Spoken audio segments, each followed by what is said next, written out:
Ladies and gentlemen,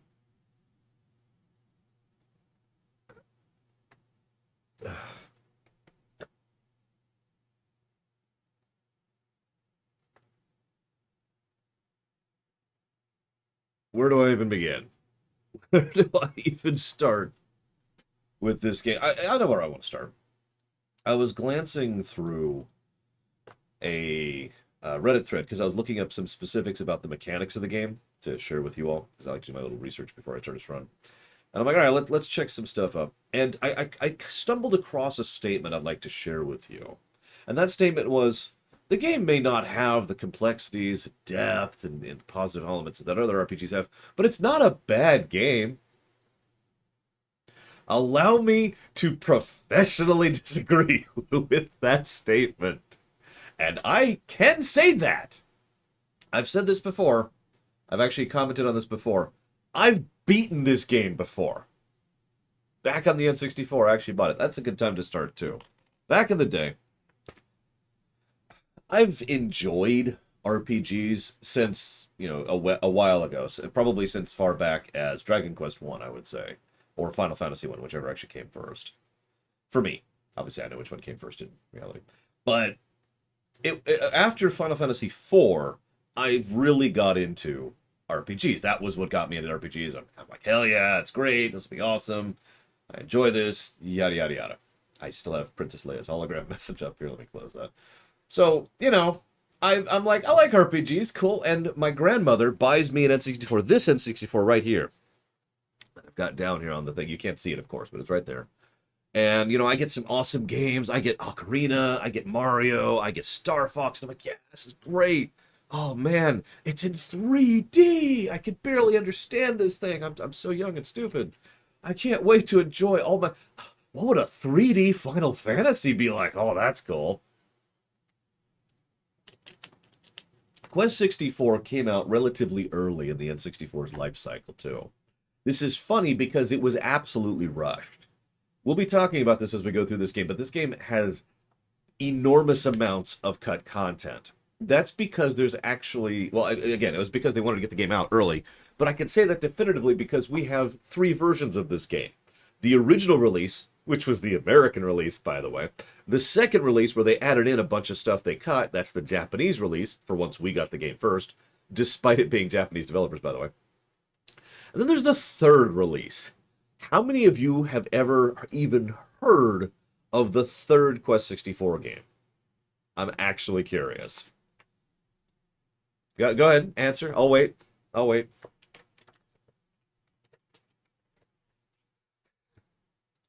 I thought about, so one of the things that my friend Pax suggested I do as a joke is play the third game instead of this version, and then actually just be like, and just pretend this is Quest 64. Really quick, thank you, Candyman. As always, I will put that towards StarCraft. You got it. Actually, don't have that up. Here we go. I can spell. StarCraft. Done. That'll be a good game to go through. Oh no, we'll basically yes on Falkenstein. So let me show you. I actually just pulled up an image here. Give me a second. Let me show you. Quest 64 3. There we go. This is Quest is Quest 64 3D. Or 3, excuse me. Came out on the Game Boy Color. Now, you're probably thinking, oh my god, that's terrible, or what? Or whatever other immediate reaction you're probably having. Here's the funny part. This is the good version of the game. I'm not joking. I mean, it's still kind of a fairly basic, down, not very expansive or extensive game, but this game is actually designed. This game is not an obvious beta that was rushed to get out the door as quickly as possible. This is the one they took their time with and actually put work and effort into making it a more polished experience. How good it is, that's a little bit more debatable, but you get my point, right? That one. We're not playing that one. don't actually own that one. I'm not sure how much that goes for nowadays. So yeah, this game is rushed. It is buggy. It's got all of the problems with it. You may or may not notice that we aren't playing in 4x3. That's because I kind of can't. So hear me out for a second. Hear me out for a second. I could play this on my incredibly legal copy of the game, just like we did with Banjo-Tooie. But N64 emulation has always been janky. It's always had issues. And we proved that with Banjo-Tooie, where we spent 2 hours getting the game functional, and then we lost all of our saves to 2 separate bugs on the final day. So rather than even deal with that, we're actually going to be playing on my N64. Or at least, that was the intent. So I'm like, all right, allow me to elucidate upon the nonsense that is Quest 64. How many of you know what this is?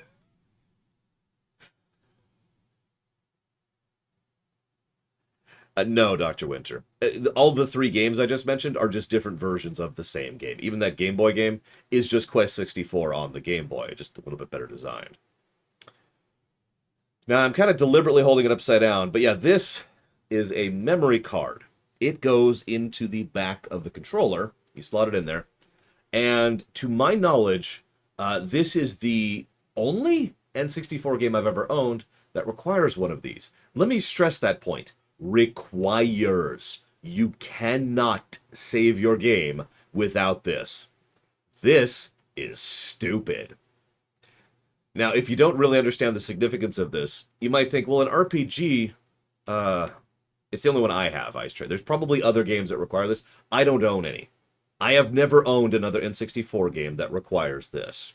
Okay, that's the point I was trying to make. So let me be more clear about my terminology. Really quick. Thank you, Justin. Very, very much. I will jot that down for whatever you just put that towards, which is Marvel Ultimate Alliance 3. You got it. Like, if I Googled it, I could probably figure out how many games actually require it, because I'm sure there's a few.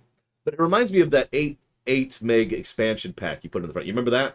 You know how many games require that? I looked this up. 3. Most people probably bought that because Majora's Mask. I didn't. But I didn't play Majora's Mask until it was on the GameCube. Marvel Ultimate Alliance 3. Done. Thank you again, Justin. So I buy Quest 64. My own money, of course. I'm already have a job by the time this game comes out. And so I'm like, all right, I buy this game. Yeah! Woo! And you're probably thinking, Lore, why did you buy this game? Well, there's 2 big reasons. One, it's an RPG on the N64. I did look this up. There are 3 RPGs on the N64. This, Eiyuden Chronicles, and Paper Mario. Now, Paper Mario is awesome. Let me just make that clear. I've actually already reviewed Paper Mario, and Paper Mario is legit. Played the hell out of that. Replayed the hell out of that. Doesn't require a save pack, but, whatever. Never played Eiyuden Chronicles. Can't speak to that. That was the first reason about that. The second reason, I remember I was actually at the Best Buy, which was who sold these games back then for me. And I'm looking at the back of the box here, and I see Sultlan has been cast into chaos by the theft of the Elatail's book. The mystical volume contains the secrets of the Spirit Tamers. Control Brian, a magician's apprentice, as he explores the expansive countryside and villages on his quest. If he does not reclaim the book, the kingdom of Sultlan will be cast into darkness forever. Okay, that sounds kind of cool. What else we got here? Let's see. Will provide die-hard RPG players and newcomers to the genre many hours of solid gameplay. No, it won't. Will set the standard for 3D epics. That's a quote on the back of the box. But no, here's the big one. You ready for this? More than 50 spells, unique battle engine incorporating traditional dueling and magic spells, and this is the point. I'm actually curious how many other people who are involved with Quest 64 know the bullet point I'm about to share with you, because this was actually the selling point for me. And I happen to know several other people for whom this was a selling point for them too. More than 100 unique characters. I wasn't even at the first boss before I realized the particular brand of lie that is. The way they get away with that is every NPC in the game, all of them, have a name. So that random dude in town who says, "Oh, it's getting hot lately," that person has a name and therefore counts as a character. I was thinking something a little bit more like what we eventually got with Suikoden. You want to know how many actual characters are in this game? Go ahead, guess. How many actual characters? You don't get a guess, Ice Trick, because you know. But how many actual characters do you think are in this game? I'll tell you it's more than 0. I'll just give that away. It is more than 0.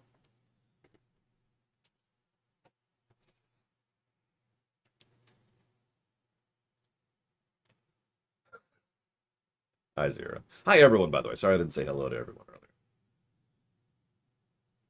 I'm seeing several guesses. Nice range. Darth Medoro being very generous with that. So the answer is... there is one individual in this game I would qualify as an actual character. It's Shannon. I'll just go ahead and give that away for those of you who know who that is.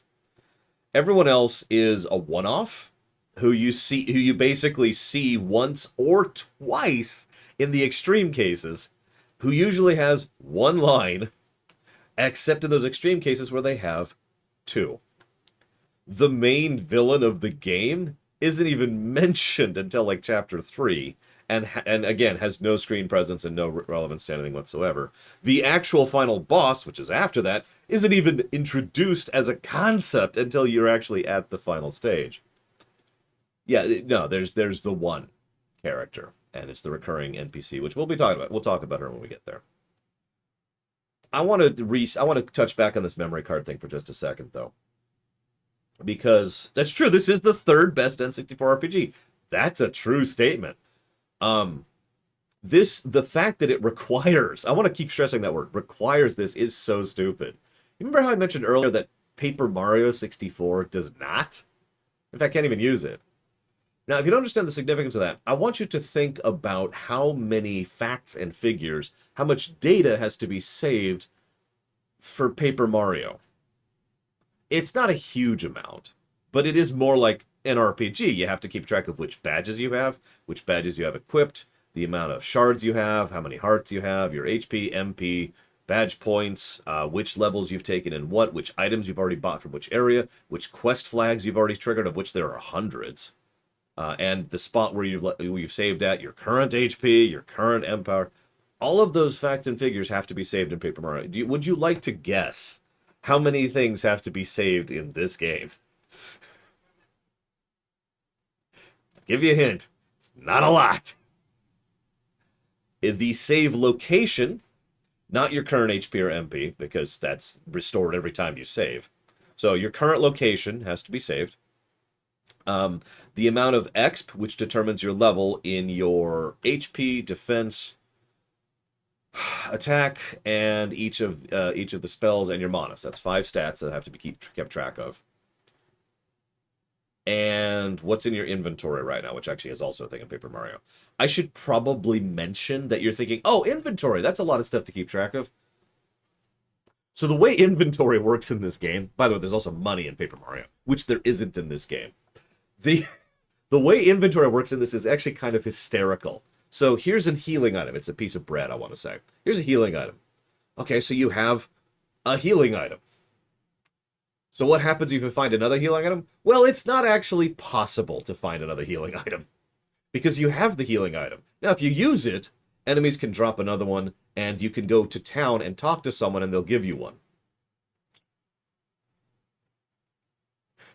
So the inventory is more of a binary, do I have this, do I not have this kind of thing. In fact, I've seen a full list of the entirety of every flag in this game because I was researching for through the speedrun forums or for how they break apart this game. It's not a big list. And that is what requires buying this extra pack. Forgive me for hammering this point in, but this sucks. And when I was young, this pissed me off so hard. Now, one of the things that a lot of people tend to misuse as a phrase is the sunk cost fallacy.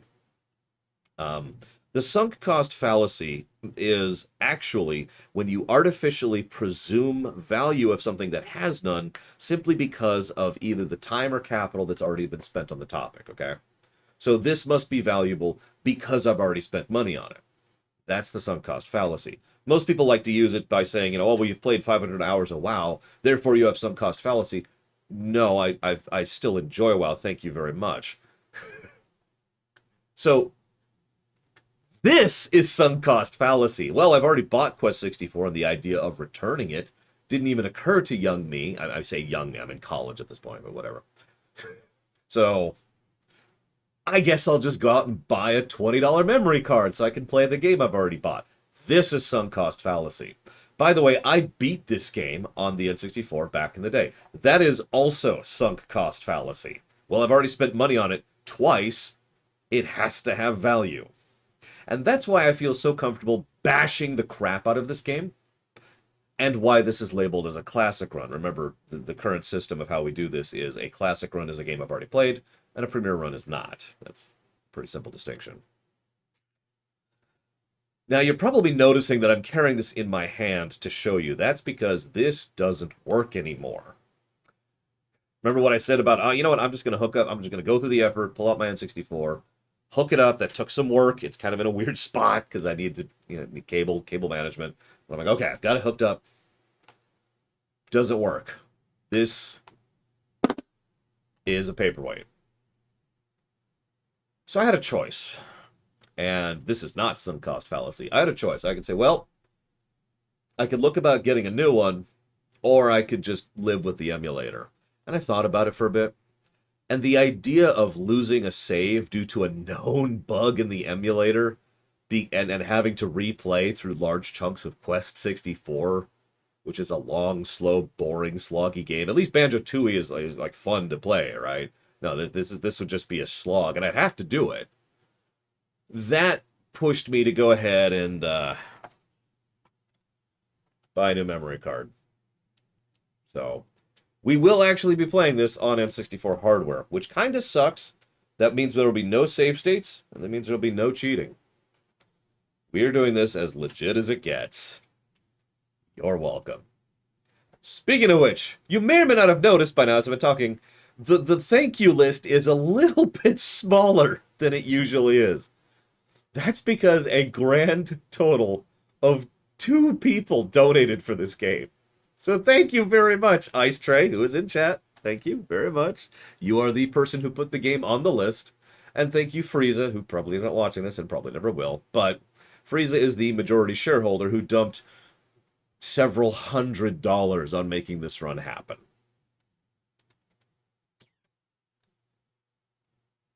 Quest 64.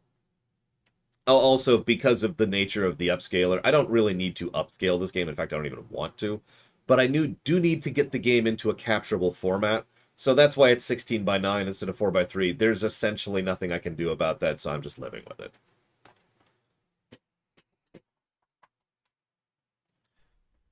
Frieza's having RL issues, Luna Ruth. I hope they're okay. And that's all I'm going to say about that. So, at this point in time, it would tell you don't have a memory card if you didn't. Don't worry, I tested the memory card. Oh god, I'm gonna laugh if it's not there. I'm gonna laugh if it's not there. Okay, it's there. I was gonna say, well, time to play the, but no, it's there, it's there. Oh my god, I haven't used an N64 controller in so long. I gotta do this, of course, because that's how you hold these. Okay. New game. I don't want to hit the button. Okay. Brian, even though I've begged you not to leave, you still say you must go after your father. No matter how wonderful your powers may be, you are still a child. Your father, Lord Bartholomew, left to search for the stolen Elatail book and has been missing for a month. No wonder you're worried about him. Contained in the words of the book is the power that exceeds human knowledge. By the way, we never actually learned what the book does. I wonder who could have possibly stolen it from the crypt of the monastery. If an evil person should use it, the country and all its cities will be destroyed, the spirit's blessing will disappear, and the Southland will once again be visited by the day of grief. Bartholomew's disappearance may mean he is caught in the fighting over the book. If you go, you may find yourself in danger as well. If you still insist, begin by going to Dondoran. I'll ask the King of Dondoran Castle to protect you. Hope you enjoyed that. That's his style. That's all his dialogue in the entire game. That's a trend. Now, I want you to play a game with me. I want you to, that sounds like fun, Seraphim. So, here's our basic stats. You can kind of see, hang on, I gotta readjust my layout just a little bit here so I can do that. Okay. So we've got, there's the HP, there's the MP. I think we can see our defense. Yep, there's defense, agility, and the exp each one has. We'll get to that in just a second. We're going to go ahead and, I guess we'll just leave that as is. This is actually a relatively short game with an asterisk. We do have a map, so it's already better than Banjo-Tooie in that respect. And there's our elemental exp for each of the elements. So, here's the game I want you to play with me. You've just picked up this game and you're playing it for the first time. What do? You talk. You can't avoid talking to that guy. The game starts with that dialogue. But now what? Now what do you do? By the way, there's no camera control. At least not for these sections. I think there might be for the battles. I'm not sure. I don't think there is, but we'll test it just to be sure.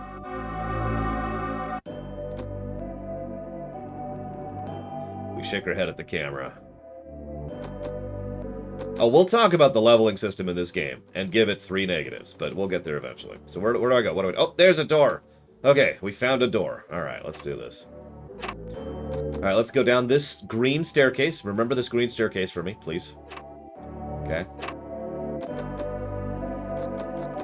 Yeah, I was gonna say, I feel like there was kind of a camera control, but not really. Okay, green staircase. Okay, remember this green staircase.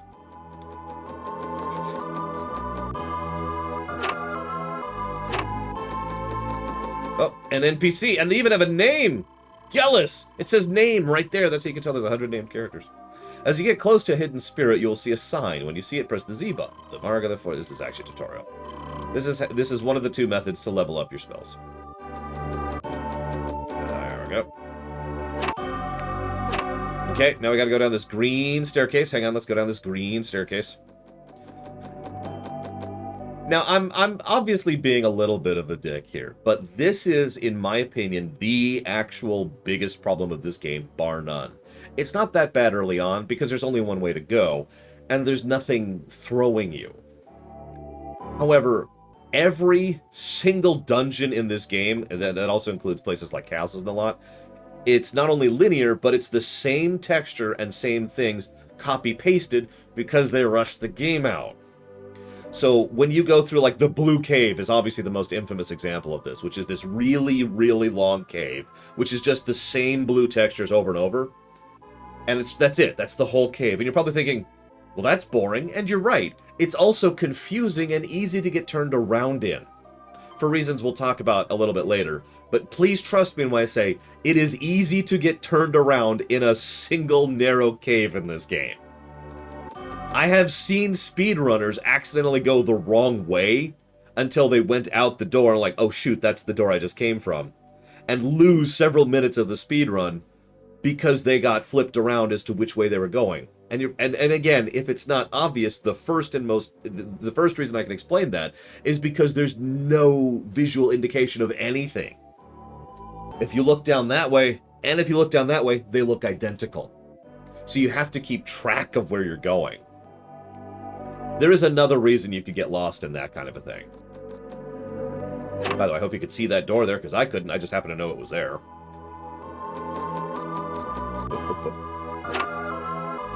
Alright, exploring every room in the castle. Alright, we've got stuff in here.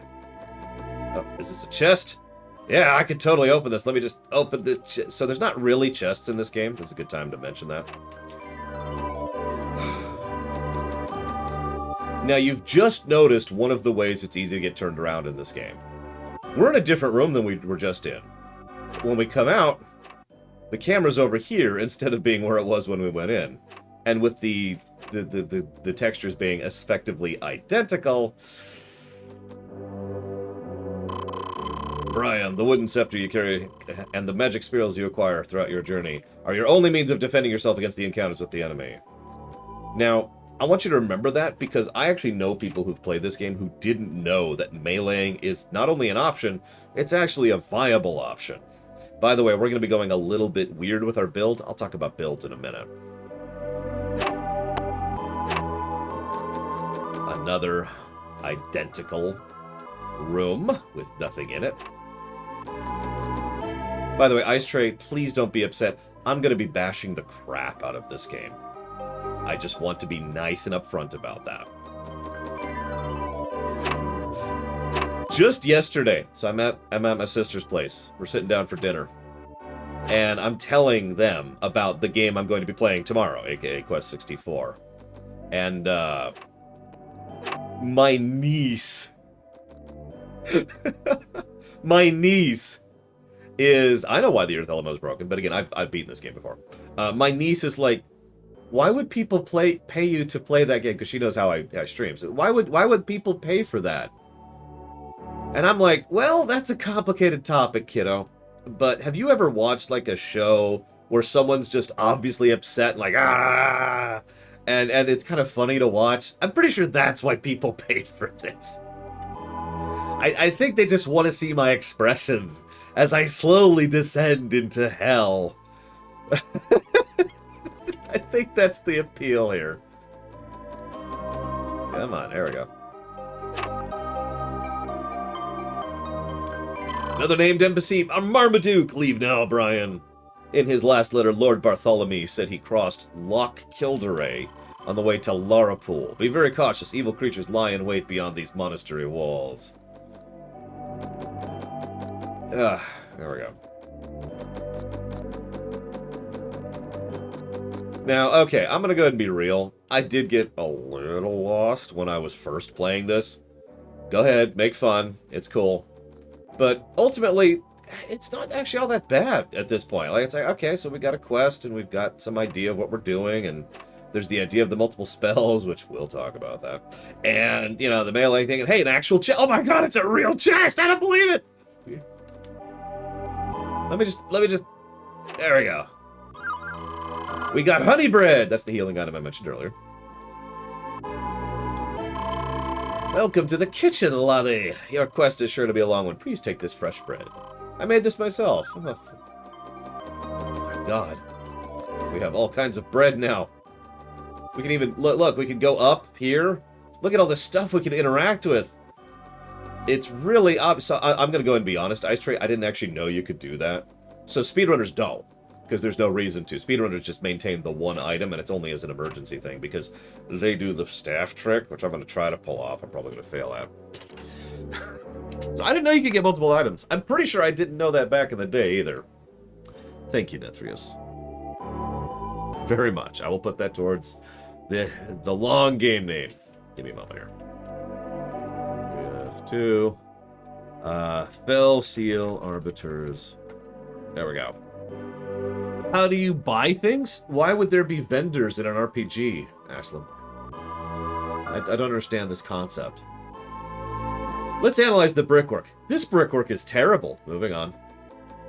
I'm dead serious. You want me to actually break down how bad this brickwork is? So this is literally a two-panel tile. There's a green tile. There's a yellow tile. It's repeated forever.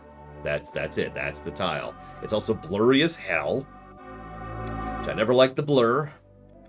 And oh well, we've got this yellow brick tile that's kind of more separate. You know, I think that's a grand total of 3 bytes of information there, maybe. I could be overestimating it. I'm not sure. In all seriousness, you can sort of tell that the game got more rushed the further into it you get. I know that's true for most games. But I bring this up because what you're seeing right now is probably the most polished part of this entire game. Is this mostly empty monastery at the very beginning. It's actually got little church pews. It's got a little thing on the ground, right? It's got a little stained glass window. Eat this up. It goes down from here. It's Sirius! Sirius Black? Spirit, please protect this young lad. Light the way and watch over him. We'll make offerings for your safety until you return. Oh god, there is music playing, isn't there? I kind of was spacing it, or not spacing it, blanking it. Wait until you hear the combat music. I'm trying to pull it. Ah, I screwed it up. I screwed it. There's like a little stupid trick. I'm going to try it one more time. Hang on. So you knock the door and it opens, right? But if you do it just right, you knock the left door and the right door opens instead. So here's the Overworld theme. Soak this up. You're going to be hearing this a lot because this is the Overworld theme.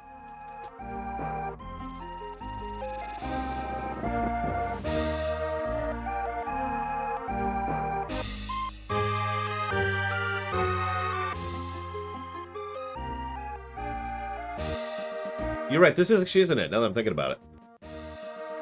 Where is the Overworld theme? Whatever, there's only one place to go right now. That's a trend. This game is aggressively... You think FF13 is linear? You have no idea. You've never encountered linear before until you played this game. It's a horse! Their name is Horse. No, Lunar Roof. No. I mean, among other things, Super Mario 64 predates this game, but there were 3D games in the PC space well before this.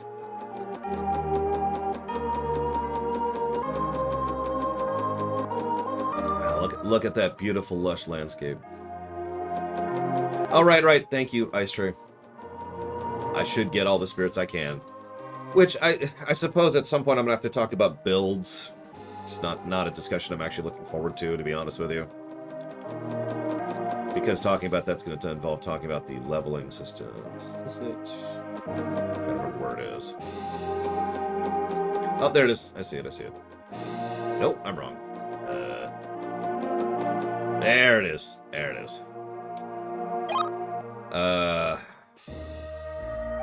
guess, let's just go ahead and push Earth for now. Let's just do the obvious thing. Yeah, if you want to go back to the first FPS, which was a 3D game, that was the 70s. Well, the good news, Ice Tray, is I know what I'm doing. Now, I'm pointing that out because of the builds problem. I guess we'll just talk about it. I keep hinting at it. This is a game where there are builds. You know, there's certain different combinations of level ups and skills that you could do in order to make your build, right? That's normally a good thing. I tend to like build gameplay in gaming in general. You know, Diablo 2, right? But it is aggressively easy to build yourself into a corner in this game. It is, in fact, debatably possible to so build yourself into a corner that you can actually you can not fully soft lock, but you can effectively soft lock yourself.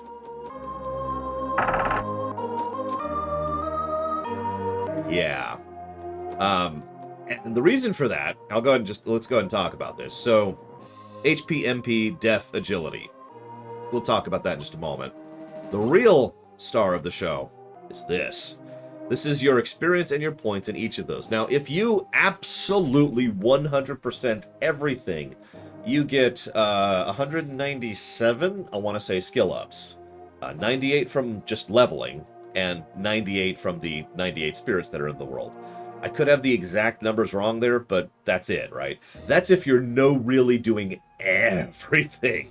I'm just going to go and give away that you're probably not. That means you are essentially going to be focusing on two elements, or at least that's the idea, if you know what you're doing. If you don't, you're probably going to... Let me actually walk this back, because I've already given away too much. Imagine you're playing this game for the first time. You don't have a walkthrough. You don't have a strategy guide. I don't think there is a strategy guide for this game. You don't have anything. You have to distribute between fire, earth, water, wind. How do you do it? First time playing the game. Just trying stuff out. What do you do? See, fire isn't the worst option. Fire, wind, okay, that is the worst option. Fire and water, that's okay. Balance all four, yep, that is the actual worst option. A lot of people saying balancing everything. I've already given this away. But guess what I did? I balanced everything out because, well, I wanted to try everything. I wanted to be like, all right, well, let's see what the fire spells are like. Oh, those are kind of cool. All right, let's see the wind spells. All right, I'm with it. What do we got for water? Okay, water will eventually give me healing. Okay. And earth gives me some rocks. That's just kind of crap. I don't think earth spells are really all that good. I'm just going to keep spreading out through the rest. I'll pick up earth spells as I go.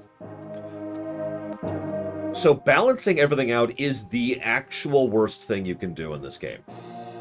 There is only one benefit to that, and that is that it gives a small boost to your melee skill, which you don't need because just using your melee skill will boost your melee skill.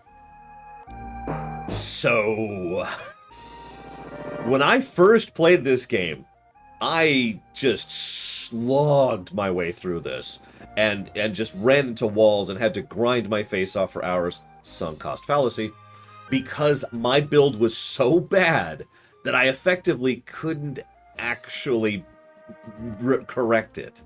Now, I was capable of correcting it, because by this point in history, the internet was a thing, and there were message boards where people would share information, and there were a few things where people would be like, hey, here's where I found some spirits in Quest 64, and I went chasing after all the spirits to specifically try and get Earth just high enough. So the higher it is, not only does it do more, but you get more spells that way, right?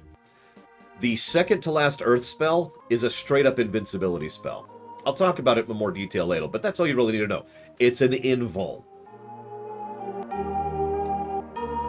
So once I got that, the game became beatable. But even that took an enormous amount of grinding, because remember, leveling your spells is an incremental process. So the more you do it, the harder it becomes. And there's only a finite number of levels you can get, as I mentioned earlier. And there's a finite number of spirits, which are hidden all over the place, yada yada. So it took a lot of time and effort to get to the point where I could get to the game being beatable at all. And even that was a pain, because I didn't have the actual best spell, which is the final Earth spell, which is Avalanche. So, before I even get into the leveling system proper, this game has a very severe case of being able to build yourself into a corner. Now, those of you who haven't been around for the... No, story. Story. You already know the story of this game. You heard it from the abbot right at the beginning. Go find your dad. The elements are out of balance. Some of you may remember that after we did the audit, we actually slightly before we did the audit, but as a result of the audit, we established a new precedent for how we do positives and negatives, and it boils down to the 3 system. 1 positive or negative for something that's good, 2 is for something that's really good, 3 is for something that's just amazing, right? If I give out 3 negatives or 3 positives, that's for something really good or really bad. So I have encountered many games in my lifetime which have the build yourself into a corner problem. I have never seen one that is this bad. Because remember all the crap I had to get through to build myself out of that corner. If I had gone a little bit further into the game, it would actually be possible that I wouldn't be able to build myself out of that. Either not feasibly or not at all. And there's nothing that indicates that. Nothing tells you or shows you anything about the fact that you can build yourself in a corner. And as we already pointed out, spreading out between the elements, obviously there's a good logic to that. Also, this is related to the leveling system, which I haven't talked about yet, but we'll get to that in a minute. So, that's horrible. Hang on. I got one better, because there's one other little anecdote here.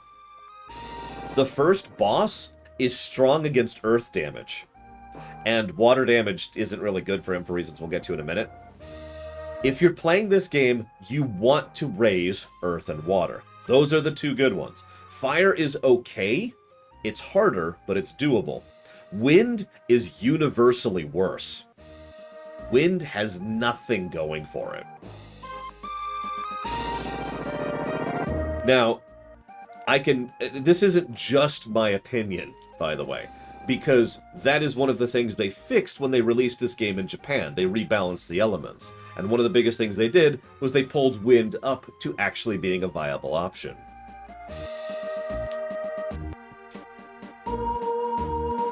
If you're paying attention, by the way, that means not only is this a build yourself into a corner problem, but this is also a balance problem. But we'll get to balance in just a moment.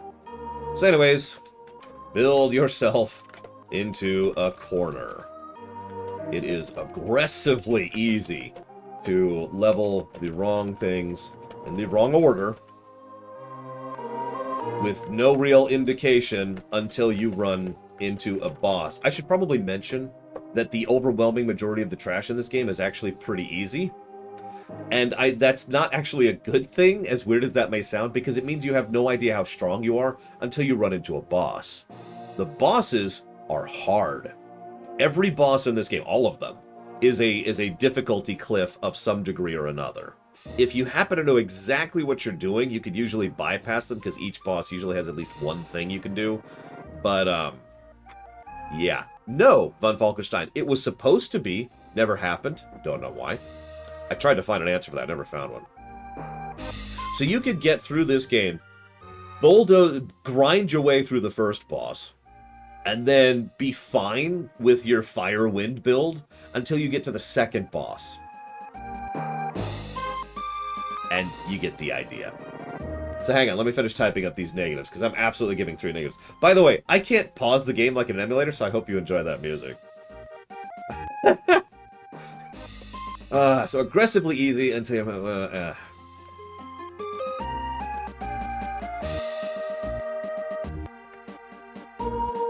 The Japanese version also made Earth less required, less super powerful. Just to mention the balancing pass they did.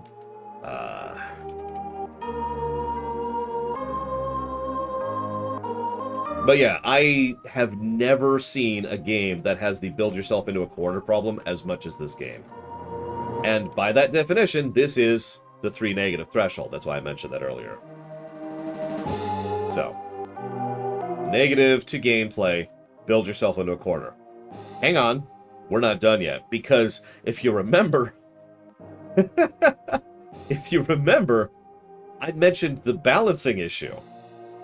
So, in my opinion, that's actually a separate and distinct negative by itself. This game is wildly unbalanced.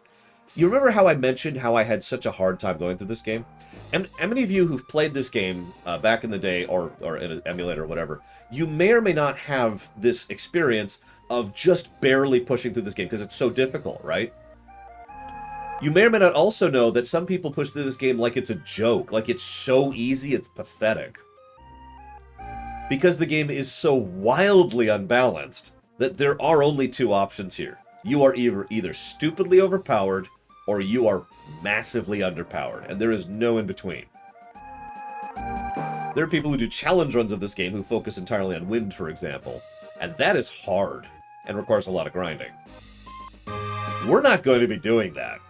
But we're going to be going for the overpowered build, which is the water, earth, melee build, for anybody wondering. I'll talk about that later. So, very unbalanced.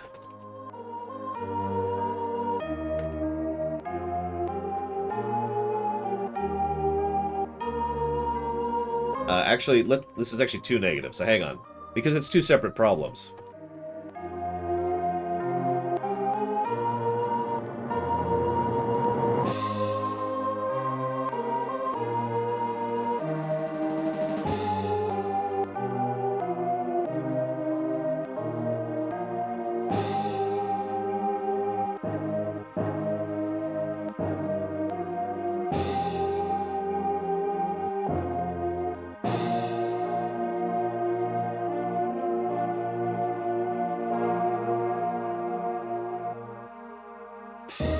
So, 2 more negatives to difficulty curve and power progression curve.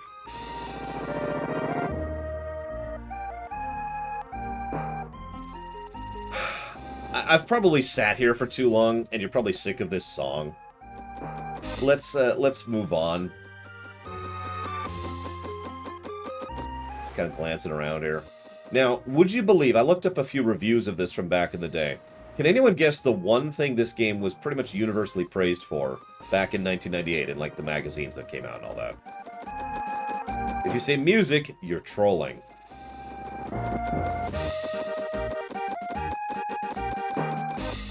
Thank you for making my point for me, Action Man. Hey, look, 4 unique NPCs.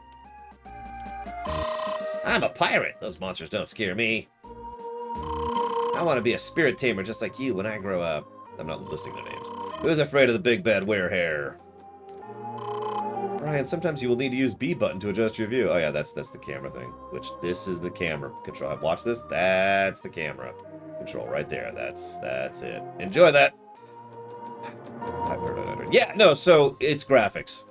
It is the graphics. And I know that sounds like a joke, but in all honesty, these were actually impressive graphics for the time. Look at the size of the zone that's loaded in one chunk. Usually, back at this point in time, N64 games and early PlayStation 1 games didn't have zones this big because they couldn't load that much into active memory. Or whatever it's actually called. I don't know the term. But you know what I mean, right? They could only load so much at a time. So the zones were smaller and tiny little pieces. The fact that the ocean actually kind of moves in and out like that. The fact that you can get out, look out and see it. The fact that there's that hill over there. This is all very minor stuff, but it is probably the closest thing to a good thing this game has. I'm not sure I'm going to give a positive for it. But I just wanted to mention that because that's about it. That's what this game has going for it. Oh, who goes there? Oh, it's you, Lottie. Ever since your father went away, we've had to stand guard against the monsters that are surrounding our town. Lord Bartholomew was the spirit tamer, and we will not be safe until his return. No comment. But yeah, Ocarina of Time is a perfect example. One of the reasons that Hyrule Field was so impressive was because it was large. Was because it was this huge area.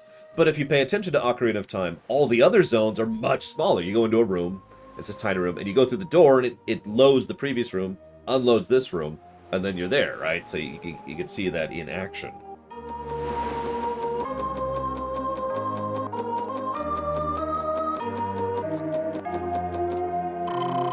Brian, when fighting, you'll have 2 octagonal areas surrounding you. The large octagonal represents the entire fighting area. The small represents your personal area of movement. Use your area of movement to avoid enemy attack. That's how to fight. I actually already know that, but it is good that there's an NPC who tells you that.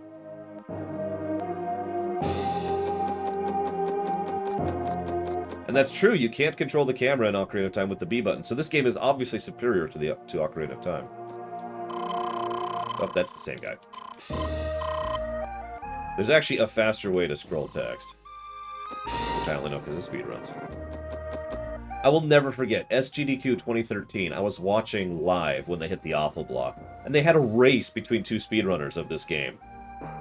Now that's amusing enough in its own right, but at a certain point in the run, they got a question in from a donation.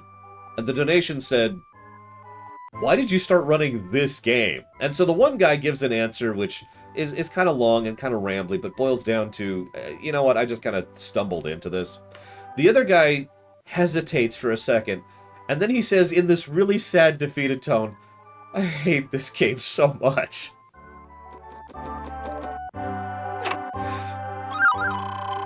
Bread! Oh my god, bread! Thank you, XM, very much. Always appreciate the sub. Hang on. Let me jot that down. For FF14 and Walker. Done. And thank you.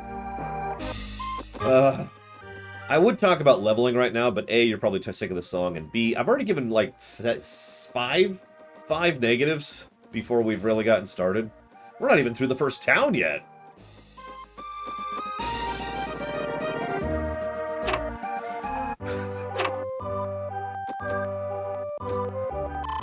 It's getting dark and my boys are still playing outside. I wish they'd come home soon.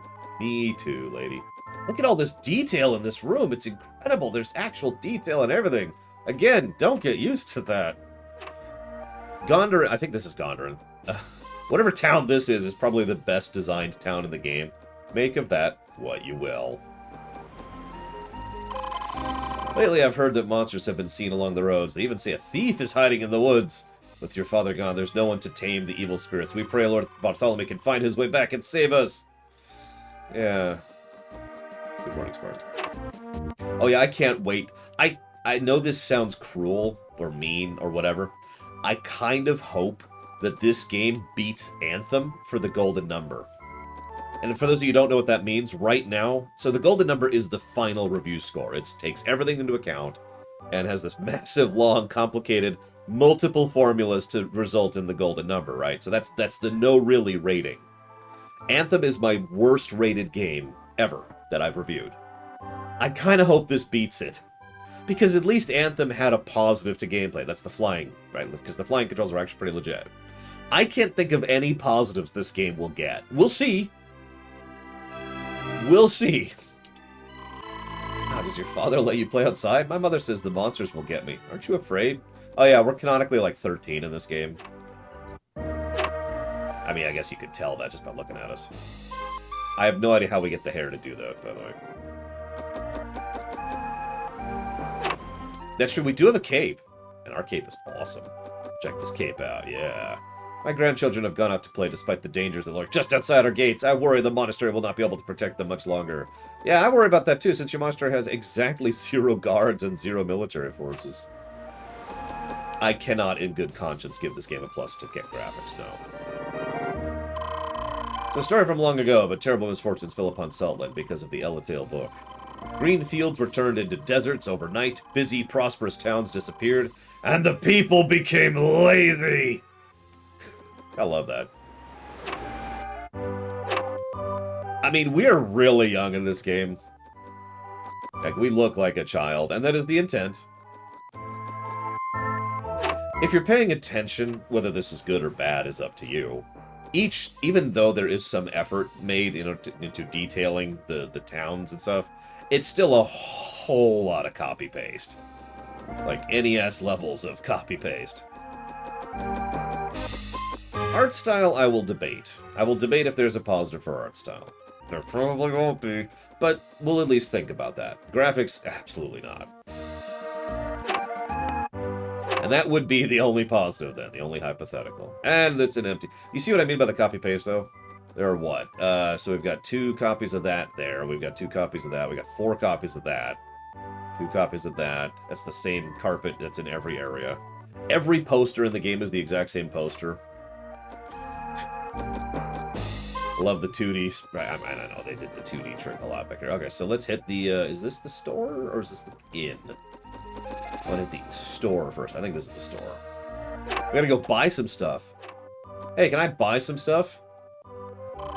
Ready to travel, are you? Fine, we'll give you some white wings. So, every town has one of these.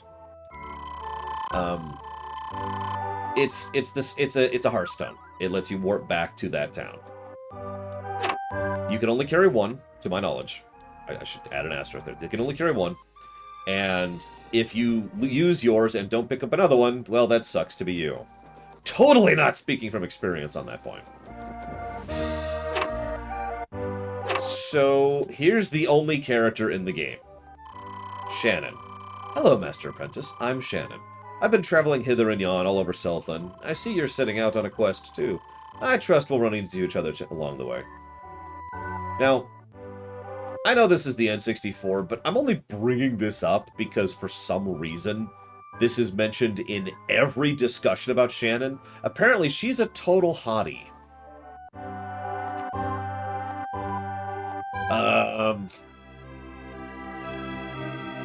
Sure.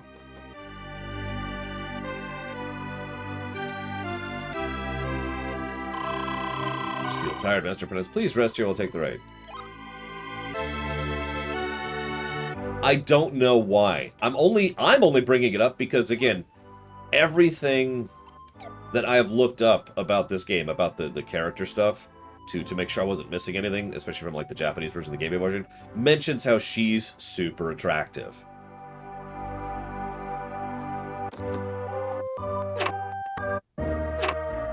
Your guess is as good as mine.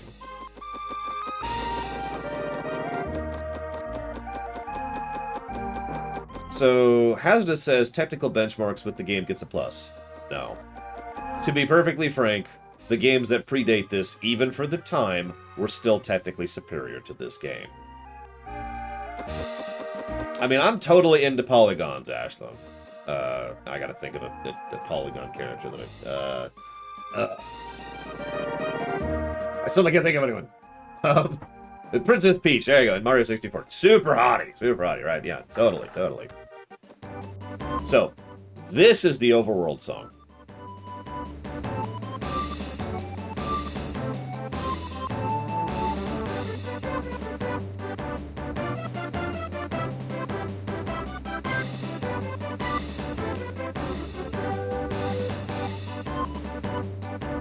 Hope you like this, we're going to be hearing a lot of it. By the way, I'm probably going to end up giving this game a negative for music. If I have to explain why, you haven't been listening. Now, musical taste is always something I'm a little hesitant to give a negative for, but I think these songs are actually bad. One thing we regularly give negatives for is the utilization of music in the game, and there's one Overworld song and effectively one combat song, which you'll be hearing for probably about 90 to 95% of this game. You'll be hearing the same two songs. That might be an exaggeration, it might be 80%, but still, it is a huge chunk of the game, which will be this song and this song.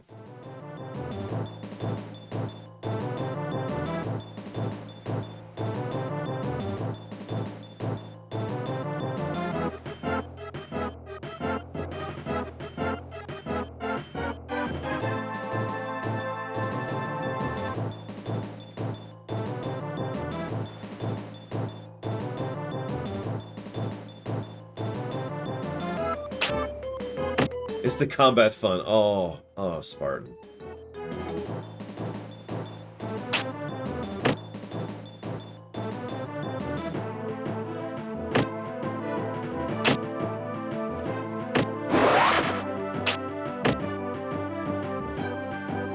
I'll talk more about the combat in a bit.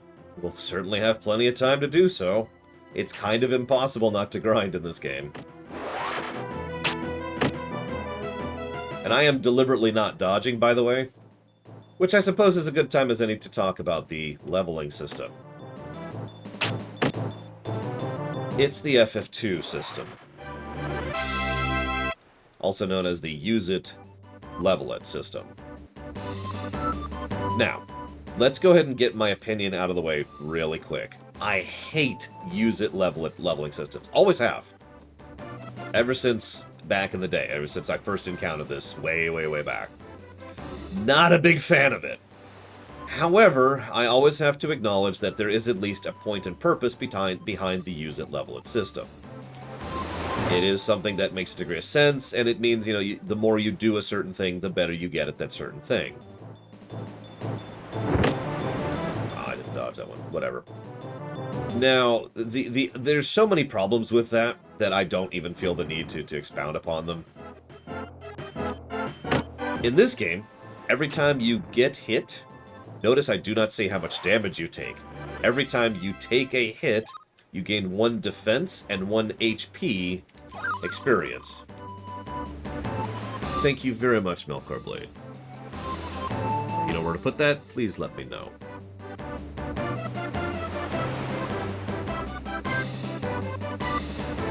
Yep. And yeah, I'm of the same mind, Blow of Alex. The battle song isn't terrible, it's just, if it's not obvious, the encounter rate is kind of high. And in dungeons, it's even worse. I'm astonished we haven't gotten an encounter since I started that sentence. This is ridiculous. Look at this. I still haven't gotten an encounter. There we go. We gotta fight the hip game. There we go. Oh, by the way, thanks to the way the game is structured, it actually makes more sense. So this is hysterical. Watch this. So that's the edge of my movement. That's what this hexagon is. Now I can move infinitely in here until I decide where to land, and that'll be my turn, right? You with me? What you can do, however, and I'm going to try, it's a trick.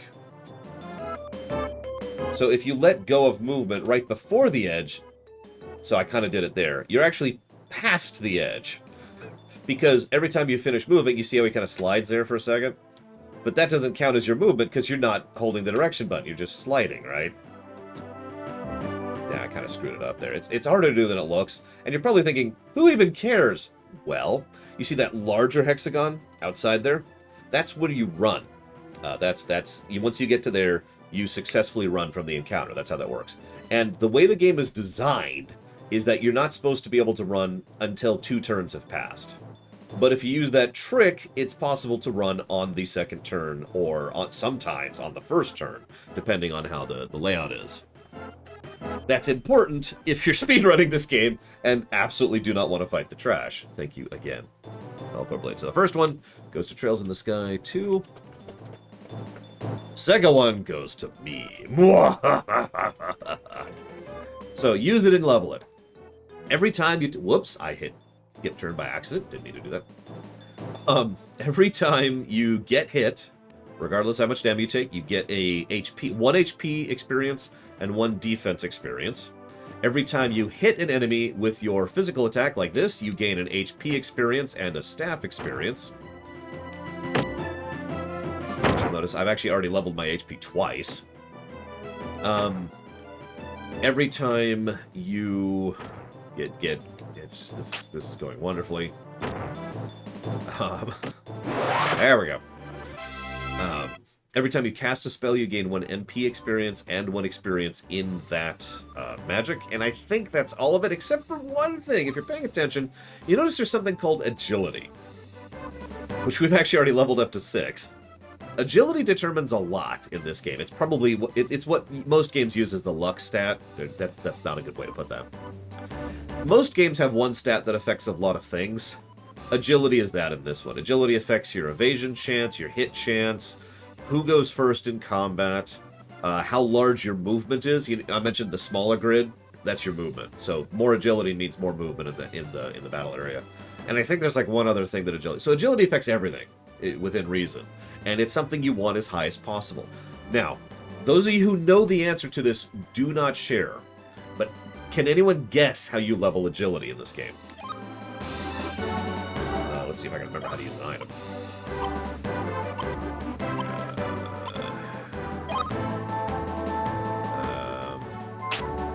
Nope.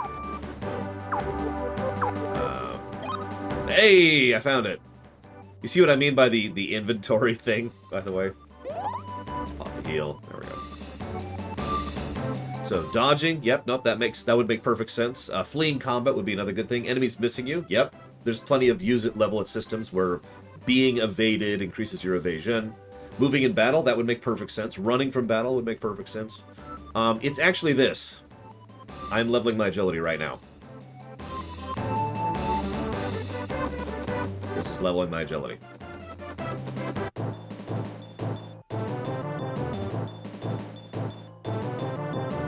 Now hang on, there is a caveat. If you move in combat, the distance between your movement start and your movement end does actually give you agility experience, and it gives you twice the agility experience you would get out on the overworld. The catch is, you see this tiny little space I can move in? Like, this is it. So that's still only like a half of agility experience. Whereas if I'm running out in the overworld, I can run long distance, so even though it's only half the experience gain rate, it's still substantially more experience. So the majority of the agility you'll raise will be just from running around in the overworld. It is a very common thing for people playing this game to, tape the controller to the side and then go to sleep. And then wake up and you have like 30 or 40 agility and you're good for the rest of the game. Where are we? What do we got here? Let's go for this guy. Yeah, exactly, Dr. Winter. There's actually multiple ways to do that, because you can do that in town. You get a slight boost to your agility gain if you do it in a danger area, aka an area with enemy encounters. And you're probably thinking, well, then you'd get into an encounter. How do you do that? Well, so the way this game calculates encounters, most games, most RPGs paint terrain. I've talked about this, especially in the Final Fantasy series. And so certain tiles aren't painted with an encounter tile, so you can't get an encounter on those tiles, or you guaranteed get an encounter on those tiles. Quest 64 is pretty similar. The terrain here is painted, and certain chunks of the terrain you can get encounters on, and certain you cannot. And it's always obvious, because the areas you can't get encounters are right next to something, like a cottage or a tree or something, right? So if you're running up against the wall, or something similar to that, I don't know the exact details off the top of my head, you will never get an encounter there. because it's not painted for encounters, right? So you go to an encounter area, run to that spot, run up against the wall, and then just go to bed.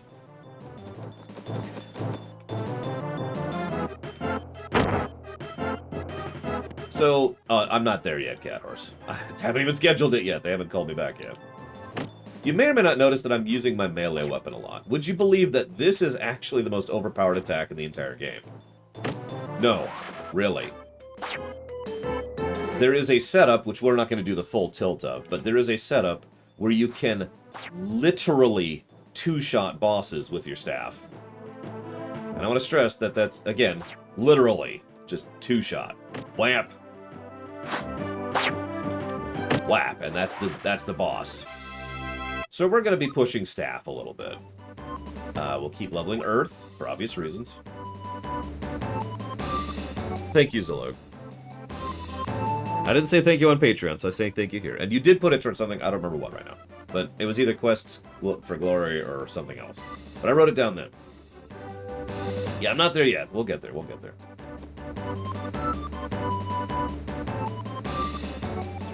I'm sorry, I'm looking for any things, because I feel like there's a hidden spirit on this area. And you can usually see like a little bit of a pixelization, which indicates where it is. But I'm not seeing it. I could just be misremembering. Lego Jurassic World, that was it, that was it. Yeah, I'm not seeing it. Yeah, well, so funny thing, this game was supposed to have a party. And you can actually tell because of the way the combat is coded. Every time an enemy takes an action, you then take an action, which is what made Layla just said in chat. Layla? The reason for that is what was supposed to happen is you take an action, they take an action, then one of your party members takes an action, then they take an action, then your other party member takes an action, and so forth and so on. You get the idea. That's obviously not what happened because we have no party members. Cut content.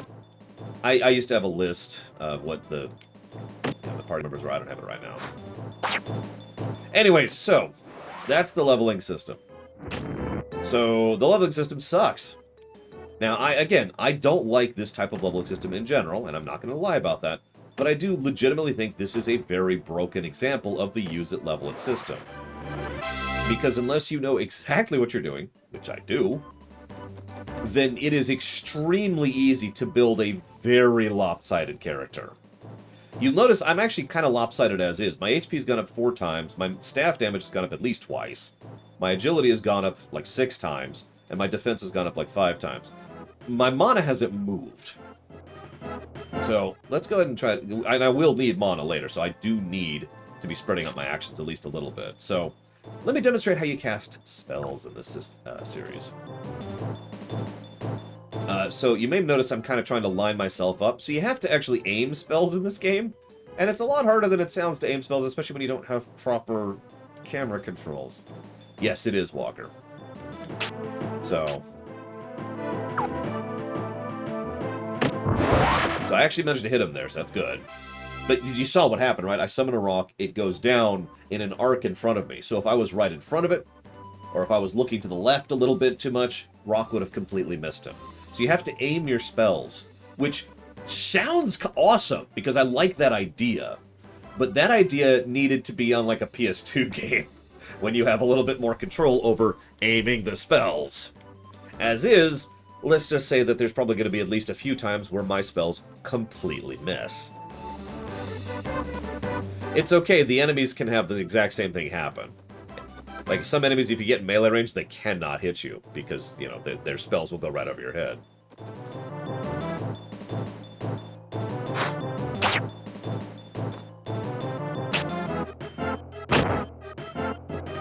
My agility is actually doing decent here. Yeah, that's the other problem, and that probably qualifies as negative worthy. The hurt boxes on the spells are a little not right, is the simplest way to put that. There's issues with them. Leveling Earth. By the way, this is more like the encounter rate I was expecting. Oh no, it's not that they're small, they're actually kind of inaccurate. What I mean by that is the visual you see is not particularly indicative of what's actually happening. It's kind of the Donkey Kong Country problem that we've talked about several times. So, sometimes you're like, why isn't this hitting? Because it looks like it's hitting them, but it actually isn't because the hurt box isn't there. Now, I'm going to deliberately not heal, because I want to show off something. This is part of the this game is super easy crowd mentality I was talking about earlier. So I'm gonna just kind of deliberately die. Or let myself die. Here we go, this might do it. Hope you like the first 5 seconds of this song, by the way. Yeah, this might do it. Get some staff X while we're in. Oh yeah, by the way, the way that the game does... Yes, Leander. Based on your agility, because agility is the stat in this game. Okay, here we go, this might do it. Yes! We're dead! Oh, at last. This game is over. So what's the consequence of failure? What's the consequence of death? This is the consequence of death. You go back to town. You go back to your last save. I want to stress the way I'm explaining this, because you're probably thinking, well, of course you do. No, there's no loss. You are just teleported back. It's kind of like Pokemon. Except that's not true, because in Pokemon you lose money. You lose nothing tangible in this. Now you do lose time. See around Ashland. You do lose, wherever your progress, wherever you were in the game. But if you die to a boss, you just go back to the town and then you just go back to the boss. Now, I'm not sure if I like that or dislike that. I think it's more of a neutral thing for me, mostly because of another problem, which we'll talk about it just, I guess, right now. Let's go ahead and grab a save, though, over here. That also heals you, obviously. That's true, you do lose friendship. That's a good point, Mule. So you lose more in Pokemon than here. It's actually a reasonable system for the time, and I'm kind of okay with that. What I'm not okay with...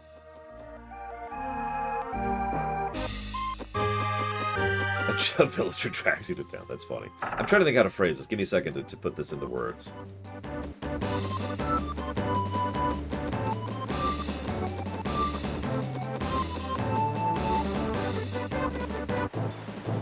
You can only save at those inns. How many inns do you think there are in the game?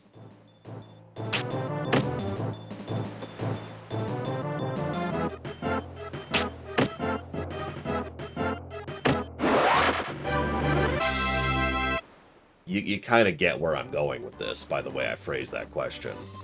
There are not many in the entire game. I think there's literally 5. Counting the one I was just at. There's essentially 1 per chapter. And there's a certain point at which you get 1 last save, which is also a you can't return from its save. Nothing tells you that, by the way. And, yeah, dying anywhere after that last save sucks.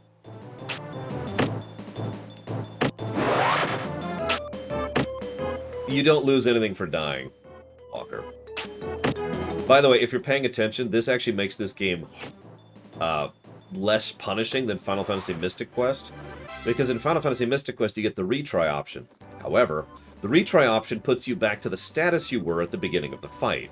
So if you start a fight low on health, and you hit retry, you restart the fight low on health. It was requested by someone in Discord, Zobe. And Twitch's pixel requirements are kind of finicky, so that's the answer to your question. So, I would maybe be talked into beginning an I can't believe I'm going to give a positive to this game. Maybe the beginning of an aggregate positive, because I have to be fair about this, for the fact that there is literally no penalty for death, for failure, other than going back to town. However, the save system is 100% going to be a negative. Because of the fact that you can only save in town, and there's only like 5 of them. Now that I'm saying that out loud, I think there's actually 6 save points in the game, but I want to stress that if there's 6 save points in the entire game, I want you to imagine whatever RPG is your favorite. Just pick an RPG. Just pick one. I don't care which. Now imagine you have 6 places where you can save in that entire game. Go ahead and picture it. I cannot tell you how many times I made the run back to the first boss. Because not only was I building myself into a corner, as we've already discussed, but the first boss, as we've discussed, is a difficulty cliff. All the bosses are difficulty cliffs. So... yeah, that sucked. Oh god, Earthbound with only 6 phones in the whole game.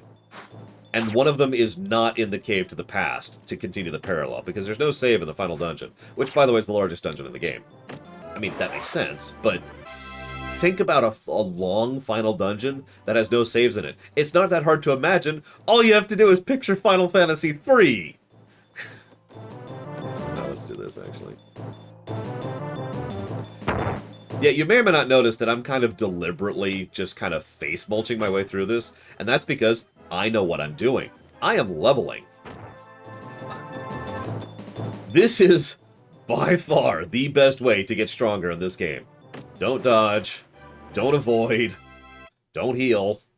Just push your way through and get hit and then die and then come back. Because remember, it doesn't matter how much damage you take. All that matters is the enemy hits you. Earth again. Oh yeah, so I've kind of given away why Earth is overpowered. You get a literal invincibility. There's also Avalanche, which I suppose I'll talk about. So you saw my one spell, Earth spell, which was the boulder. What Avalanche does, this is important, Avalanche generates a random number of boulders, and they randomly fall in front of you in a random pattern.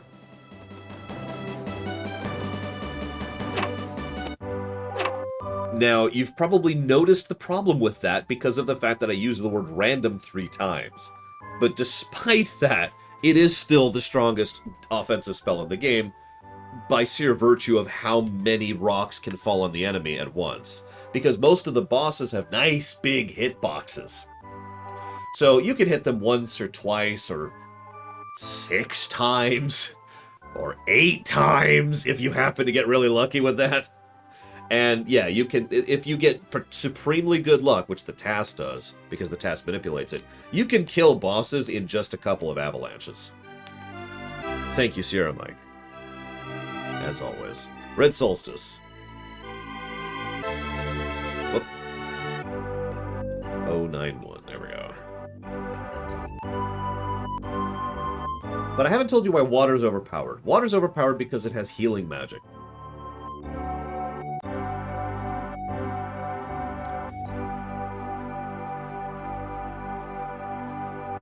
That's it. All the healing spells are in water.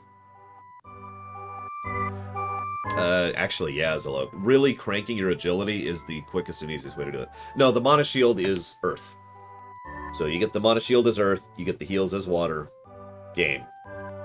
And that is what we're going for. I'm just going to be honest about that. Because that is by far the most, well, the second most ridiculous build. The first most ridiculous build requires some tricks and exploits, which I'm not going to do.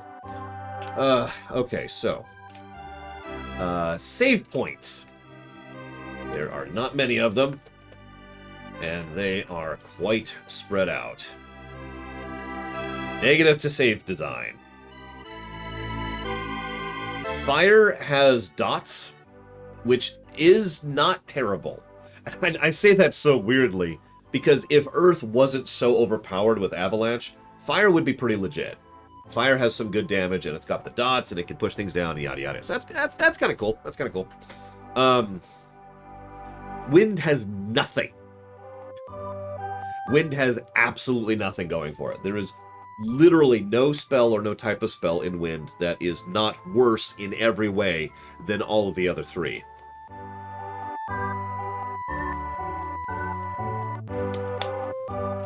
But yeah, by the way, made Layla. Oh my god, Layla! I don't know why I keep adding that extra vowel in there. Is quite correct. At a certain point in the game, you can get lucky and get item drops, but for the most part, you're going to have the one healing item from town and water magic. That's it. That's your healing. That's all you get. And you've already seen the encounter rate, which, by the way, I'm just going to jot down an encounter rate negative right now. I'm not going to codify that yet, because we're not far enough into the game to justify it, but that's probably going to be a negative. So we got the save point negative, the encounter rate negative, the power progression curve negative, the difficulty curve negative, the 3 build yourself into a corner negatives. I suppose we should talk about the leveling system. So I've told you the whole leveling system. Yeah, magic is just such a better healing than items, really. The only reason to go full hog on items for healing is if you're speedrunning, in which case you don't need to heal at all, or if you're doing a specific type of challenge run, which involves not pushing water. I think this is a bad implementation of the leveling system. It is extremely easy to be a very elongated character just by playing normally. Even if you don't know what you're doing. I guess especially if you don't know what you're doing. But even if you do know what you're doing, you still have to kind of do this whole rotation thing to make sure that you're leveling everything relatively equally, otherwise you're screwed. And the fact that agility affects so much and is affected by just moving... Yeah, I think I can safely give a negative for the implementation of the leveling system.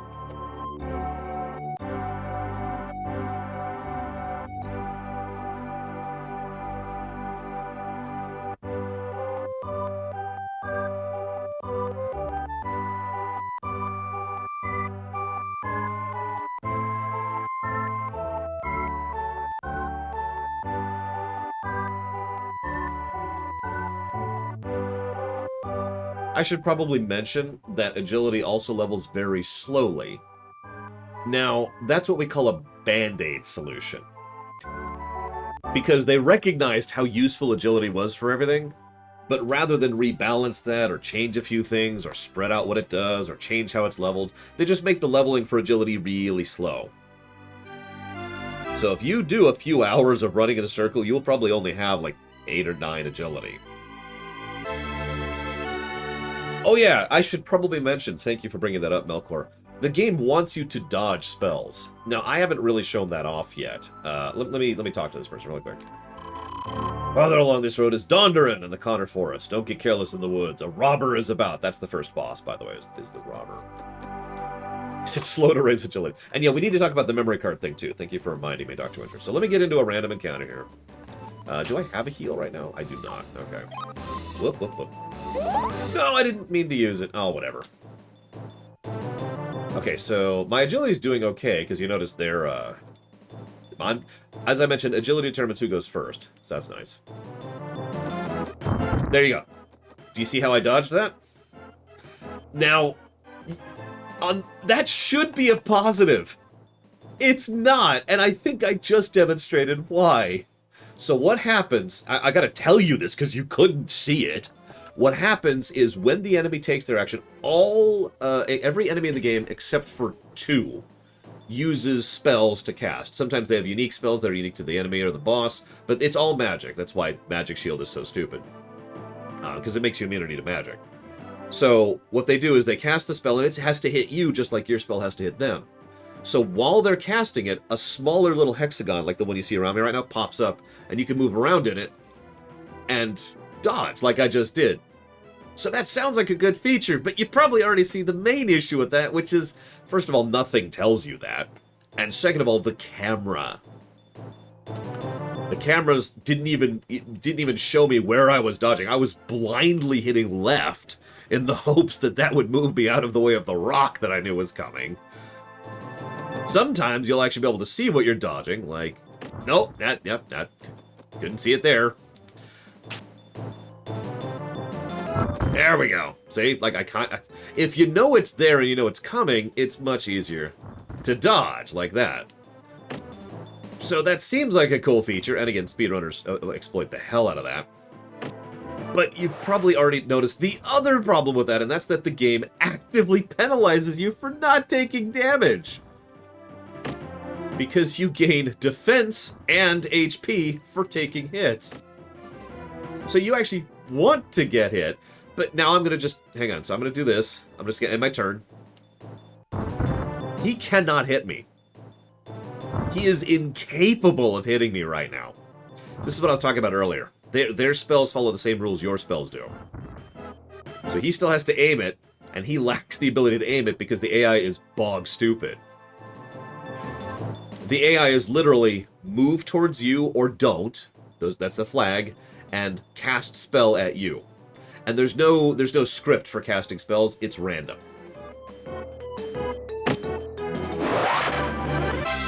That's it. That's the AI in this game.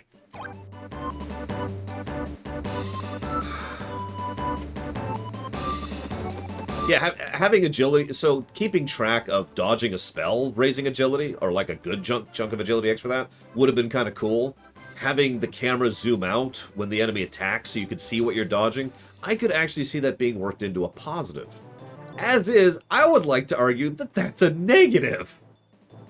Because of the two major factors, the camera cheating, even hit me, the camera cheating and the fact that it's actually worse for your character build. Oh, that sounds like building yourself into a corner by spending a large chunk of the game dodging spells. I wonder if young Lord did that. So yes, this is speaking from experience here. Oh, this game. Some games are bad because they're rushed. Some games are bad because they're badly designed. Some games are Quest 64.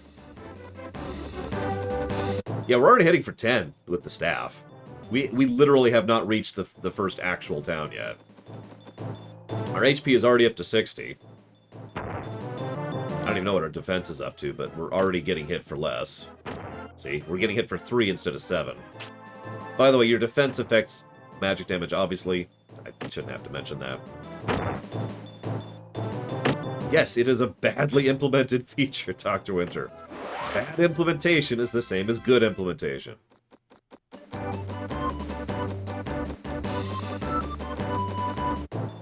Oh, great, R-Spruce. So anyways, while we debate if that's a negative, it totally is, we should probably go ahead and talk about the memory pack thing. How many of you think the memory pack requirement is a negative? Let's be clear.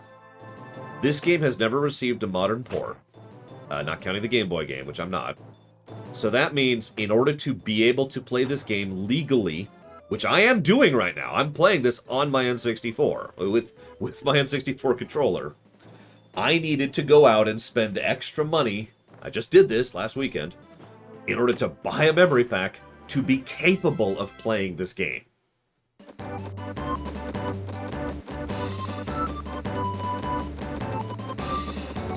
I really want you to think about that.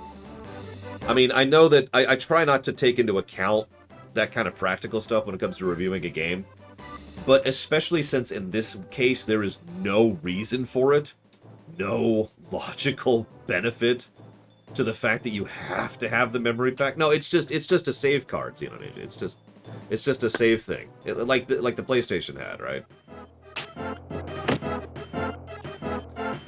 So I'm gonna level a little bit here. This is actually a pretty good leveling situation.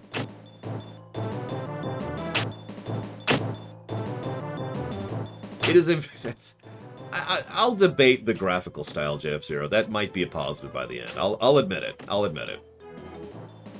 I remember Guilty looking cool, for example. Anyone remember Guilty? This is me leveling. Remember, every hit, every time they successfully hit me, I'm gaining experience in both defense and HP.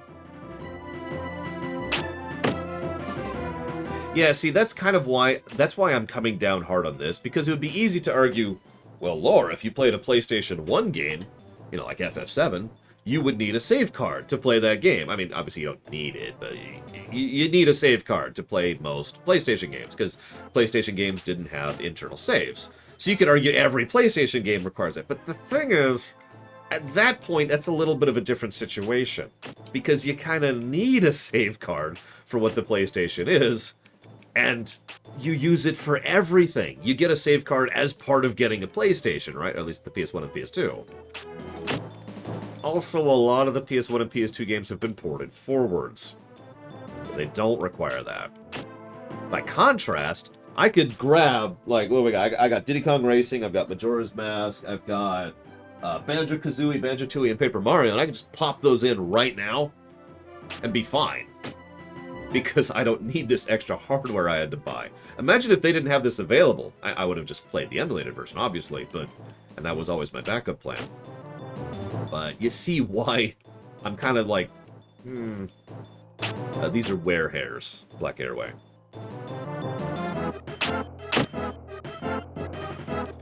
If you want to play good N64 games, I can easily and honestly recommend Ocarina of Time, Paper Mario, Star Fox 64, and GoldenEye, except you played GoldenEye, so never mind. But I would say those are probably, like, the big ones, right? So. Yeah, I could have cheated if I was playing on the emulator. But no. We're getting the legit experience. Yes, Zelda Ocarina of Time, Cameron, that is correct. Majora's Mask does require, the original version does require an add-on to function, which is funny because we're not reviewing that version, which sort of helps make my point for me. By the way, this, if I can give out opinion for just a second, this is my biggest problem with the use it, level it system.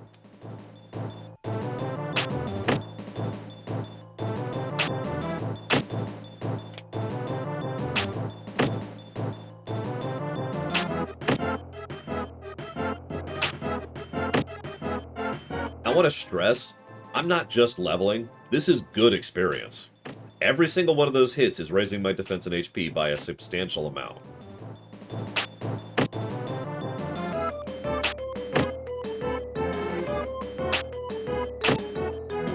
Oh yeah, another one that you might want to try out, Cat Horse.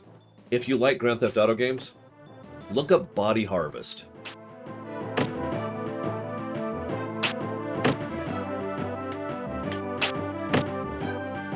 A surprisingly fun game. Little frustrating, not gonna lie. It is a little frustrating. But I loved Body Harvest. And I didn't find out until, I think, like, San Andreas came out, that it was actually the GTA devs who worked on Body Harvest. I can't believe that took me so long to put that together. Okay, they do Ice Train. That's good to know. That's good to know. I'm still giving it a negative, but that's more for how I know they use save points later on in the game. You probably know what I'm talking about, having to go through the whole, get to the overworld, get to the forest, go through the whole forest, get to the boss, that whole thing. You notice how good RPGs usually put a save right before something significant, like a boss? There's a reason for that.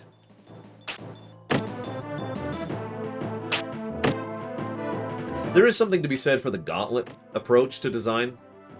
Not the video game gauntlet, the concept of a gauntlet, where you have to go through the whole dungeon and the boss in one go. There is a logic to that type of design. World of Warcraft actually uses that semi-frequently as well. But in my opinion, that shouldn't be the whole game. That should be like, okay, this dungeon is either significant for lore reasons, or we really want to challenge you because we're showing that things have changed, or maybe you just got a new ability, or like Magicite or Materia, and we want to really, you know, express that you need to get your game up. So you need to go through the whole gauntlet and the boss in one go. So that's a tool in a game designer's arsenal that I do agree with. I just don't think the entire game should be that way. What did Bregman ask? Oh, yeah, no. Body Harvest is very creepy, but it's, like, wonderfully quiet in how creepy it is. It's also an action game at its core.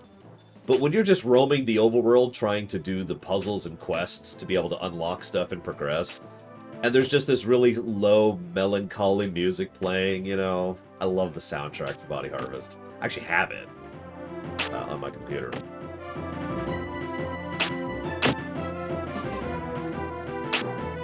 If I can plug a use-it, level-it system that I really enjoy, it's not even on the list, JF0, so probably not. But if I could plug it for just a second, Asheron's Call. I know I've talked up Asheron's Call a lot. Asheron's Call, like, every time I got hit there, what would happen is I would gain a chunk of experience for my agility, and then I would just get the other half of the experience would go into a pool. And in my opinion, this by itself solves almost every problem with the use it, level it system, because I raise something by using it, And I get experience for doing everything. And that experience all just goes into one giant pool, which I can then distribute. Say, okay, well, I've been leveling a lot on my melee and my agility, but I kind of want my spells up. So I use my spent exp on my spells, right? That is an awesome system. I cannot believe how few games have used that system. I think there's like 3. All right, I'm gonna go and kill these things now. No! They're gonna kill me. It's all over.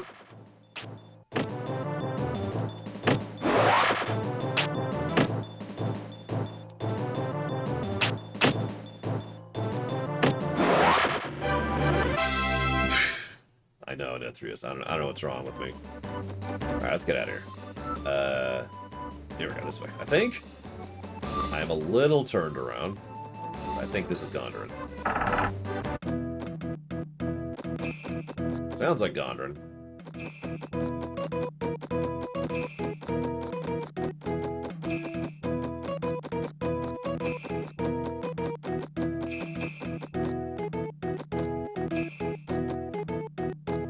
Oh yeah, speaking of which, how much did we get there? So our HP went up to 67, our def went up to 10, which probably doesn't sound significant, but you may notice that's our biggest chunk of raised leveling we have done in the entire game.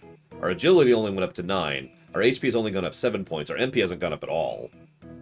So we have substantially raised our def from that one battle.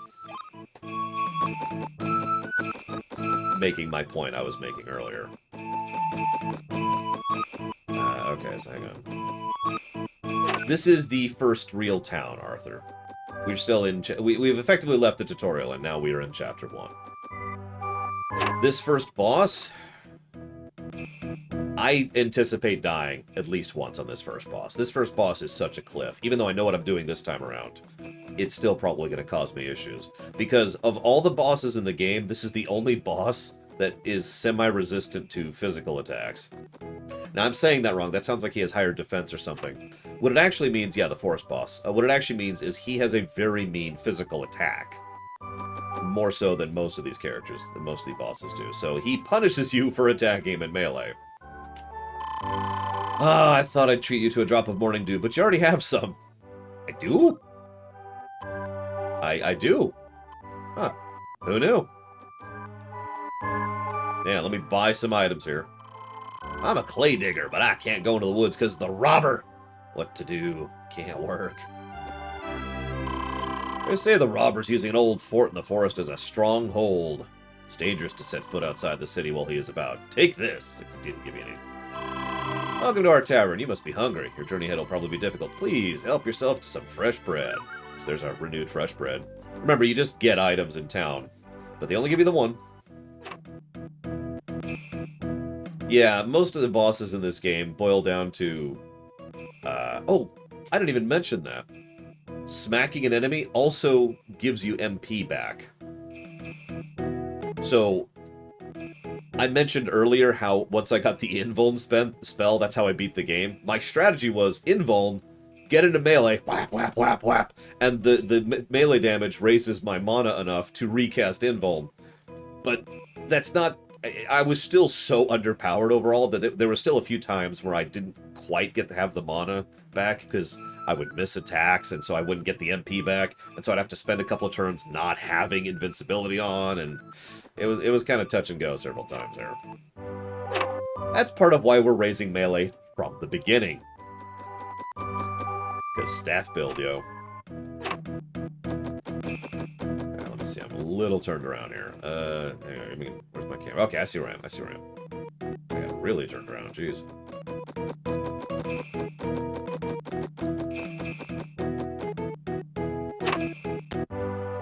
By the way, you'll notice that's yet another mechanic which could have been a positive thing if it was properly implemented. A very common design, especially in modern Blizzard games, is the raise low, generate spend. That's what it's called. The generate spend system. So, you're a warrior, you hit something, you generate rage, you spend rage to hit something, you hit something to raise rage, right? And it creates a loop. So a properly designed generate spend build is actually a pretty cool idea. This is not properly designed, as we've just indicated. But you could see how this is like the fourth mechanic now that would be cool if it had been properly implemented. Everyone talks about the robber in Connor Forest. It's frightening. He sneaked into the castle, tricked the guards, and stole a precious stone. The stone he took is called the Earth Orb. It was used a long time ago to restore calm when a great disaster befell Seltland. Or Keltland. I'm not sure if it's supposed to be Keltland or Seltland. I know this is based on Ireland, but I'm not sure how much I should take that as read. Oh god, that'd be terrible, Melkor. Hey, it's Shannon, the only character. It's nice to meet you again, Master Apprentice. I'm surprised you made it this far so quickly.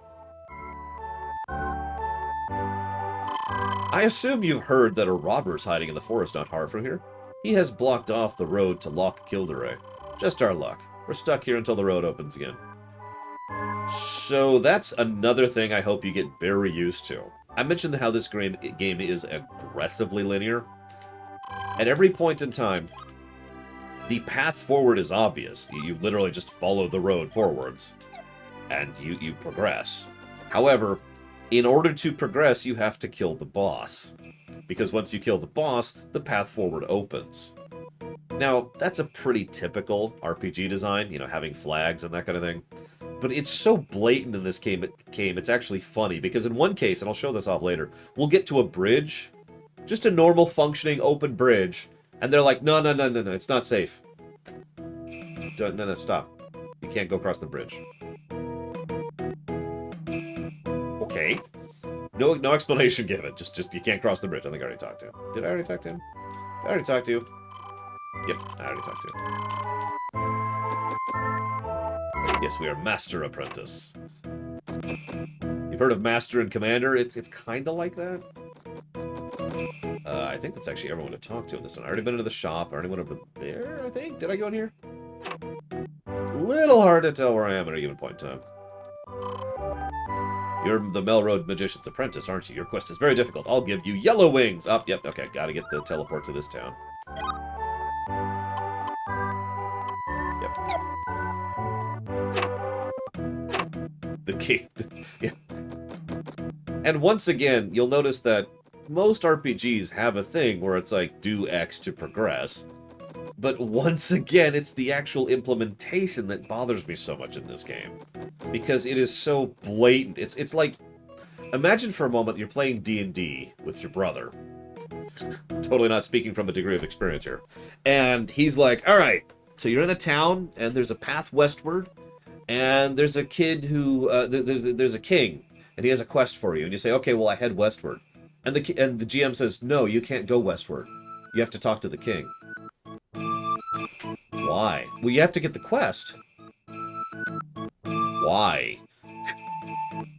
Just go talk to the king. Okay, fine, I'll talk to the king.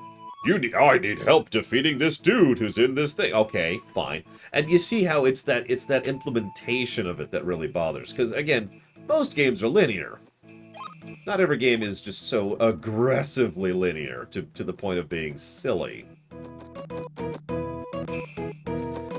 I will also admit, when I first played this game, and I've already hinted at this, I was so lost. I don't necessarily mean physically. I mean, it was just so weird bouncing around from NPCs and not really knowing what I'm supposed to be doing and building my character wrong and constantly getting defeated by the boss. I'm not sure what I'm doing wrong with that. And just, there was so little information in the game. That sounds like a negative. That I was just, huh? And I'm curious if anybody else had the same problem as I did when I was in college, playing through this game for the first time. I think it was actually high school, not college. My bad, it was high school. I think. It was in 98, so yeah, this was high school, my bad. Have you seen Princess Flora? She's a tomboy and is always getting into mischief, exactly like the late Queen when she's young. Bet she'll turn into a real beauty in no time. Oh, that sounds like a character who was supposed to be a party member.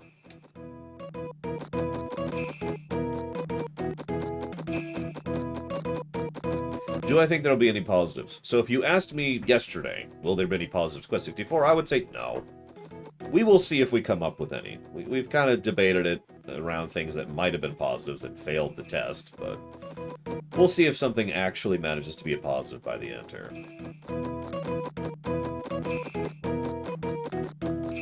feel like I'm going the wrong way. We'll find out in a second. Yep. So that, yep. So I got turned around. Hang on. So we got to go the opposite of that. Go up there. So I need to go northwest, it looks like.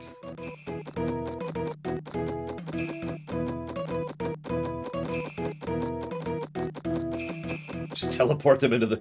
Look, you're doing the dungeon! Ah! The instruction manual. You're funny, first of all. But second of all, no. Have you heard the news? A robber's living in Connor Forest. He's become so bold, he stole a precious treasure right out of the castle. It's unbelievable. Look at all these unique and fascinating characters in this game.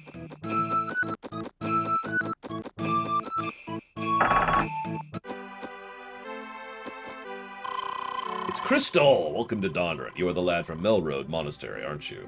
King Scott Fort is waiting in the throne room.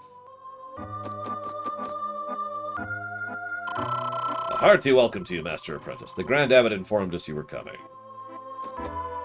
How? I guess I did die on my trip over here, so he technically had time.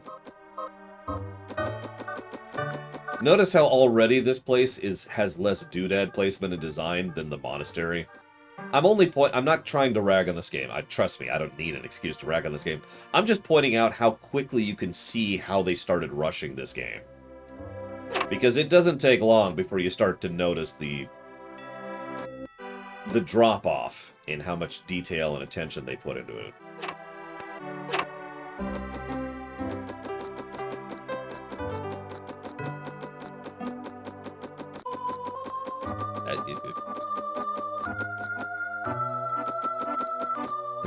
Oh my god, Sierra Mike. Wait, there's a robber Zalok? Do you know where he is?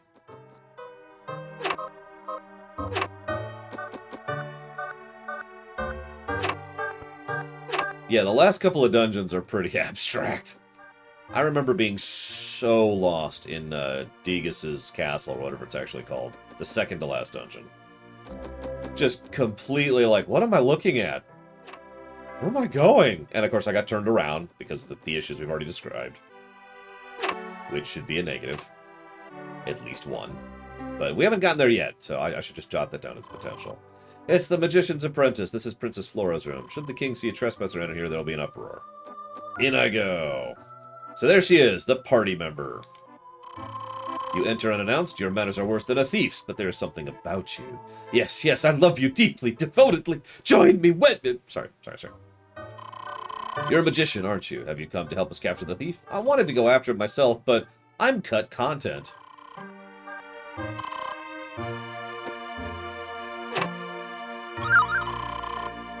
By the way, there's a weird strategy to this game. It's probably the only thing that applies as far as actual strategy in this game.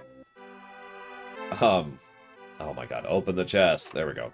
So, I've kind of already emphasized this, so I just got 2 dewdrops. Remember, you can get items in town infinitely, but only one at a time. So if you know where chests are that has more than one, and therefore you want more than one, you need to be able to be like, okay, I'm out of dewdrops, for example. So let me go to town, get 1 dewdrop for free, then go to the chests and get 2 dewdrops, and now I have 3. And that's how you trick the game into letting you have a larger inventory for, say, a boss fight, which is coming up. I should probably mention at this point that the game kind of penalizes you for not accepting the loss of items on death.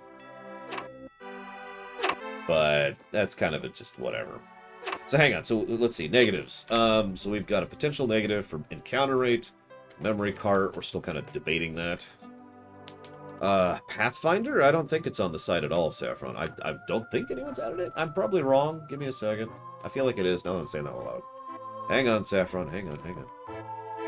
Right there. Pathfinder Wrath of the Righteous. 2 people have put $44 towards it. It's been on the list for 312 days. So it's not a very popular run, is what we're getting down to. Okay, so the memory card, the encounter rate. I just mentioned something else. Lack of information in the game. Because everything I just told you about the leveling system is not in the game. They actually tell you that if you use stuff, you level it, and they tell you if you get spirits, you level your magic. But they don't tell you the specifics, and that does matter, as I've just elucidated upon, because raising your HP, your defense, and your agility, all three of those are not necessarily intuitive methods of raising them. Because they don't track you dodging stuff, or you avoiding attacks, it's the same thing, I don't know why I'm repeating myself there. You avoiding attacks, or you moving around in combat, or you not being hit because of a dice roll, that doesn't raise your agility, like you'd think it would. And you taking more damage, or healing yourself, doesn't raise your health, it's just you getting hit, and yada yada yada yada. So, lack of information in-game, negative. Especially because it adds to the build problem. I'm still debating the memory card thing. I feel weird, you know? I feel weird giving a negative for something that is a hardware issue. I think that might actually be the first negative we give for a hardware issue. As we've discussed before, even like if I was to somehow review an original copy of Pokemon, Gen 1 on the Game Boy, I will not give that game a negative for its restrictive save system, because it's a Game Boy game. So I feel weird giving that negative. It's so easy to point to other games that didn't need it, that arguably could have or should have. Startled me. I thought you might have been the thief coming back for more. We never suspected that one man could pose such a threat to our castle, but his magic was overpowering. Note that's before he gets the orb. The castle guards went after him, but they were no match. I am still nursing my wounds. When fighting Solvering. Hey, it's the first time we've gotten his name. Try to avoid his close-range attack. It does too much damage for a small lad. You just say that's. I told you about that.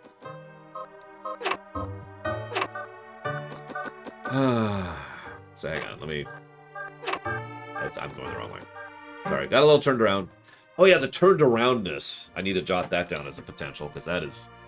I'm going to laugh if that happens to me on camera, even though I know, and I know how to avoid it. Well, it's like slavering. It's just, it's a little more fantasy-y. Ease of being turned around. And I've given negatives to this for a lot of games. Samey textures. I hate samey textures.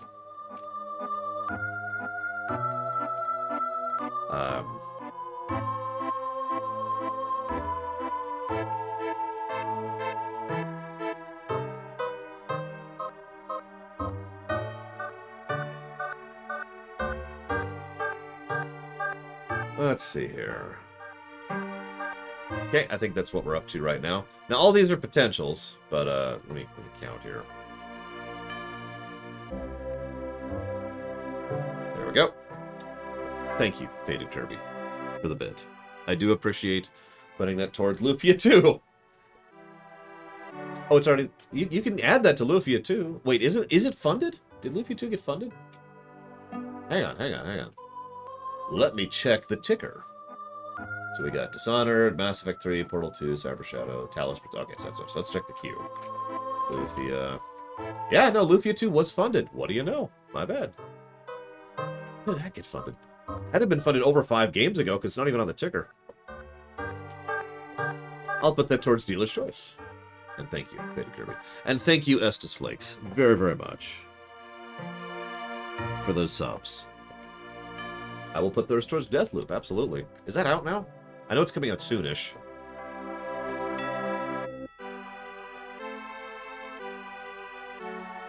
Yeah, quite a few people dumped a lot of money into Lufia 2. That's why, despite being a reasonably long game, that one got funded pretty fast. Is there... Oh, there is... I'm sorry, I didn't even see that, Estes. My bad. Let me... Thank you for checking me on that. Let me add that to Deathloop as well. There we go. Did it really come out today? Wow. I've been excited about Deathloop since it first got announced, so... I'm going to upgrade Earth and Water, Arthur. And those are the only two I'm going to upgrade. I'm not even going to touch Fire and Wind. There's no real point in it. Yeah, Witcher 3's got nothing on this game. I mean, you can defend it, Zalok. I will lose that battle. I am more than willing to lose a battle for a negative for the memory pack thing. I think it's stupid. I think it's unfounded. I think it's aggravating. And I think it is... made worse. There's got to be a word that means made worse. Magnified? By virtue of the fact that there's no modern port of this game. And this game is kind of unique in its requirement.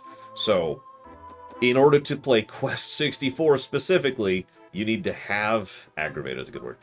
You need to have an N64, have the game, and have a functioning memory card.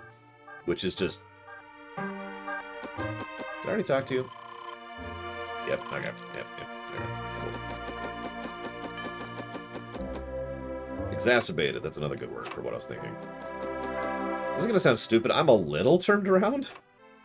Well, yes, emulating a game is obviously something you could do. Not that we would ever do that on this show, because we here at the Lore Walkers do not condone the cool crime of emulating.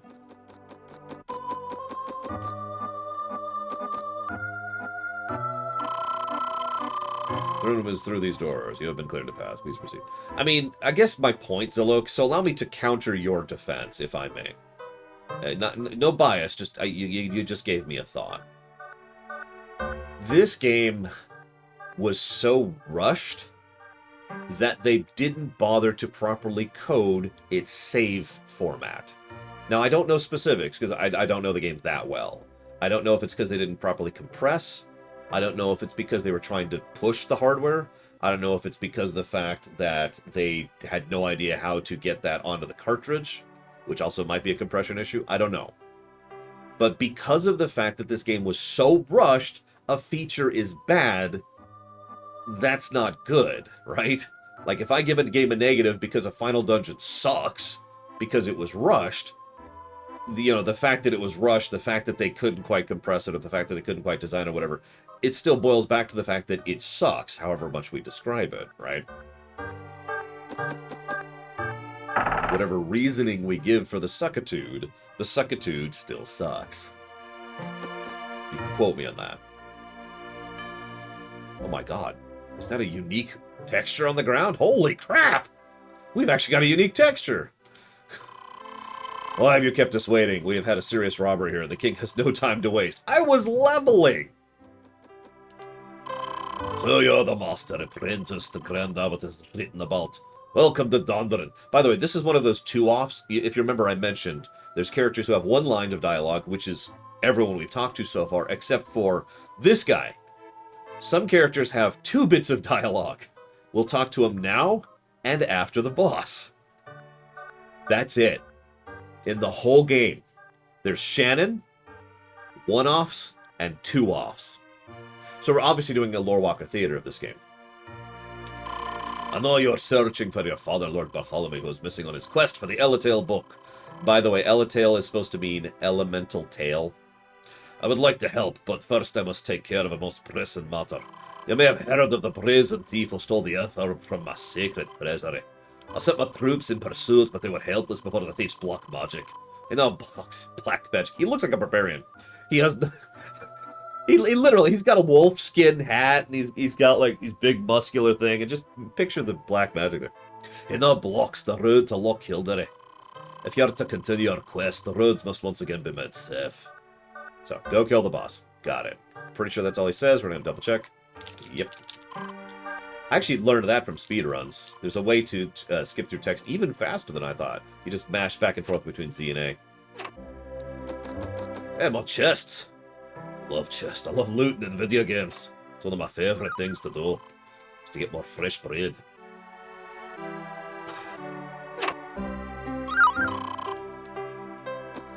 I do like fresh bread. Get really good, like, local bakery bread.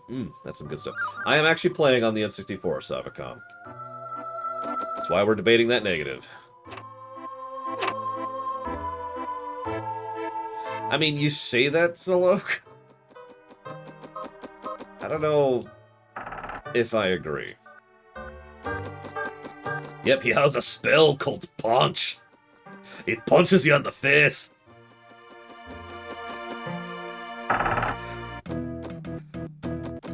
Story plus for Shannon. You're funny. We might give a story negative for Shannon, but that's much later. Okay, now I gotta remember how to get to the forest. I actually don't remember off the top of my head.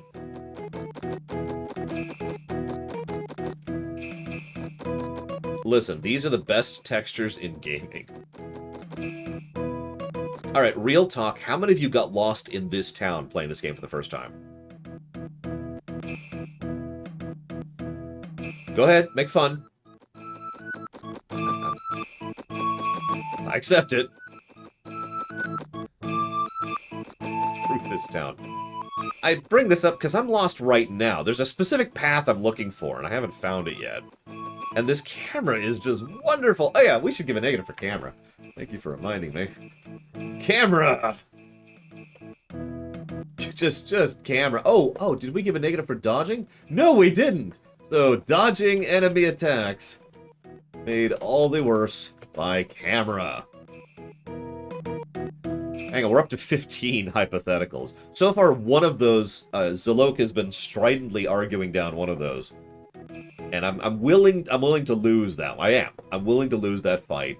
He just hasn't convinced me yet.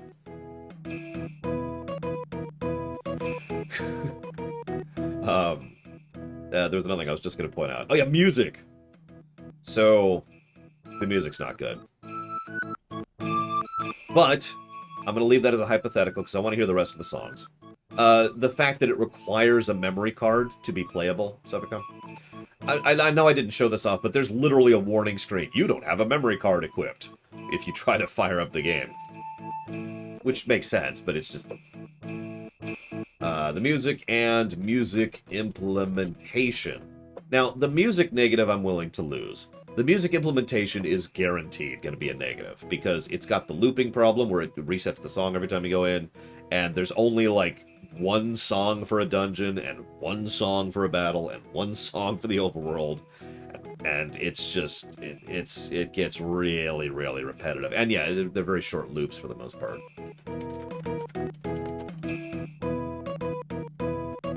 There are sound effects in this game, you know, but there's the, yeah. And of course, for when you throw out rocks.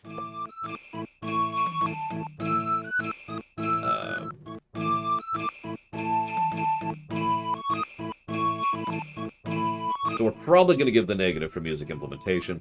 We'll debate the music itself. As several people have pointed out, some of the songs aren't terrible. You know, like the basic battle theme isn't bad. Oh, that's the way out. That's the way out. It's just dum dum dum da na na na na na dum dum dum da na na na na na, and then you win the battle, and then you fight another battle. Dum dum dum da na na na na na dum dum. I have that burned into my brain so hard. I haven't played this game in like 20 years. I still have that burned into my brain. This is the wrong way, too. Damn it. Alright, so hang on. I've just got two questions. One, is this as bad as Yoshi's Crafted World? No, the music doesn't literally hurt my ears. But, I mean... yeah, you get the idea. I should do a stretch break soon. I feel this sudden urge to do a stretch break. But first I have to answer other questions. If I was stranded on an island with two of the worst games made, what would they be? Well, of the games I've reviewed, that would be Drakengard and Anthem. And I'm not willing to go past that because I haven't, you know, reviewed those yet. Or I haven't reviewed past that yet. I only like to judge the games I've actually reviewed. Is it that way? Okay, hang on. Yep, nope, okay, well, let's just refill here, why not? Yeah, sure, this takes no time, we just do this. Yeah, E.T. is probably one of the worst games I've actually played, and Ride to Hell Retribution is probably the other one. That's not true, Darth Medora. This game came out in 1998. This game could drink.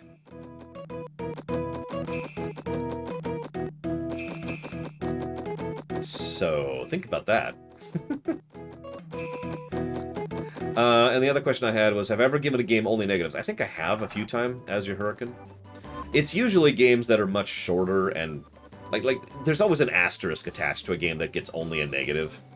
Because it's like, well, this game doesn't have a lot to it. So, like, a game doesn't get any positives to story because there's no story. Or a game gets nothing but negatives because it's just a short, bad gameplay loop and blah, blah, blah, blah, blah. The obvious follow-up question, will this game get only negatives? That's a good question. I actually don't know. I don't like to judge that kind of thing ahead of time. You know, I can speculate. So here's my speculation. I don't think this game is going to get any positives.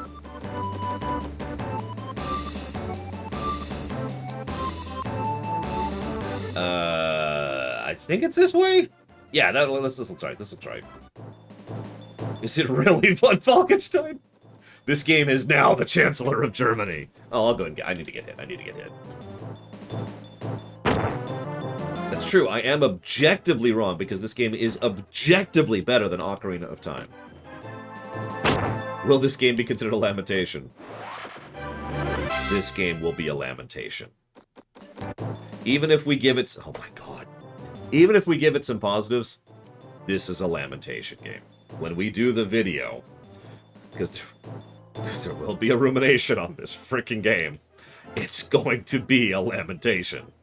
It'll actually be one of the only ones I ever do, because I don't like to do that. Like I chickened out of Drakengard, for example. Thank you, Wonder Soul, very, very much for the sub. Always appreciate. Thank you. If you happen to put that, if you happen to know what you want to put that towards, please let me know. This game has art direction. It does. I can agree with that. The artists probably put more work on it than the entire rest of the team combined. So it's basically a Blizzard game.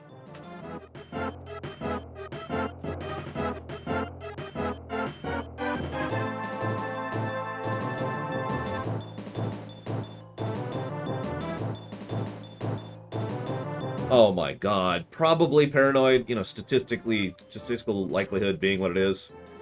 But... Well, I mean, see, the thing is, even though Drakengard is my second worst reviewed game of all time, which I stand by the way, at least Drakengard was made by people who gave a damn, who were trying something, and as several people put, it has heart to it, right? Drakengard was made by people who are actually trying to put out a specific type of game, and they succeeded at it. Anthem is garbage, by contrast. It's one of the reasons I'm glad that Anthem actually does rate worse than Drakengard, because it is a worse game. Please let me read the sign. Do I have to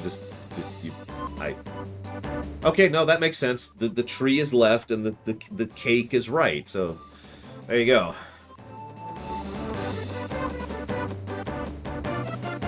Kill me, random. Kill me. just end my life right now, please. Oh, God. Oh, I like one every 20 minutes, I think. So I wrote it down in the review. I wrote down the average of how many crashes we had. There are speedrunners of this game, one of whom, at least, because I told that story earlier, one of whom hates this game. God, like, you know what? I should write down AI as a negative. I should. It's actively bad AI.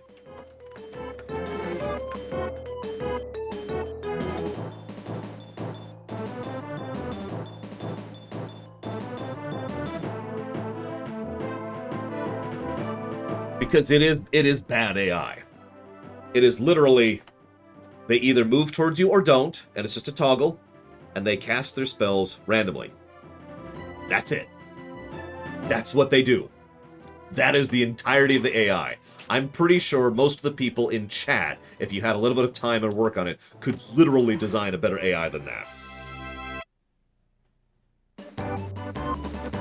No exaggeration.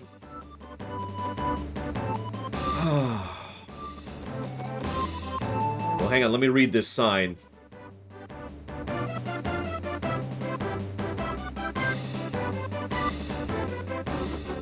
Yeah, most enemies only have the one spell. There are exceptions, like bosses.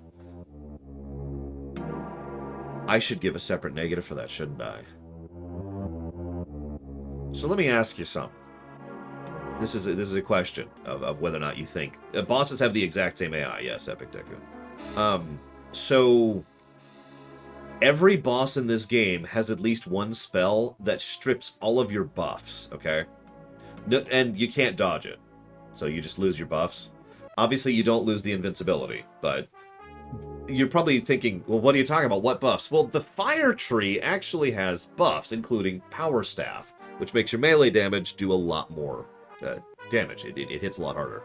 So it's actually valuable to go into the buffs of some of the other spells, but all of the bosses can just randomly plink all of your buffs off and do damage at the same time, making the buffs functionally useless.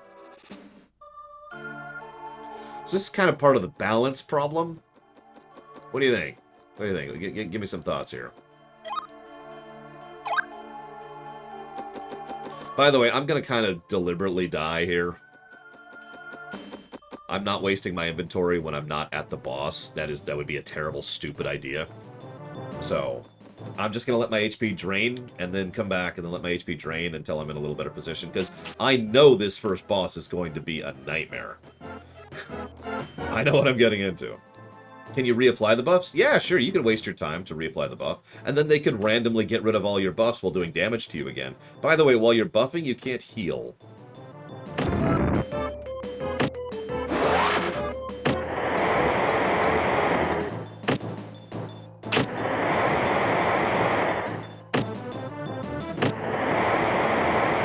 I honestly think this could be turned into an interesting RPG. It would effectively be a, like a pseudo action RPG.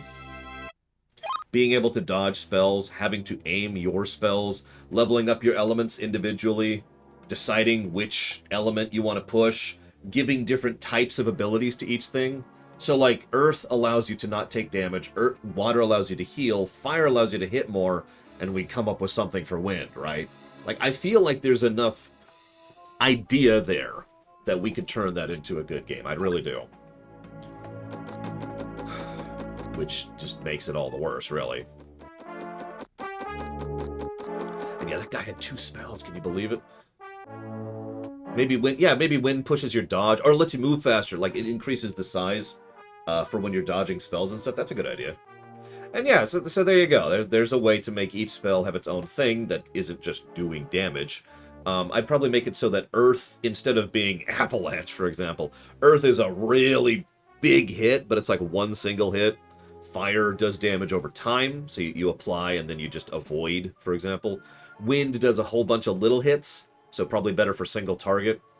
And Water would be the AoE spell. That's what you use for trash. And there you go. Each element now has a different type of damage it does, a different type of benefit it gives to you, and do some number balancing to make it so that they're all feasible, and there you go. The elemental system is fixed.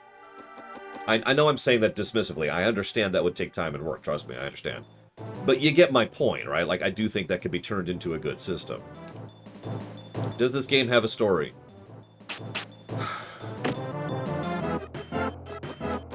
Yes? I mean, Super Mario Brothers has a story, so I can't really argue that this doesn't. We could do that as your Hurricane. I think that could work. Does it have a plot? Well, there's this book, right? I'll go ahead and die. Do I have another spell yet? Oh, I do. What do we got here? Spirit Armor! My defense is raised, and I'm dead. Oh, wow, he didn't hit me. Yes, there's an evil problem. I mean, the actual plot of this game is that the evil king of a nearby nation has been trying to conquer all of the nations nearby by using the Elatail book. Ever since he pulled it out, he has been consumed by evil because no human should have the power of the elements, yada yada yada yada. You wouldn't know any of this because none of this is in this game. Most of the actual story of this game, because there is a story in this game, actually comes from the Japanese version, you know, the patched one, where they added content back in. So I'm aware of some of the story of this game, but only because of the Japanese version. That's not in this game. In this game, there's a king who's evil. No explanation given. No reasoning given. And there's a book which does bad stuff. No explanation or reason given. And there's the evil space flea from nowhere who is trying to escape. We do know that he was sealed away a while ago. That's it. That's the plot that's in this game. God damn it. Exactly, Lord Harrimont. Oh yeah, and we're looking for a dad, even though that doesn't really have anything to do with anything, which always weirded me out a little bit. I'm dead serious, like, we're looking for our dad. That's the whole quest hook, right? No, it isn't. That's what technically should be our quest hook. It isn't. Because it has nothing to do with anything. So, Japanese version. Mammon requires a specific type of human to possess. And once he possesses that human, he'll be able to leave his prison. We are that human. So what happens is Shannon actually guides us throughout the course of the game and helps us get powerful enough to reach Mammon so that Mammon can then possess us and escape his prison. Oh yeah, by the way, spoiler, Shannon is evil. So, however, you notice how our dad has nothing to do with anything I just said. Nothing.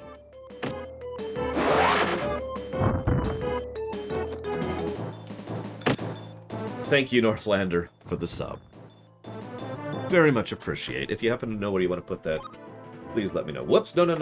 No.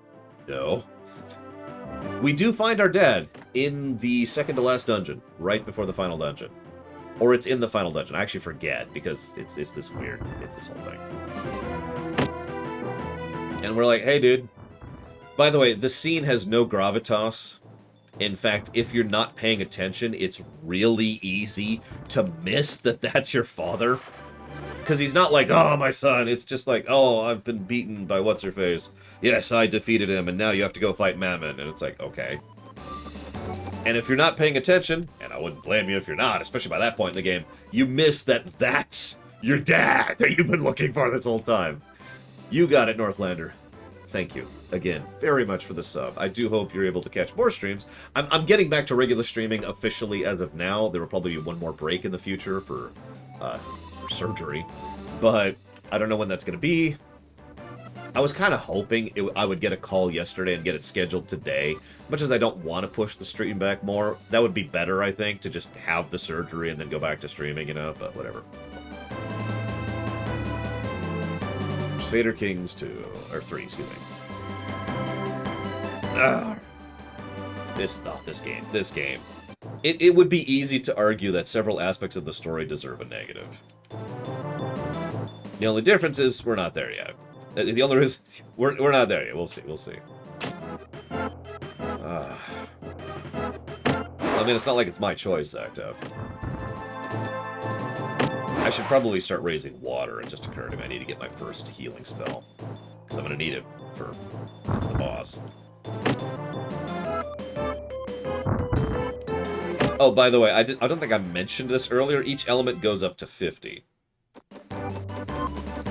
So the fact that we're up to, what are we at here? 12? 12 of 50 is where we're at with Earth so far. This is actually a pretty short game if you know what you're doing.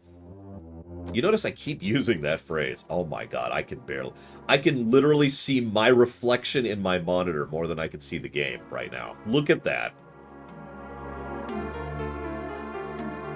No, Walker, I've decided to skip it for the time being. Mostly because we've already had too many breaks. Yes, there it is. And I don't want to impose another one upon you. Ooh, so we might die here. This is one of the harder enemies in the early part of the game. Let's go ahead and do that.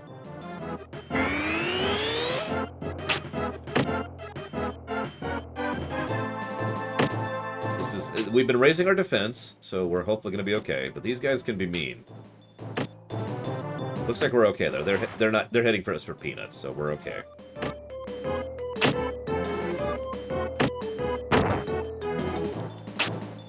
Yeah, we've talked about this a lot. Proper lighting design there's a whole thing about making something look dark but visible. There's a whole art and science to that. This is not that. This is just making something dark. Ah, yes, thank you, Bragon. I was just about to mention that. Yep, I've been leveling my defense. You notice how, by the way, despite leveling my defense, that put me to half health. So you could see how that enemy caused some fear in me when I saw that, like, oh god, it's the bats. So, yep, let's start leveling water.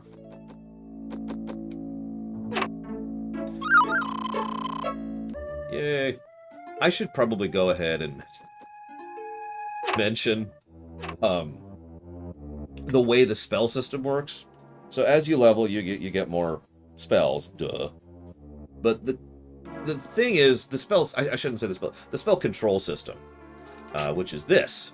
So you see the up, left, down, right, that's the seed buttons right here. And so you just hit, I think it's left. Yeah, left is earth, down is water. The other two don't matter. And then you select from this menu. And it's just kind of a neat thing. I don't really think it's positive worthy.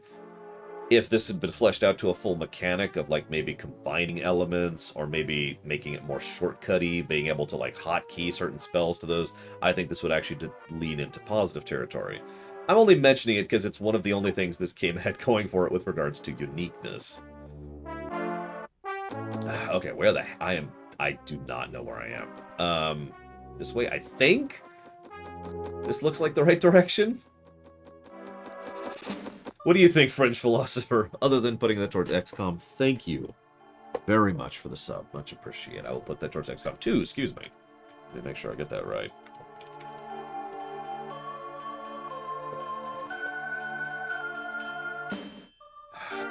So this is a good time to mention another negative to gameplay. Lighting. This is not the only section of the game where we will literally have trouble seeing because of bad lighting. Some of the dungeons, like, I mean, this is a dungeon, but some of the dungeons later are just... So we might die here too. That's okay. That's expected at this point. What do we have in water spells? We have water pillar. Yeah, that's it. I should probably mention... I should probably mention that despite the fact that we've got all these spells, they're really boring. Which, oh yeah, by the way, I just missed myself with a spell. What I mean by that is the earth spells are throw a rock, throw a bigger rock, throw a lot of rocks, throw a lot of smaller rocks, throw a lot of bigger rocks. Those are the earth spells. The water spells are a small water pillar, a long water pillar, a larger water pillar, and a larger water pillar.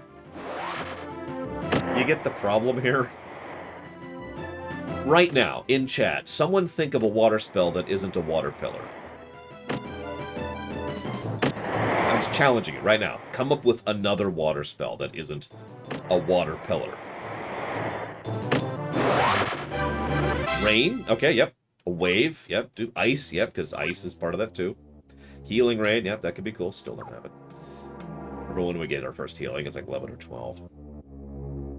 No, obviously there's nothing in this game. I mean, just if you're a creative person and are being tasked with coming up with a water spell that isn't a pillar. We got a water sphere, yep. Fog, that could work. Mist, same kind of general idea.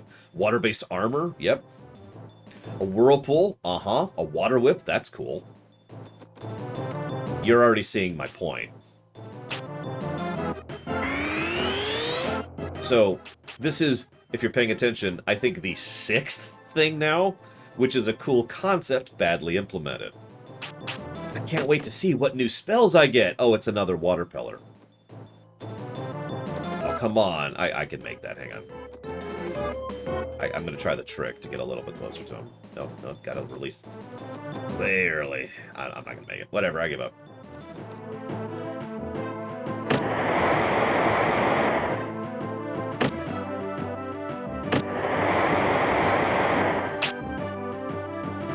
Yeah, the powers are extremely phoned in. Now, we know why. Because what they did was they rendered the animation cycle for, the textures for, and the loop for a water pillar. And then they just apply a mutator, which the N64 can live adjust polygons, and they apply that mutator to make it taller or longer or whatever, right? So they only have to do the work and effort for one spell, and then they just apply the inherent mutator in order to make the other spells, right? So it's a lot quicker and a lot easier, if you're rushing to make a release date, to make one spell and then modify it. Hey, Damashi. Oh god, one of these days I need to memorize the way out of this frickin' town. I keep having this problem. So that's why they did it. It kind of is, yeah, hazardous. If you ever want to know how not to do game design, this is one of the reasons I allowed Quest 64. I could have easily vetoed this game. because I've played this game. I know how crap this game is. But there is a value in reviewing a bad game. And I think the speechifying I've been giving for the past, looks like about 2.5 hours solid here, has been exactly that value. This is what not to do, right?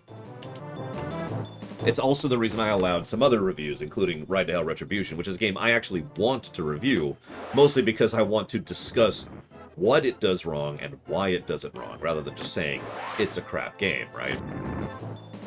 Plus, I'm kind of curious if Ride to Hell Retribution will be my worst reviewed game of all time.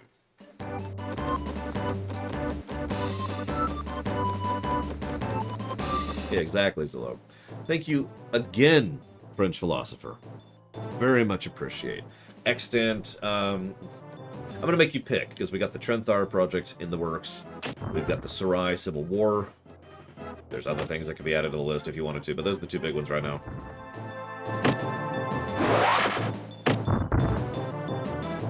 I should check my stats after this. Remind me to check my stats right after this. And get a water. I'm almost out of water. Good lord. Hey, Lolamlas. Civil War, you got it. So let's check our stats really quick. Jesus. So I want to make this clear. Well, it wasn't a review at all, Dr. Winter. It was a lore run. Speaking of which, please go watch the Ride to Hell Retribution lore run. It's probably one of my best lore runs. That's not a joke. It is the only lore run I've ever done that my friends have watched and enjoyed. Make of that what you will. So, just pointing out something, I know I've already kind of established my point here, but I want to rehash this point. You notice how my defense has gone up to 12. If you remember, before we got to this town for the first time, before we ever got to Dondarin, I sat there and let those werehairs beat on me, and we got our defense all the way up to 10, which is a good defense boost. In the multiple deaths and walkthroughs going into the forest and dying and getting into the forest and dying and all the combat we've done then, we've raised def by 2. Just pointing out how screwed up the leveling system is. Again. And our agility is actually up to 13. So our agility is actually outpacing just because we keep running back to the forest. Because this is getting us agility exp right here. This game. Our magic exp is nowhere because I'm not casting. And I'm kind of doing that on purpose because I really want to raise a couple other things before we get to that.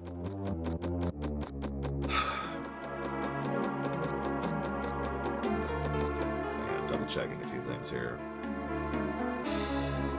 I feel like there's another hidden spirit somewhere around here. This might be the worst use it to level it system I've ever seen. These, we might die to this fight. Let's get some Earth experience while we're here. So, oh, hang on, I'm aimed wrong. Hang on. I try, Arspruce. I probably fail, because I'm terrible and awful, but I try. Hey, Takoida. You can see how this is going so far if you look down here. Oh my god. Yes, you don't lose anything from dying. That kind of goes both directions. And yeah, I see the spirit right over there. I knew there was one around here. I cannot seem to get this aimed right. Whatever, let's just do it. I hit one! It wasn't the one that the rock fell over because bad hip. Did I already write down bad hurt boxes? Inconsistent, I think, is actually the real problem here. Inconsistent and actively inaccurate hurt boxes on spells. There we go. No, seriously, I can justify that as a negative because it means you need to learn through just trial and error where your spell actually hits, because the visual is not where the spell actually hits. That's really bad for Earth, because Earth is super inconsistent for that.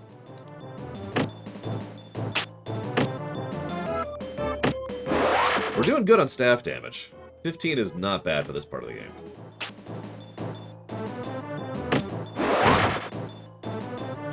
Hey, Cord. About time they paid you. You should get like a really good sub or something, you know. It was also not the enemy I was aiming for, Jaron Dauphine, if you were paying attention. I was aiming for the guy right in front of me, and the rock rolled over him and then hit the guy over to the left. It one-shot him, because these are actually weak to Earth. Oh yeah, I should mention that every enemy in the game except for one enemy in the entire game has an elemental weakness, which sounds cool, but it also means that they are strong against their, everything else. Now, that may or may not sound as terrible as it is in practice.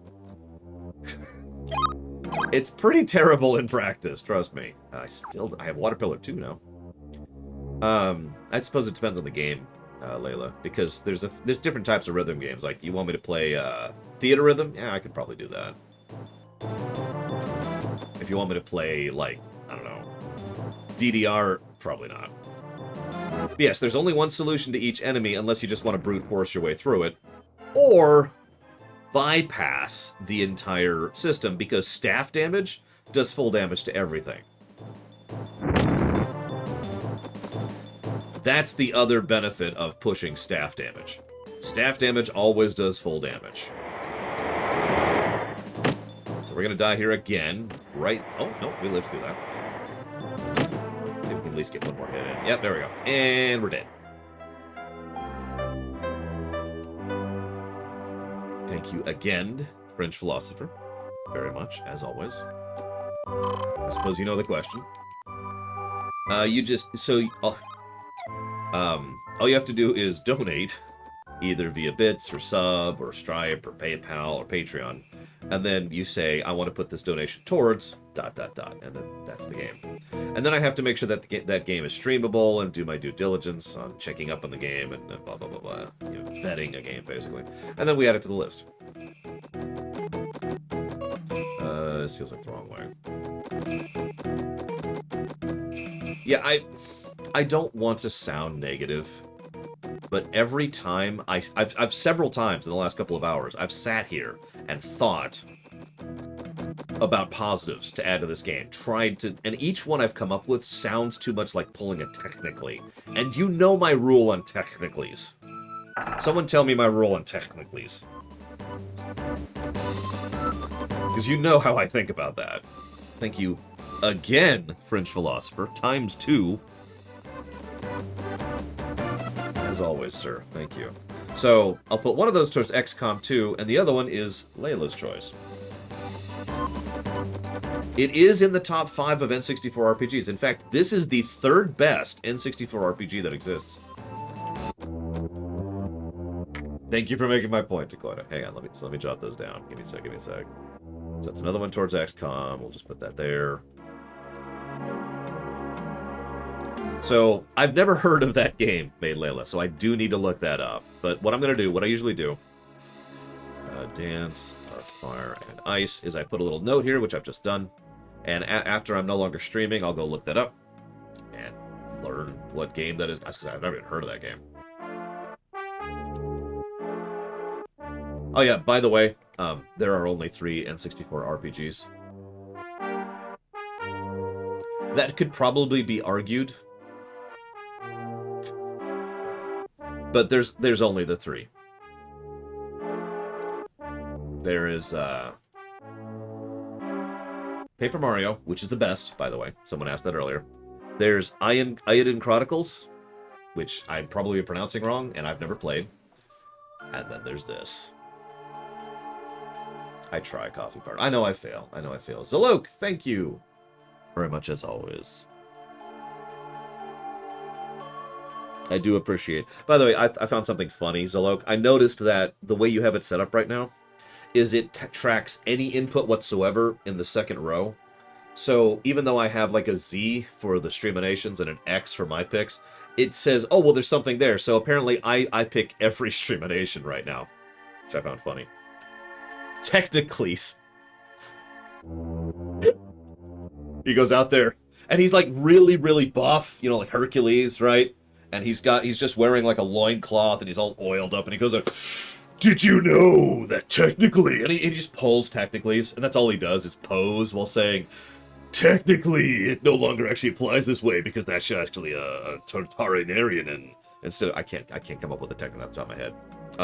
Technically, there's only 3 games, therefore this qualifies as the 3rd best game. Yeah. Then he just leaves, right? What's this going towards? Quest for Glory. You got it.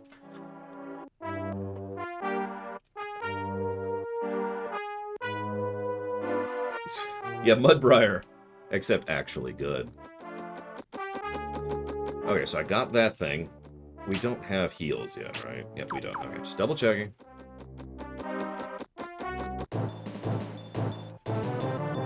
Oh, my goodness. We still don't have agility over the kobolds. Wow.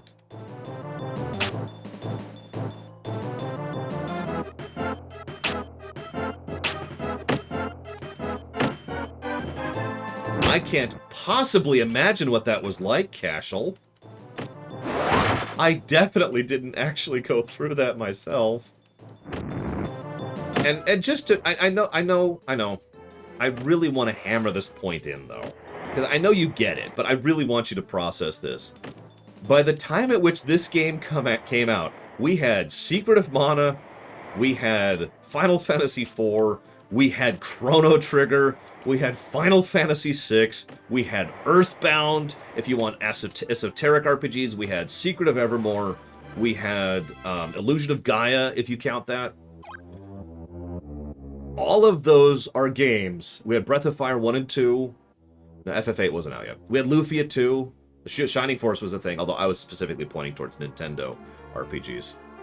And I don't think Shining Force was on the SNES. We had such a gargantuan gamut of great SNES RPGs, Nintendo RPGs. Let's say this more clearly. And then a new Nintendo RPG was just announced. What's your reaction going to be? Because I know what mine was. I'm going to die from this fight. That was my reaction. I'm actually going to die to this fight.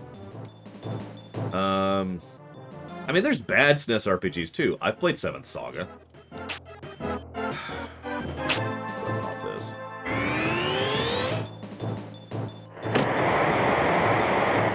I think we literally need to go grind. And of course, grinding doesn't mean finding current level enemies. That's not how you level.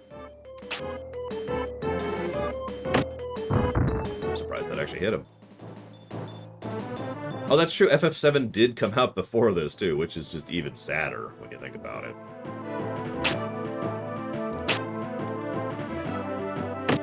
No, I was trying to hit both of them. Hang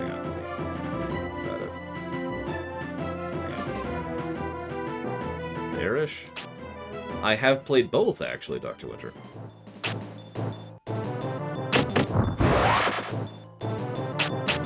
No, grinding means getting hit a lot. Good afternoon, Mike Delon.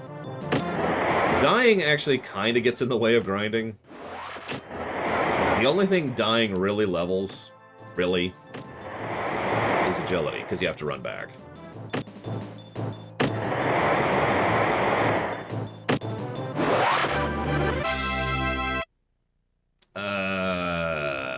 I mean, if you're okay with me cheating in that game, Dr. Winter, I'll allow it. And I only say that because ActRaiser 2 is rough. That is a hard game, and I know it is. And, yeah, the potential death and potential not beating that game without save states is kind of high. Still not healing. It would be a waste of items to heal at this point. So you're probably wondering why I keep saying that, because I've said that like 3 times so far. Ignoring the fact that, so remember, I've picked up chest items. That's the only reason I have more than 1 healing item right now. I will probably need that for the boss. So if I use my healing items right now, I can't restore those. Those chests don't respawn. They're gone. So if I use all my healing items, I can only ever have 1 at the point of game I'm at, because there is a finite number of healing items in this game, up to a cap of 1. That 1 slot I can have infinitely, but the moment I leave town, I only have the 1. I feel like I'm explaining this terribly, but you get my point. I have an infinite amount of 1 healing item, but I have to go back to town to refill it. 98, Dakota. 1990, I forget the month. Jeez, hang on, let me see if I can... We're going to try to level some magic here. Let's see if we can aim. By the way, you notice how the camera fights me? Like, you see how that's not me holding that. This is me holding down the camera. And then it says, okay, let's go back over here. So I think I'm aimed right. Let's try this. Hey, we actually hit him. He is, however, strong against Earth. So that didn't do anything. By the way, there's nothing that indicates what they're strong and weak to for the most part. There's a fish later that's weak to fire. Now you're probably thinking, well, of course a fish is weak to fire. There's only one fish that's weak to fire. Most fish are weak to wind.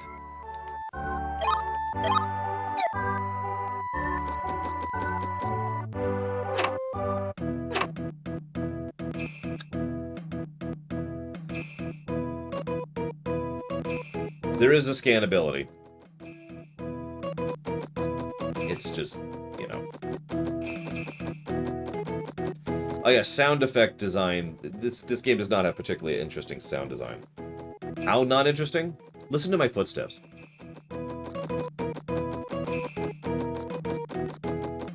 You hear how on the tiles and on the dirt, it's the exact same sound effect?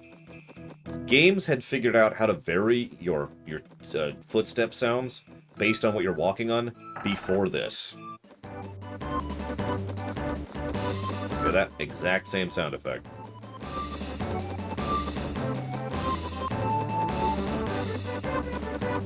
So let's go level.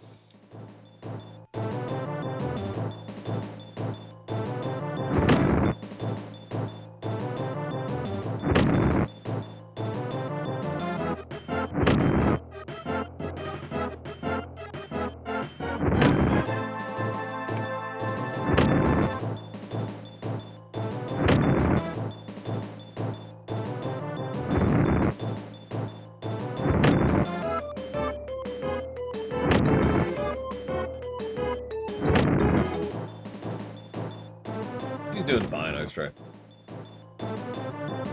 I've sort of finished the wall. I say sort of. I have done all of the hard work for the wall. All I have to do now is place down the easy bricks, which is going to take like 10 minutes. I only stopped because I was on the verge of exhaustion because... Frickin' wall, I swear. But I'm at the point where all that's left is the easy bricks. And then I got to move a lot of heavy boxes with books in them.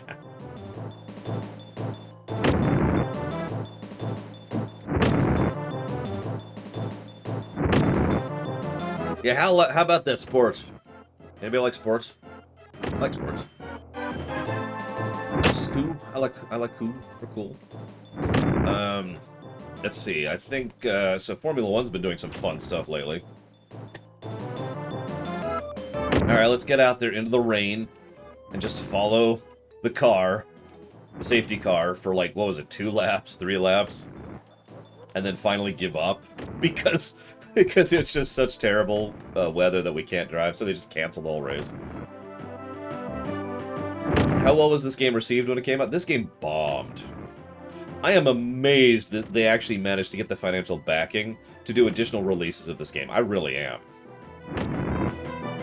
I do not know how they managed that. Thank you, French philosopher, for the bits. I'll put those towards dealer choice. Later on, bosses become trash, which is pretty normal, honestly. Yeah, the only reason, it's been said several times, the only reason this game is as well known as it is because of the fact that it's one of 3 RPGs on the N64. That's it. That is the reason this game has any popularity.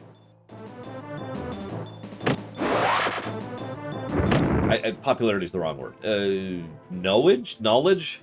That's the reason people have heard of this game.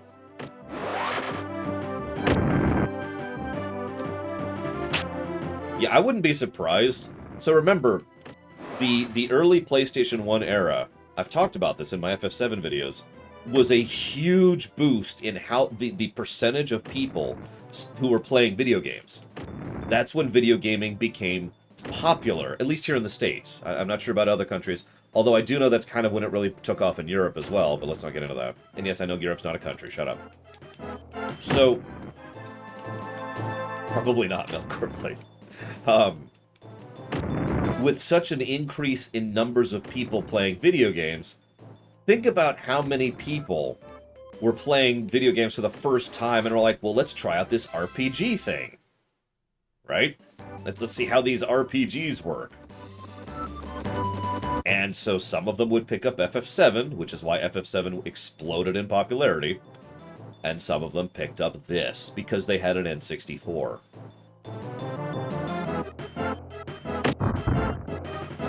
Because that was it. Those were the options. You had an N64, or you had a PlayStation. Don't tell me about the Dreamcast or the Saturn or any of that crap. You get my point. Those were the two big ones. So yeah, it's very understandable why this game is as well known as it is. It's a shame. This would actually be a really good battle to level on, but I'm on the verge of death, I guess. Saturn did have better RPGs in this, which is funny. But, I mean, the Saturn was the Saturn.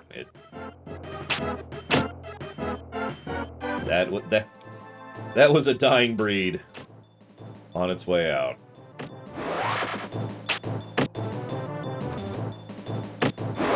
And then they decided to gamble on the Dreamcast, and that failed horribly.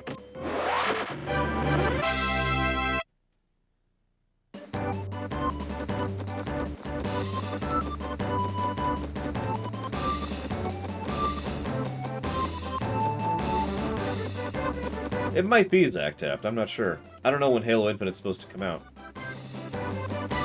So I want to show something off here really quick. I want to make sure I'm right about something. But you may or may not notice that I'm not getting encounters. So this is still a battle area, a threat area, or danger area is what it's called. Excuse me. That means I'm gaining double the experience for agility. But I can't get into an encounter this close to the wall. So I'm leveling my agility quite quickly right now.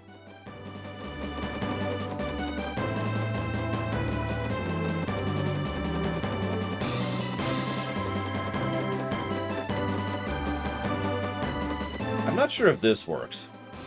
I think it does. I know this works. This is what you're supposed to do. You get a rubber band, and you do this. This is how you level agility in this game. This is what I was talking about earlier.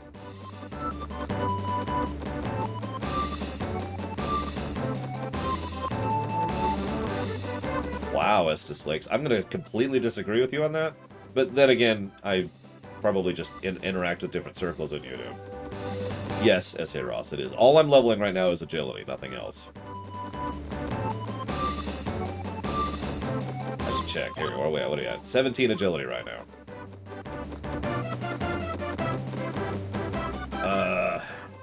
So that's, what, 15? 150, which is 2.5 minutes, I think? Yeah, stop looking at the screen. Everyone stop looking at the screen for about 2.5 minutes. I'll let you know when it's safe. I'm going to check when that timer hits 2:49. I mean, it's not the worst song in the universe.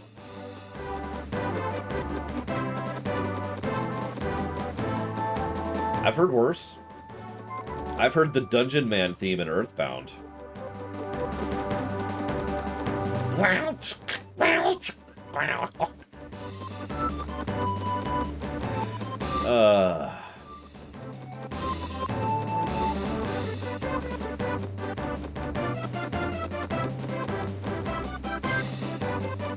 That's right, we need to come up with more negatives. How about what I'm doing right now? Monkey Cave. Oh my god. I mean, I think Dungeon Man is a worse song, but, you know, it's kind of... Oh yeah, by the way, if it really is bothering everyone, really?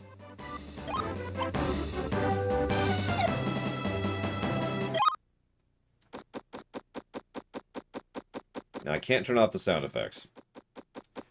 But if, as a legitimate statement, because you've heard all but 2 songs in the... No, that's wrong. 1, 2, 3, 4, 5. There are 5 songs you have not heard in this game. And I'm not joking. Yeah, let's do the Morrowind test. I guess I don't have to let this go. I could just do this. Because I'm playing on the N64, not an emulator. So weird not emulating a game. God. I feel like his footsteps are slowly drilling into my brain. Just... yeah, this... I think Medoro actually already did that, but yeah, this is basically leveling in Quest 64 101. You either run in a circle to level your agility, or you let enemies beat on you to level your HP and your defense. Okay, so Morrowind test first.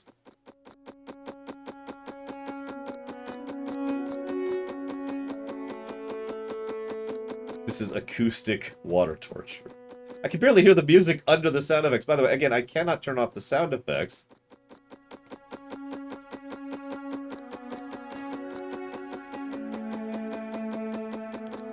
Which is why I'm not going to give that a positive, by the way, as low. Yeah, I don't think it... Hang on. Okay, so yep, nope, that was a point of agility, as predicted. That's about right. So every 15 seconds of moving... No, you cannot. Every 15 seconds of movement, you gain 2% of a level. And that's the system. Every 15 seconds, you gain 1/50th of a level. So 15 seconds times 50, that's a point of agility. And that's your rate of leveling, right there.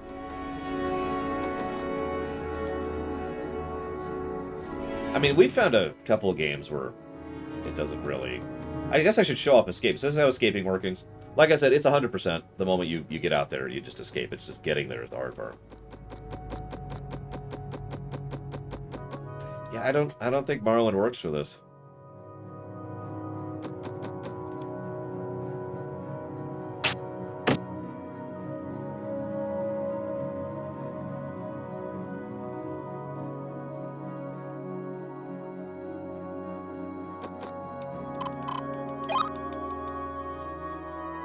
Yeah, escape is a water spell, and also very worth doing if you're avoiding trash, aka speedrunning.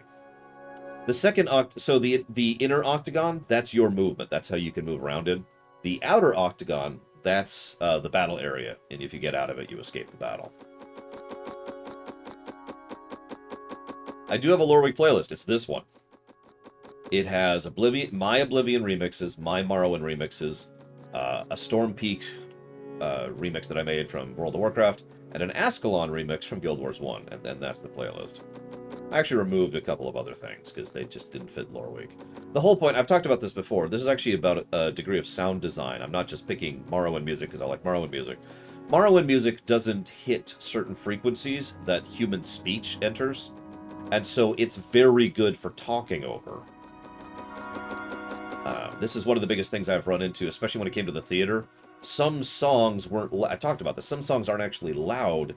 They just cover the same frequency as human speech, and so they kind of blanket over it, even though it's a quiet song. So, this is music designed to be talked over.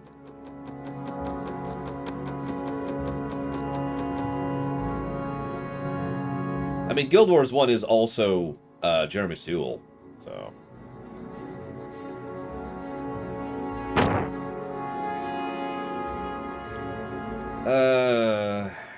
This'll do. We gotta level our defense and our HP now. I did used to do PowerPoints for a living, Polka Sweater. Where can you download it?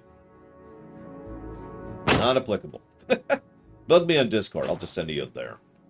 I'll just send you the files there. Well, I actually do sound design.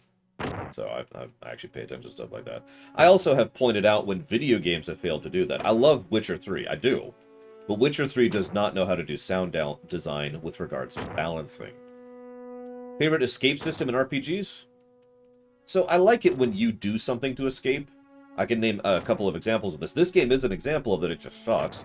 But, for example, most of the Mario RPGs, you do a little mini-game or you do whatever, and that's how you escape. That's probably my favorite overall methodology.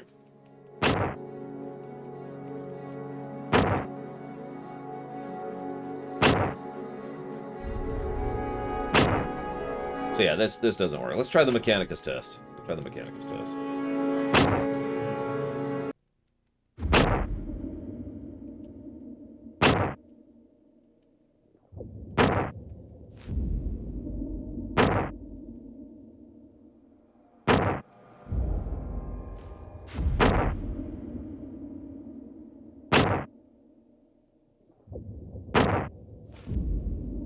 There's actually better ways to level than this, but we don't have access to those enemies yet. Some enemies will hit you multiple times every time, you know, they attack. That's great for leveling. Like blood jellies. I'm going to be paying attention if we see any, because I might actually try to sit there on blood jellies for a minute. Yeah, I don't know what this big mouth hippo is trying to do here. I make a lot of fun of this game, and I'm not pulling back from that. But I want you to picture being one of the programmers or designers being told, so we need you to make a 3D RPG on the N64 to challenge FF7. You have 9 months, go. Now picture that. Picture being the person told that. I don't know if it was actually 9 months. It was pretty short. It was a pretty short development cycle. Even for the time.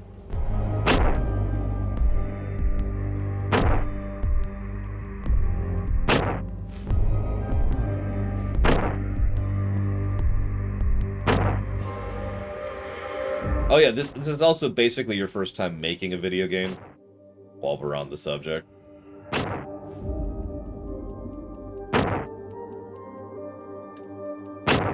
That is actually something to be worthy of note. And this game is surprisingly bug-free. It does have a couple of bugs. There's a way to get out of bounds. And, like I said, balancing is all over the place. But as far as straight bugs, there's not that many. Credit where credit is due.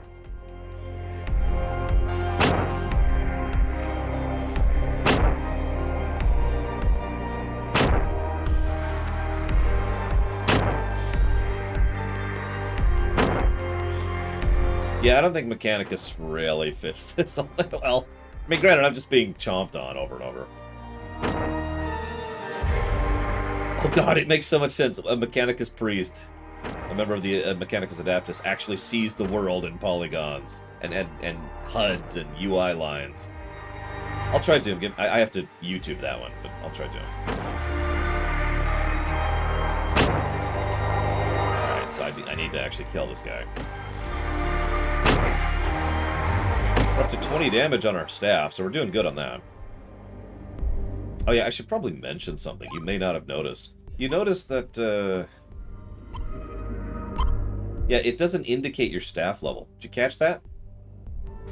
How many of you, when you played this game for the first time, didn't know you could level up your staff?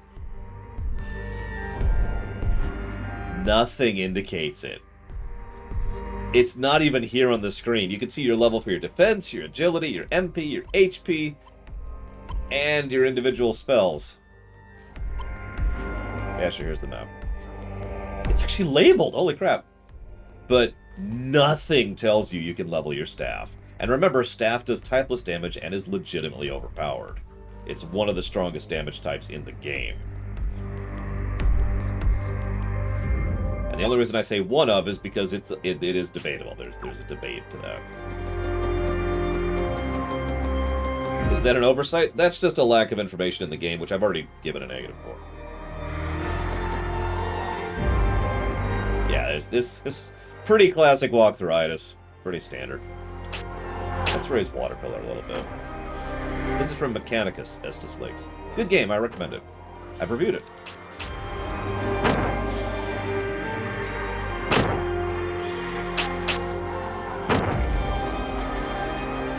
Using water damage on a water enemy.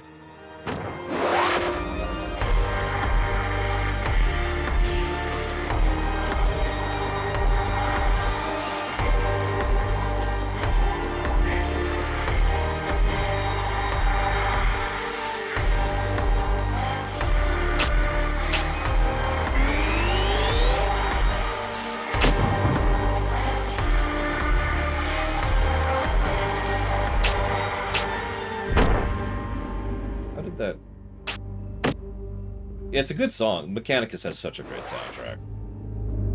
If you don't buy the game, I recommend you at least look into the soundtrack. Oh god, I know, Dakota. I forget the exact instance, but there was a Nintendo Power back in the day which printed a trick wrong. And for years that bothered me. Because I always assumed I was doing something wrong about the execution of the trick. It wasn't until the GameFAQs era started, which was like 2002. No, that was like 2004, when I was like, "Oh, it's wrong." There were actually quite a few like that too. It's just, oh my gosh.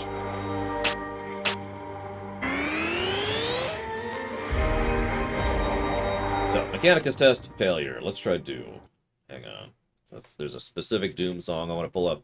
It's probably my favorite Doom song. I haven't decided, Eclectic. I might. Okay. Let's kind of try to aim ourselves here.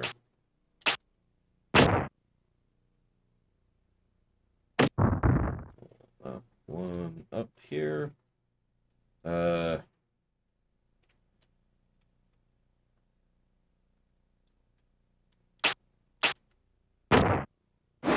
There it is.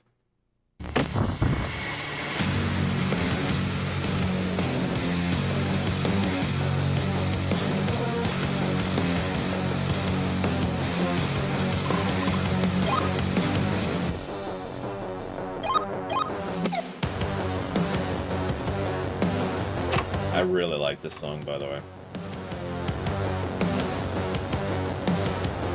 Hang on. Let's get into combat. I want to see what that's going to look like. Hey, Volcanto. You can absolutely put that towards God of War. If you give me just a second. I'm already lost. Yep. Ah, I hate this town. One of these days I'm going to memorize the way out of here.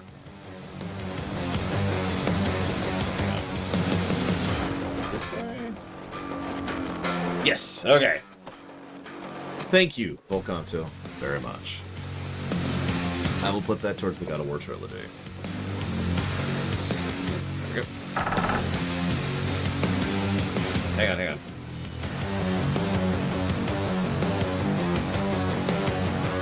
Done. Okay, so first let's do our first test with this music.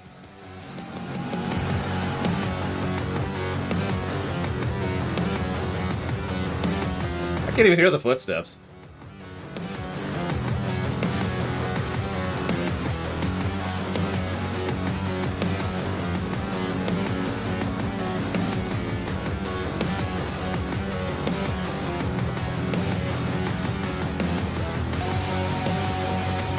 Leveling agility!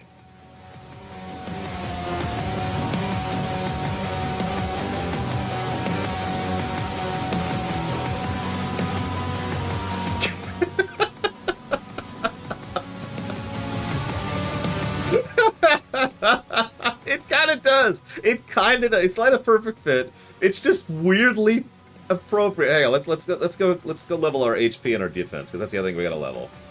Let's find some were-rats. Ah, that'll do. Hellhounds will do. Hellhounds will do. So we gotta make sure we face away, and we're good. Level. We're fighting hellhounds even.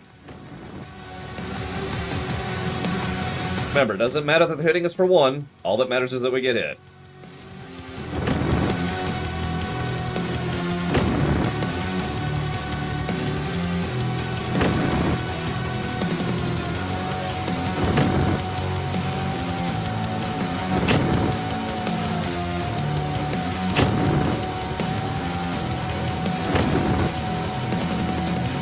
Yeah, that's right. One hit me for two. I need to raise my defense more. It's okay, I'm doing that. No, Walker, we still haven't managed. We have been dying to the trash in the first area, first dungeon, so we're grinding. If you do not grind in this game, you probably can't beat it, Arthur. Now, there are ways to do that. If you exploit this game, and if you're lucky, you can beat this game without grinding. I should know, I've watched speedrunners do it. But that's the level you have to be at to not grind in this game and win.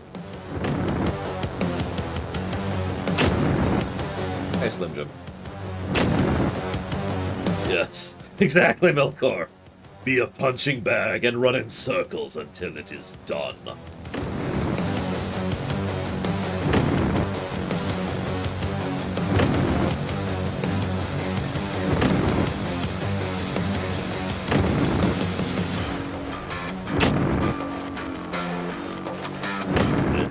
Keep beating on me. Yes, good, good.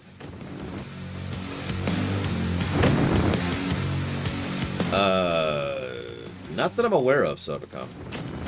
There is a glitchless category, but that's just the normal category, believe it or not. Because, like I said, the only real glitch is the out-of-bounds glitch. Yeah, glory kill with the... and then, like, jam the staff through the enemy. And then, like, as you have the staff in there, you twist it to the side, which snaps their neck, and then you pull it back out, you know?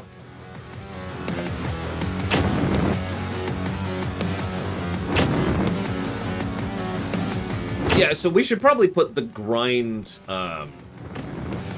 slowness down as a potential negative. Because grind itself is obviously something I'm against, and I've never been quiet about that. But there's something else for the severity of grind, right? So, severity of grind. And slowness. We haven't even gotten to the first boss yet, Torchinator. Where are we at? Oh, Morrowind. Easy answer. I don't actually like Skyrim that much. Never have. Put that over there. Yeah, there will probably be more negatives. I'm just going to be real about that. Yeah, Disgaea is... I mean, that's the grind game, right? This is just... slog, slog, slog, slog, slog, slog, slog, slog, slog, slog. Now that... Yep, I was going to say, that should be enough, and it was. I think Layla in chat mentioned that it'll be level 9 when we get heal. So this is actually a really good setup, but I don't want to die... So we're going to level our agility a little bit, which is what I should be doing. I suppose I should be efficient about this. Because remember, we do get a little bit of agility for running around on the battlefield. It's not a great amount, but it's something. So we could level our agility, our defense, and our HP by running around the battlefield and being a punching bag. Leveling, ladies and gentlemen. Game design! Thank you, Ciela. Very much. As always. And it's going towards Darth Madoro's decision. If you know where you want to put that, please let me know. No, FF2, so this is going to sound really strange. FF2 is not that grindy of a game. I've actually proven this on camera. Because FF2, with one exception, you don't actually have to grind. Just playing the game, playing through FF2 normally, as long as you don't pick up certain weapon types, that's a separate problem. But as long as you pick weapon types that are well represented, like swords or fists, as long as you use spells regularly, the leveling curve is correct, right?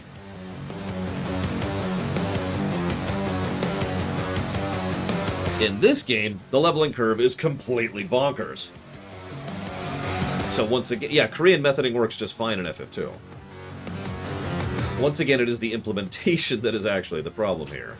Let's try and level some water. Or miss. That's cool. That's what I wanted to do, really.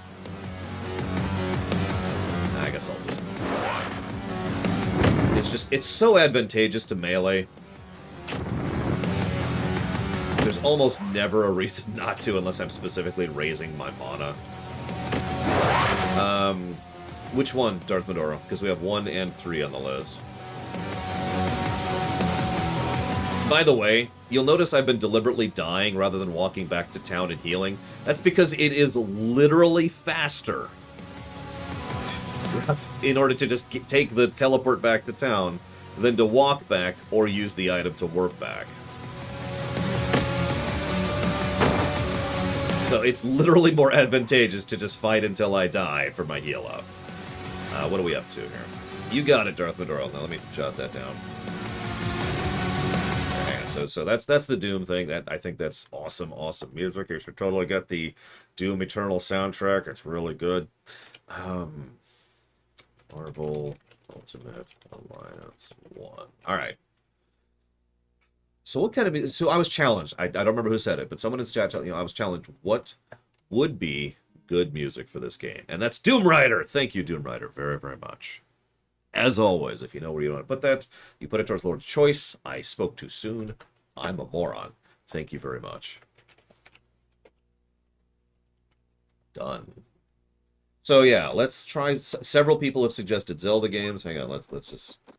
I actually have a Zelda playlist.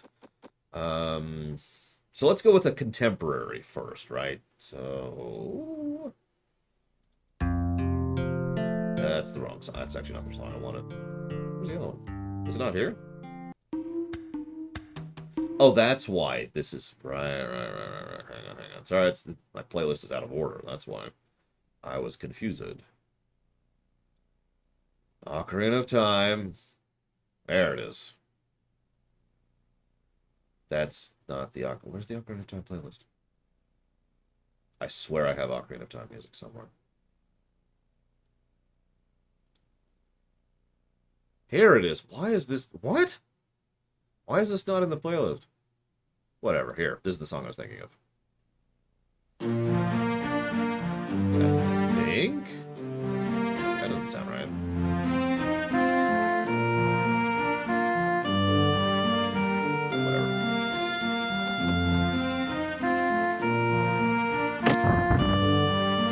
Oh, that would be awful, Torchinator. So, I've already mentioned a negative for the save system. If this game made it so that you lose everything every time you die, given how difficult and rare it is to heal, given how long it takes to get anywhere, especially if you forgot to get the warp item, I would probably argue that for a negative. I'm not going to, because they don't do that, but that would suck. No, Guile's theme doesn't fit everything.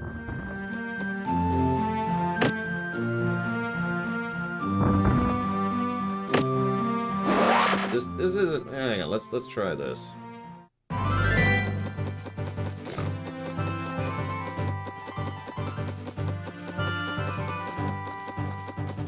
I mean...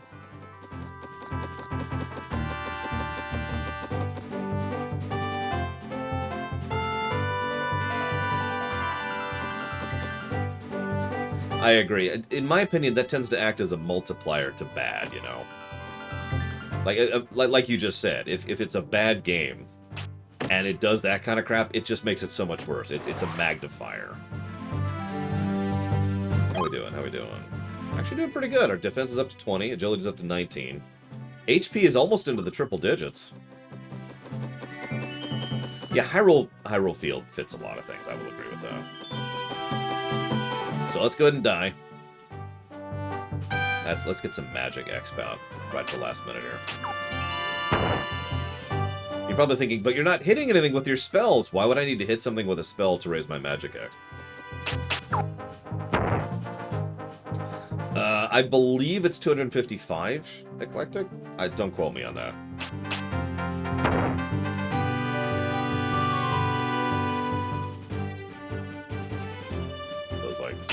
Please come over here. No. It's probably hard to notice, but you will notice, if you're paying attention, that our movement is actually larger. That circle, or that hexagon, is larger because we've been raising our agility. So, random question. What's your favorite song in Ocarina of Time?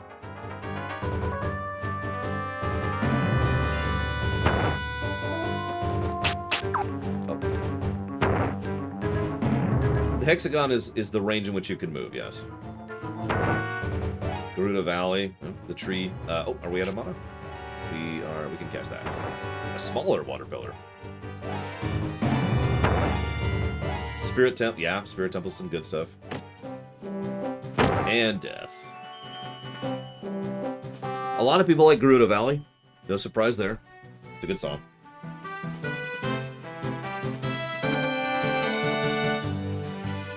That not... alright, whatever.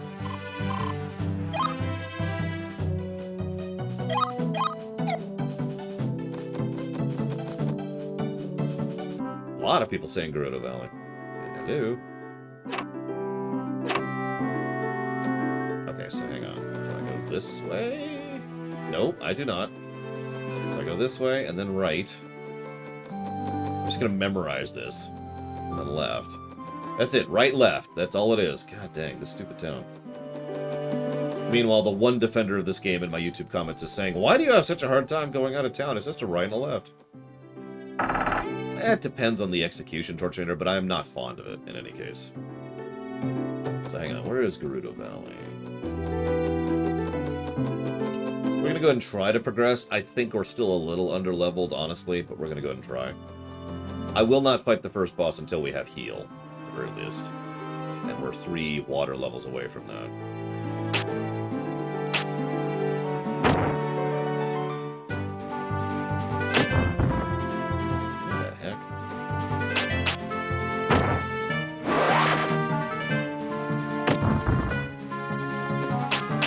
By the way, notice the water spell is basically a melee range spell. Just to further bash the magic design in this game. Where is Gerudo Valley? Surely it's called Gerudo Valley. Oh, there it is. There. I found it.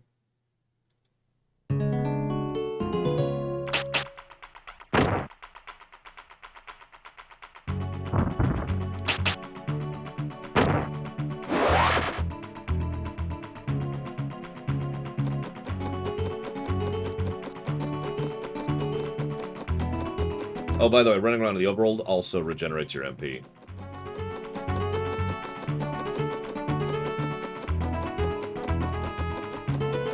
No, whatever. Let's move forward. We'll see how we're doing against the enemies at this point.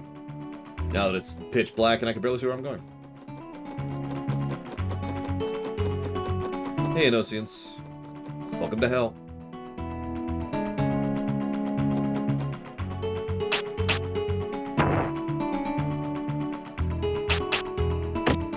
Oh, we're even closer. Awesome, Layla. One more water level, and we'll actually have a heal, and I will feel comfortable trying the boss. We'll probably die. Let's just be real. That boss is mean, but we'll see how we do.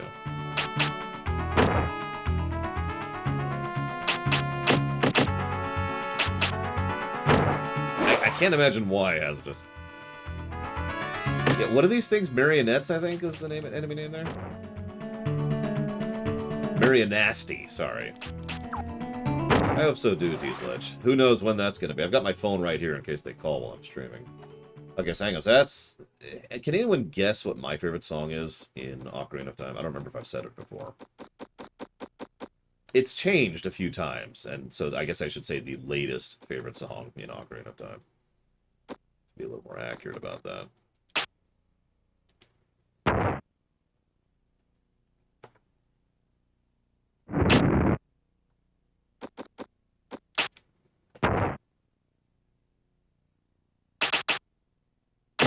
I can find it. This is really out of order. There it is. I found it. Scarecrow's song. Yeah, but you have so few numbers to work with. Whoops, I missed. That's on me. That's on me. Boy, this is just intense, isn't it, with the total lack of music. My favorite song in the game bounces around periodically, but nowadays, especially once I'm older, for some reason, and I'll try to explain why, it's this one.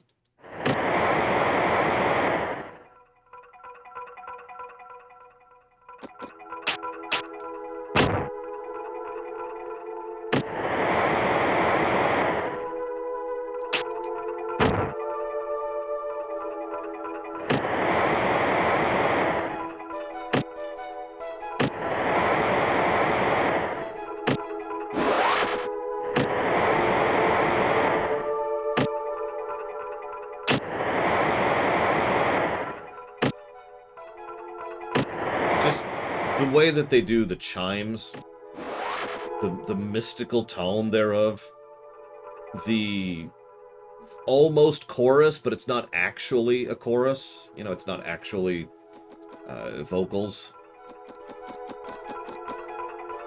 The kind of energy sound, which almost sounds like an electric piano of some kind, just kind of slowly fading in and out.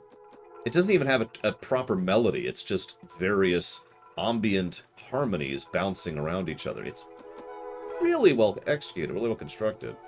Go ahead, Ice Tray. Thank you for asking.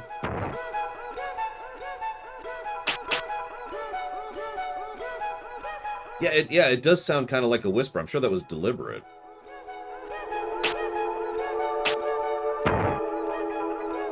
remember, even casting a spell that doesn't hit anything levels me because I'm burning mana, and that levels my mana. That's a good way to put that, Hazes. I give so much praise to... I can't remember his name right now. I was literally praising his music style yesterday. To my niece. So my niece and I were playing Mario Odyssey. She loves Mario Odyssey, by the way. She eats that game up. And which just puts a smile on my face. I love playing Mario Odyssey with. Did you know that has a co-op mode? One player plays as Cappy, so I'm playing as Cappy and she's playing as Mario. Anyways, so she was talking about how much she likes the music. In fact, if you give me a second, I'm pretty sure it's on my I like to listen to this all the time playlist. Yeah, here we go. So she was listening to this song. And she was just really getting into it. Like, just, oh my god, this music is awesome. And so I started talking about Koji Kondo, thank you for reminding me. And how that man, he's not the best composer. Like, there's other composers who can evoke more, or can do more technically impressive stuff. But Koji Kondo has a really specific, mathematically beautiful way of making music. I don't even know how to explain it. People who are smarter than me have done entire videos dissecting his musical style. That man knows how to craft a song. He knows how to pull exactly what he needs to into music, and he is brilliant at it. And the Ocarina of Time soundtrack is a perfect example of that, because so many of those songs aren't traditional songs, but they perfectly fit the theme or the tune or the temple or the boss that you happen to be fighting. Me too, Doom Rider. Me too. Just, oh, the man it's freaking genius. I've said that before. I've praised him for the music he did for Mario 1, because even that was a technical achievement. I'm pretty sure I gave a positive for it. Okay.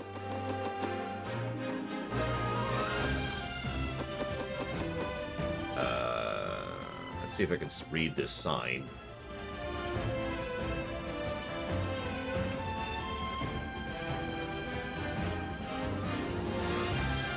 Hang on.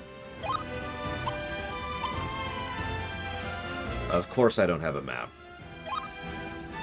Why would I have a map? I'm sorry, I think you're right, Istray. I'm having a really hard time seeing for some reason right now.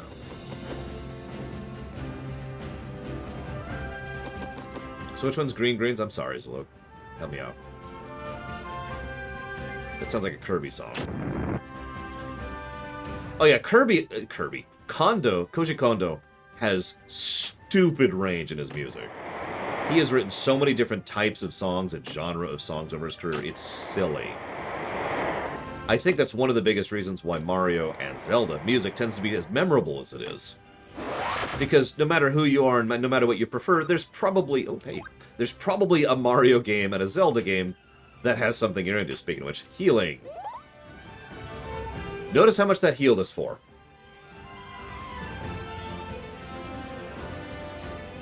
Don't worry, it does get better, but I want you to pay attention to that heal.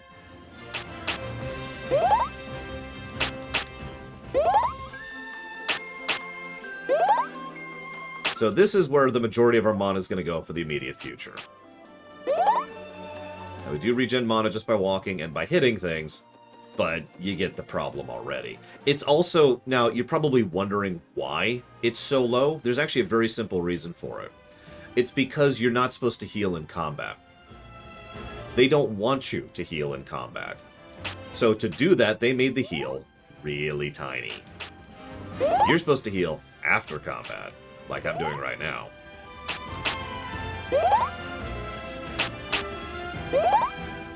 Could you do me a huge favor, Zalok, and just YouTube a copy of that song? Because I don't think I have that. I might. I'll check in a second here. And by that, I mean I'll check right now. I have an 8-bit playlist.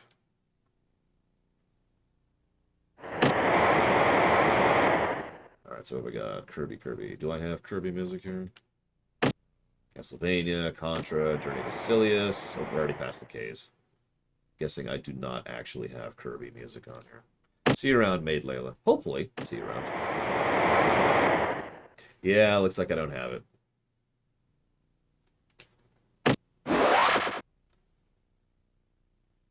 But you see how this automatically increases our longevity.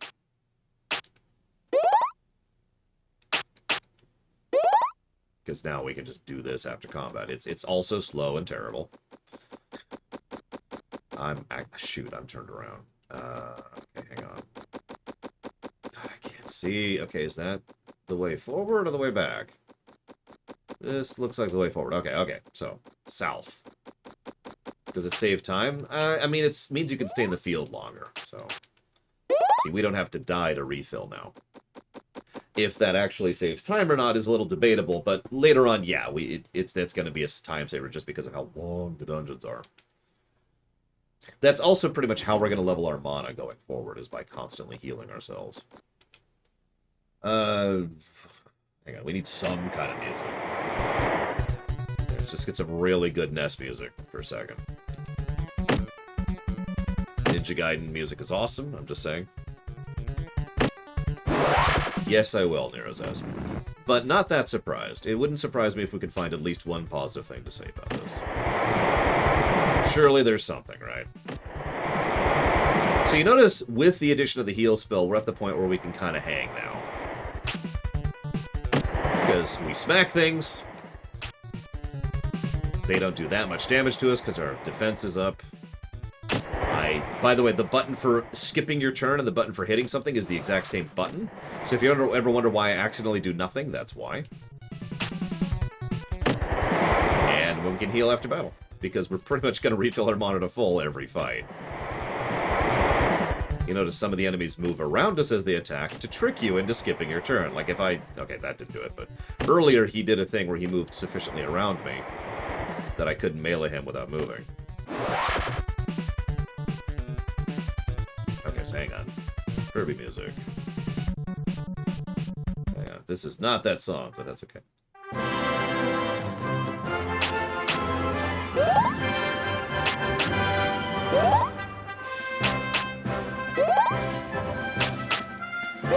Now, this is yet another example of something that could qualify as good design if it was properly designed, if it was properly implemented. You hit things to refill your mana. You use your mana to refill after battle. Flow, right? But you'll notice how this is kind of the opposite of flow, because it basically grinds the game to a halt just to not have to backtrack. That's ignoring the encounter rate and the fact that I think I might pull up a walkthrough at this point because I'm officially not sure where the boss is. I say this is the Smash Bros. Ultimate theme, apparently. Oh, no, it is apparently the Melee version in Smash Bros. Ultimate? I don't know, whatever. Listen, we all know the best Kirby song. Gotta find it now, hang on.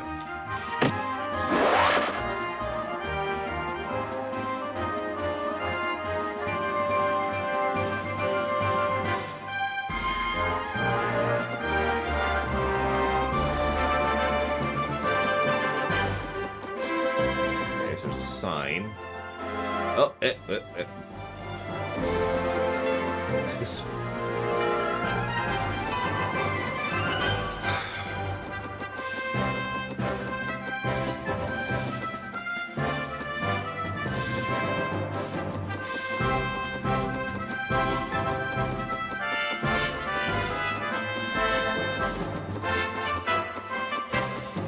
I could see this music, this sound font especially being in this game.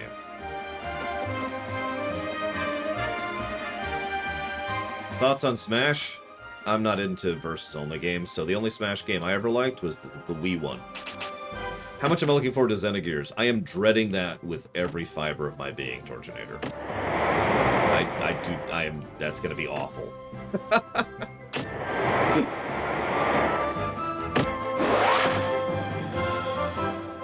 Hang on, I'm supposed to take the left path, which, let's go back.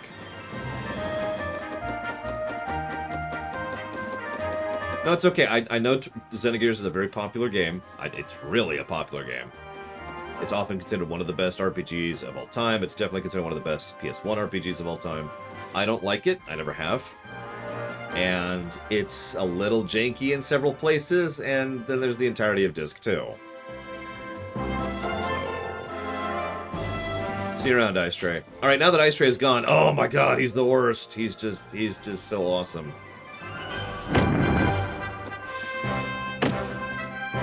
I have seen the leak. I usually don't report on leaks for obvious reasons. So I'm not going to report on that for Lore Week.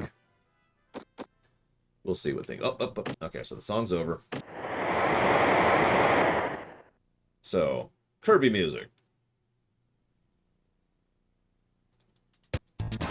This is the best Kirby song.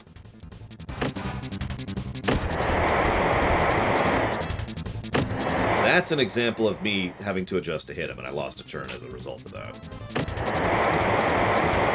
Yeah, Resident Arc has been covering Xenogears too. If you want to see someone cover Xenogears, go watch him. Don't watch me. Or them, I guess, but yeah.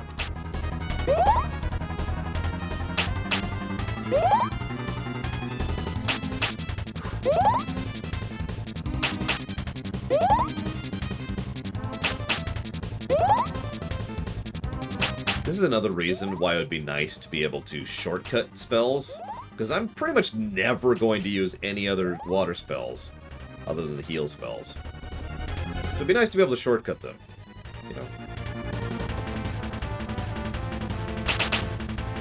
Instead of hitting down, left, A, down. So every single one of those is down, left, A, down, left, A. 3 button presses to heal. Every single heal. Yeah, I'm probably not going to discuss Gnosticism because I hate Gnosticism, and I already discussed that in Xenosaga. The encounter rate is pretty bad, Nero says, as is obvious by the fact that I just walked 5 feet and got another encounter. You probably noticed it is actually relatively easy to run from battles. That's the only thing that I might say might mitigate the encounter rate. But grinding is so mandatory that I would effectively be punishing myself if I fled from encounters. That's why I haven't been so far. I could easily, like, look, I just, and then I could probably trick myself out here if I do it properly. Hang on. Nah, whatever. I could probably flee this round if I wanted to. I could definitely flee the next round if I wanted to. But I need this experience because I don't want to fall behind the grind curve. So, worst encounter rate I've seen in an RPG is Breath of Fire 2. By far. That game has a stupid encounter rate.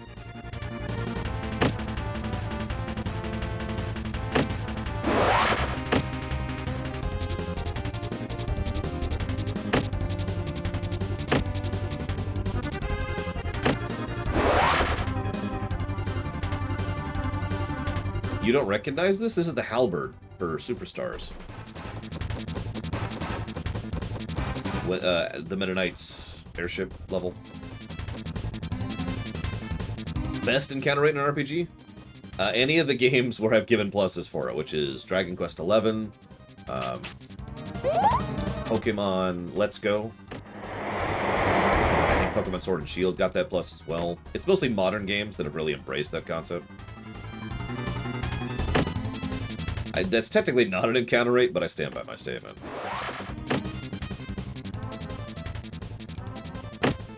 We've got some other good Kirby music. Hang on, what do we got here? So, if anybody can even name... I've already given away that it's a Kirby game, but if anybody can name which Kirby game this is from, then, I don't know, you're awesome.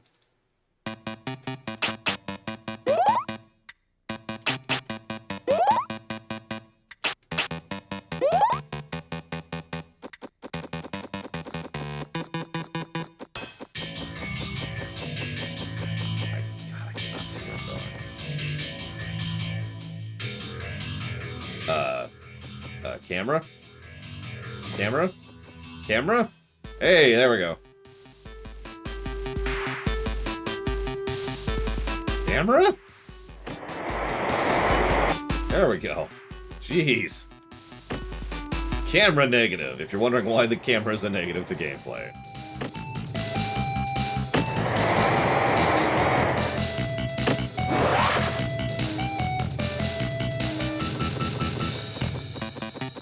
So you're probably wondering why this game is so grindy, other than just being badly designed. If you're paying attention, this is the, if we count the monastery, 4th zone in the game. were the first bosses. 1/4 of the way through the game. And that's why the game is so grindy. Very carefully, Cat Horse. It is not pinball. I would have said if you got it. It's not from Superstar. It's not from Nightmare. This is from Kirby Planet Robobot. It's actually the minigame song, but it's surprisingly good. I mean, this game is actually, if you just blaze through, you know, you speedrun it, this game's only a couple hours long.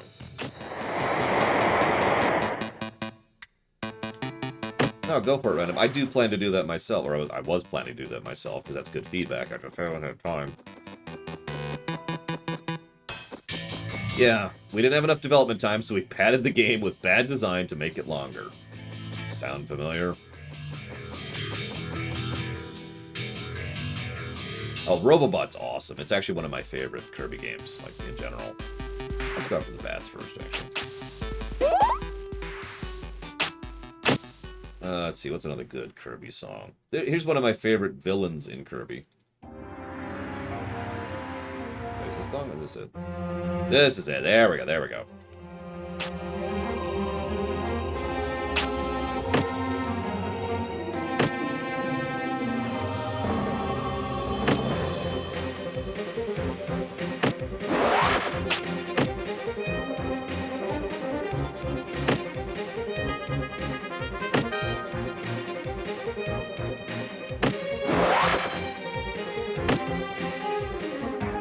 Marx is my second favorite Kirby villain. He's also apparently really popular. Go figure. There you go. Glitchless, 2 hours and 19 minutes. Yeah, that sounds about right. This is not a long game. It's just a grindy game.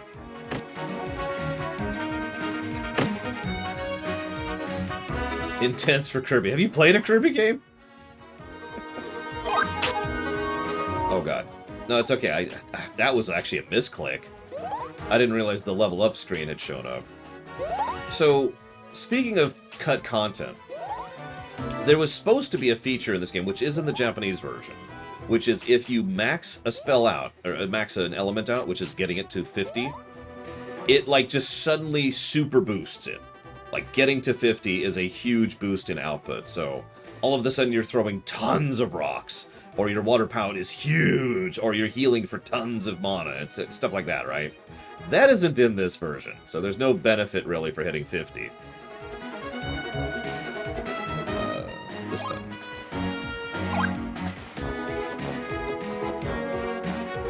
So yay!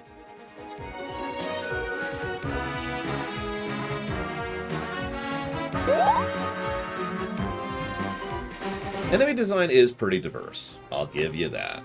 I'll debate that more because we're in the 4th zone of the game.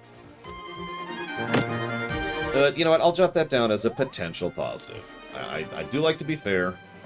I have kind of started looking for positives. Enemy variety. And the reason I'm putting that under question mark especially is because the enemies are only really diverse visually. So every enemy in the game that isn't a boss has the exact same spells list that they can pull from. Yours. So every spell that they cast is a spell you learn in the game. So combat-wise, encounter-wise, there's no variety to the enemies. It's just which element do they happen to use, and which spell or two of yours that they happen to use. That's it.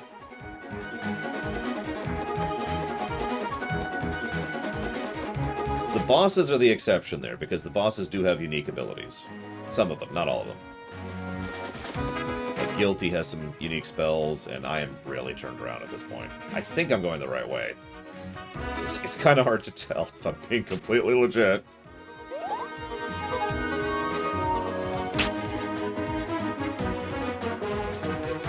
But yeah, it's an aesthetic change. I'll debate it. Visuals are a thing.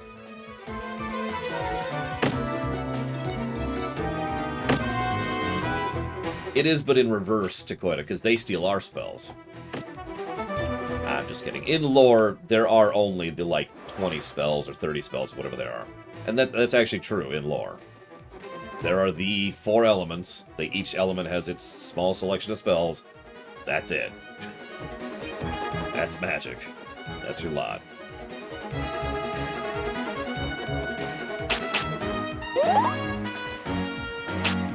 In the Japanese version, Micromono? Yes.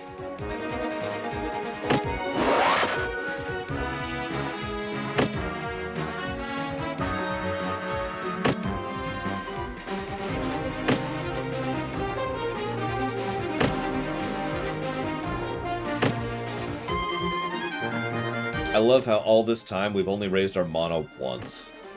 We've actually started healing too, but I just point that out to point out how slow the mana gain is.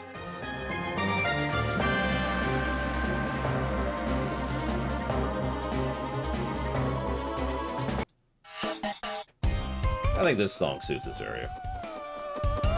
Oh, I think I actually found the boss's area. I think I did, holy crap! Yes! Okay, hang on, hang on. There's not really a... Oh, the highest level of spell is 50. Here, so hang on. Alright, let's turn the in-game music back on.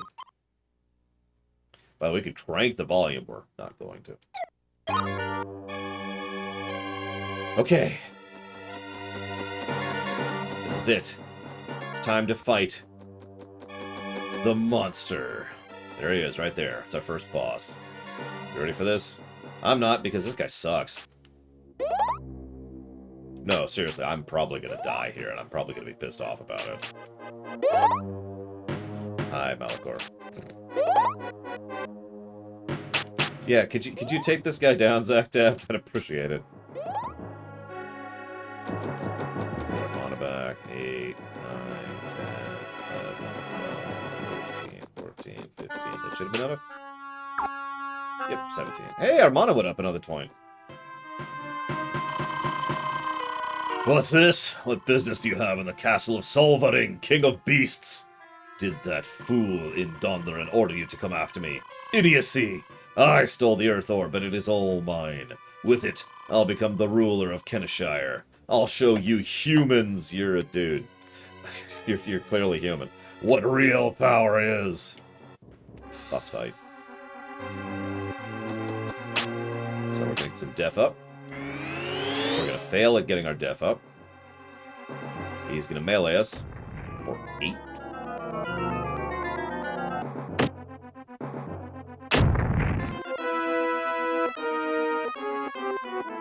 I'm being kind of cautious here, but this is the fight, by the way. This is it. This is the entire fight. So boss design is probably going to be another negative, possibly more than one.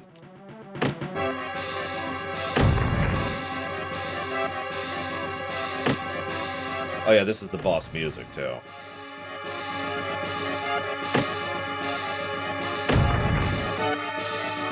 Our HP's gone up quite a bit. All that grinding has paid off. We're at 93 HP, which is actually pretty high for this point of the game. And our melee damage is pretty solid, too. Let's go ahead and pop an item now.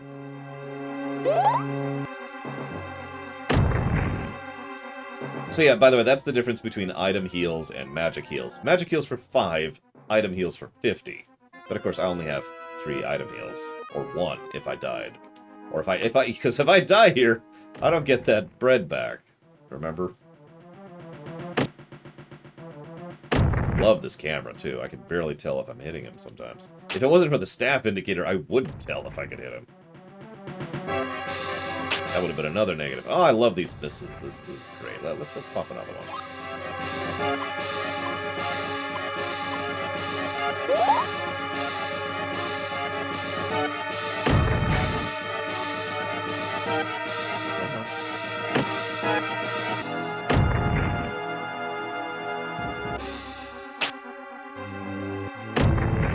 My miss rate is wonderful, let me tell you. What's the best part is I'm pretty sure there's nothing I could do to increase my hit chance. I'm not sure. Agility might raise that. I'd have to look that up.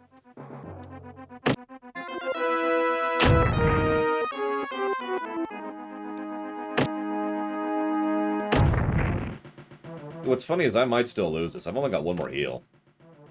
I could burn it right now. In fact, I'm going to. That's my last heal. see how this works out. Oh, thank God. Okay. Okay. Earth Orb obtained.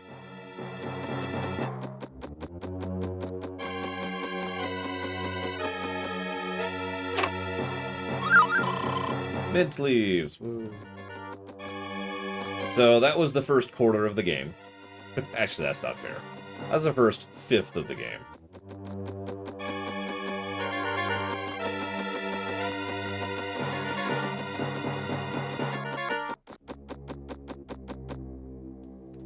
I'm pretty sure that's exactly what they wanted to quote it. It's pretty clear they didn't want me to melee my way through this game, and then they just made it overpowered for some reason. Yes, Colin Palooza, you should waste your money and waste your time, wasting yourself, wasting on this waste of a waste.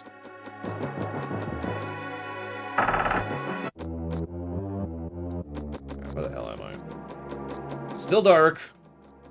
Still blindly flailing around in the dark. Oh yeah, so yeah, I think I don't have to explain why that's a negative. The only question is whether bosses will be more than one negative or not, but at the very least, boss design is not good.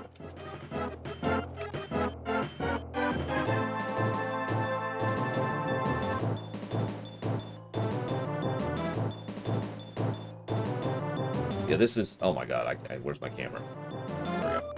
Yeah, bosses in this game follow that old method of, it's a regular enemy, but it has more health and damage. There are some exceptions to that, as I mentioned earlier. The overall difficulty curve is awful. As I've mentioned before, the difficulty in this game is exceptionally easy, ridiculously hard, exceptionally easy, ridiculously hard, and it just does this. Yeah, the boss literally had less variety in moves than the trash encounters do. That says all it needs to, I think. Hey, we went over the 100 mark for HP. Oh, we can scan enemies now.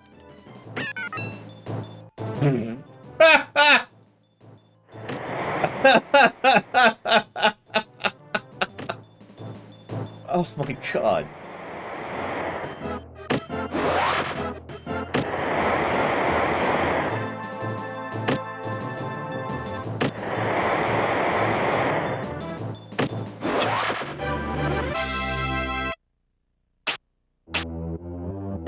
And her heal's up to 7.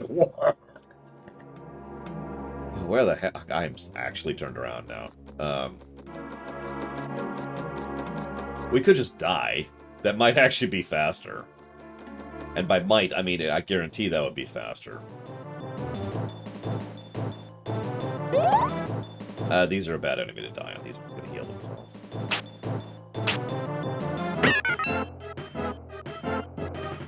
There you go. He's got some stats.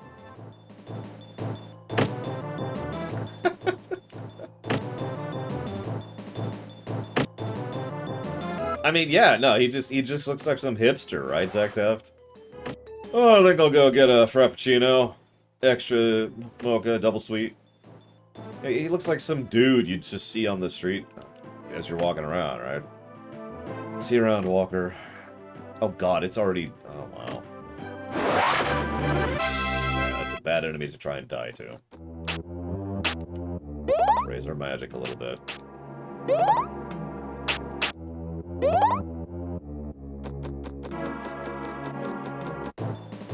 Okay, that's a good enemy to die to.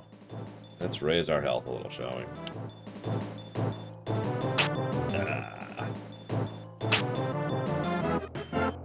Look something up while I'm thinking about that, because I want to check something. Have they hit me yet? Hey, that's still a no. Not really, Zach Deft. I didn't see much of a difference, personally. That's just me. Alright, here we go.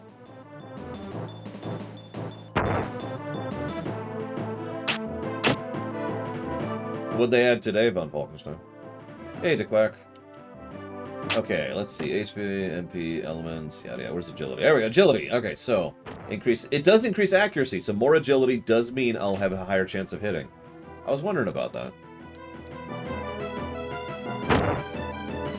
No, this game's the best, DeQuack. This game is super awesome.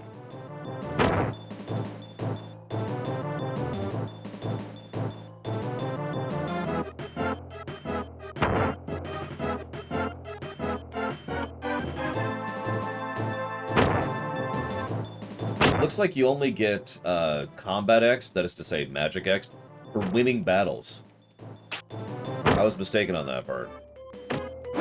So winning battles, whoops, I accidentally hit somebody. Winning battles and finding the spirits.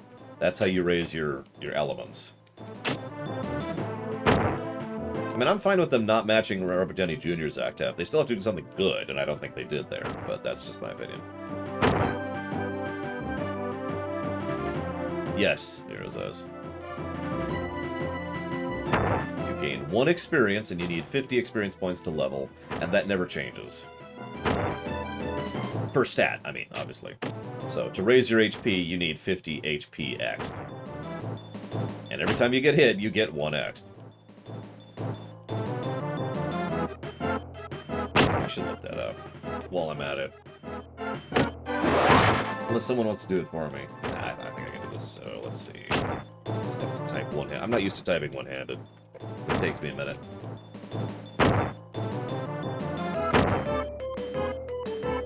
So, I like Tor. Do not think of Tor as having anything to do with KOTOR, Colin, either in gameplay or in story. It has nothing to do with KOTOR. Does anyone remember where Cull Hazard is in Quest 64? It's a location.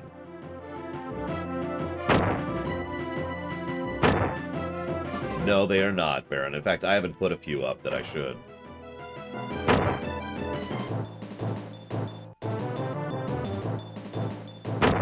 Looks like that's... Where is that? West Karnak is where that is? No, whatever.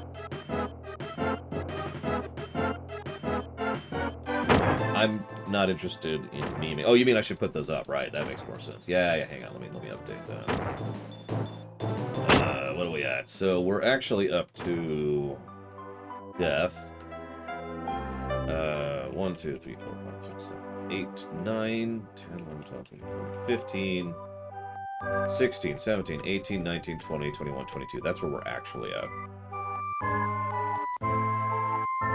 And, hang on. This is probably not going to happen, but it is something we're debating. I don't want to slant the audience.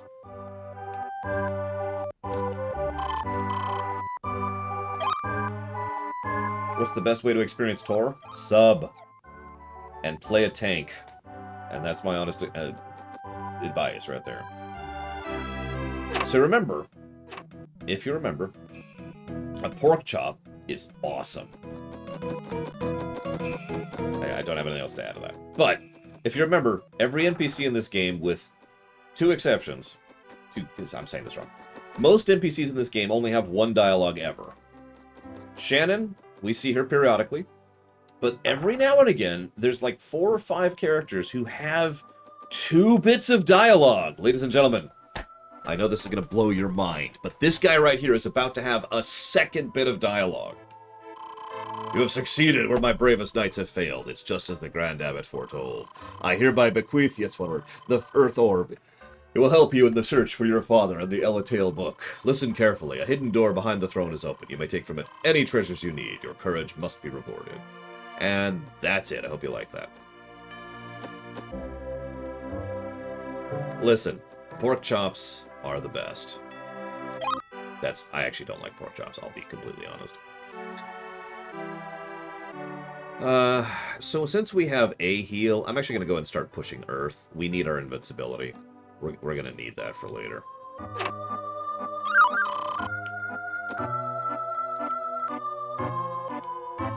Come on. Come on. Oh my god, there we go. We got the replica. I don't even remember what that does. Hero's Drink. I think I know what that does. That's a buff that bosses can get rid of at will. Because they're bosses? Because screw you. Why are you playing the game we made? We hate you.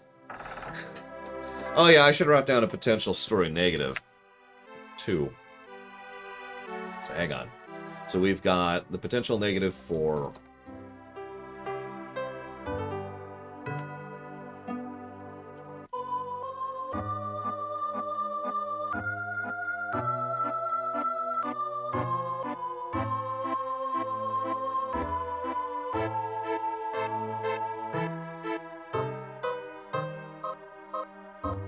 Because, see, we tend to not give negatives or positives to games that don't have a story.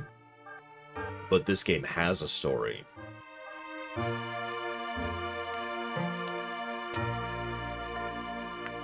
So...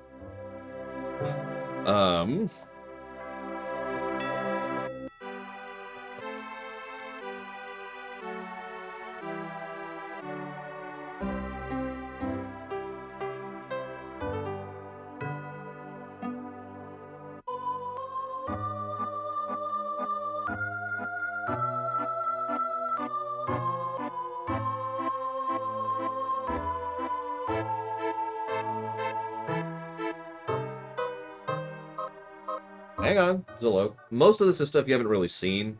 That's why these are going to be potentials, because I haven't shown these on camera yet. But I know where this story is going. Or not going.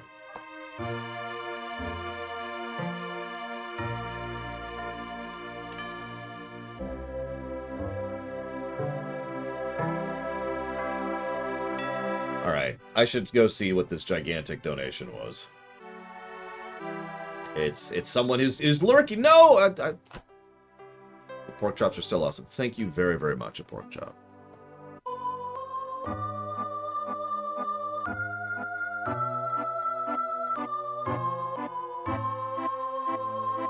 I do very, very much appreciate, as ever, as always. Thank you. You didn't put that towards something, so if you'd like to put that towards something, let me know. Otherwise, you don't have to. But thank you again. So, potential story negatives, and I have to show my work on these, because that's how that works.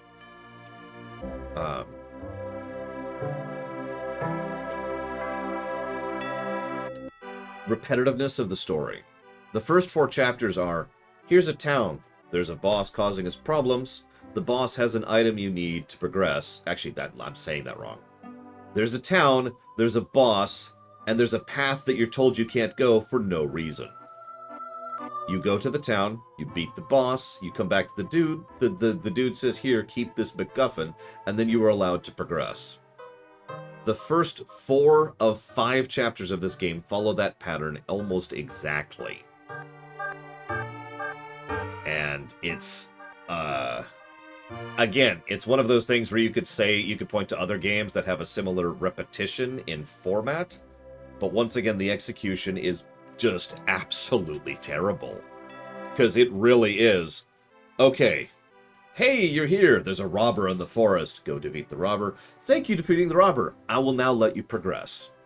You progress, when we get to the next area, guess what we're going to find?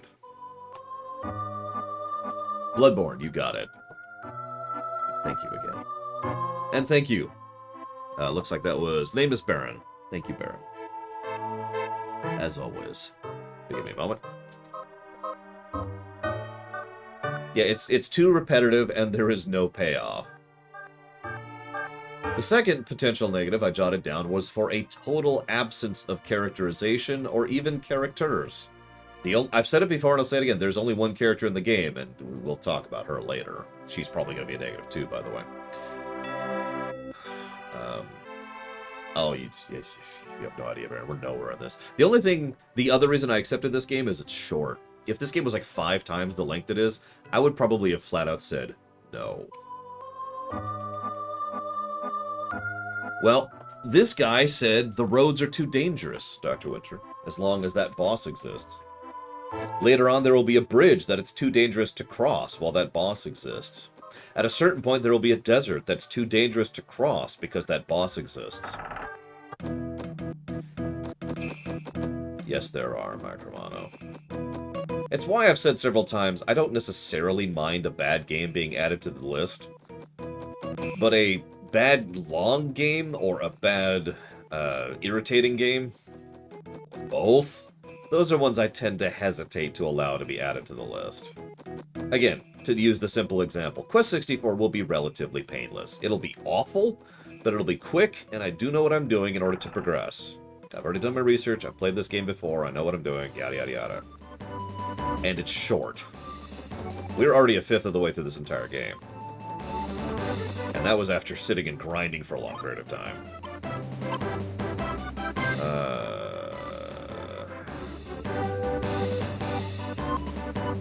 going the wrong way. I don't remember how to go that way. I don't remember how to progress. Oh no, I think I know what to do. I think I know what to do. I think. Find out in a minute. But yeah, if this game was 70 hours, or whatever it is for my Octopath run, that would be awful. That would just be the worst. I'm just gonna run. I'm just gonna run. And that's how you escape. This was a $60 game, Savacom. So...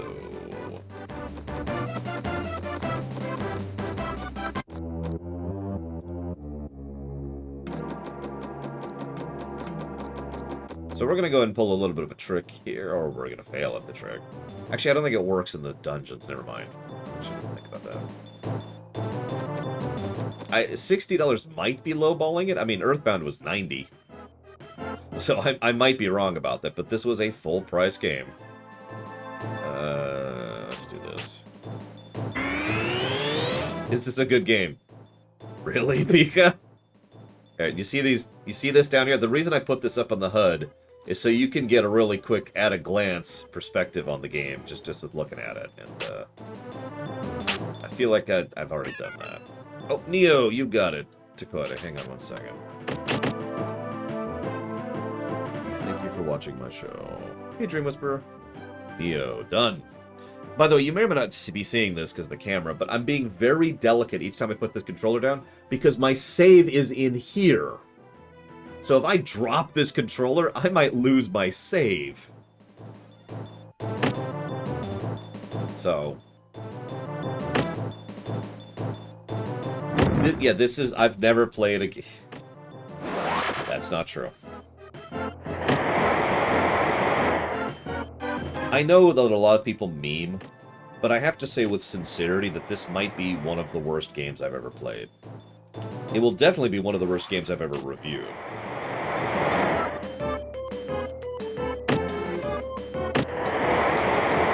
This will probably challenge some of the really lower games. We'll see. We'll see. Oh yeah, story, right. I was making my point here. Hang on, let me put that down. Yes, it would, Malachor. Yeah, we're doing the build. Water, earth, and melee. So these are all potentials. 1, 2, 3, 4. There we go. How negative can the golden number get? Well, with the current formula, infinite, because I don't have the 100 cap anymore. Because we managed to work away from that. So let me talk about those negatives to story. The repetitiveness is obvious. The lack of characterization and lack of characters is also obvious. Let's do that. So there's twists later on. Yes, Melkor. There are twists in this game, in the story, believe it or not. In fact, there's 2. There is no foreshadowing. There is no build-up, and the twists change nothing.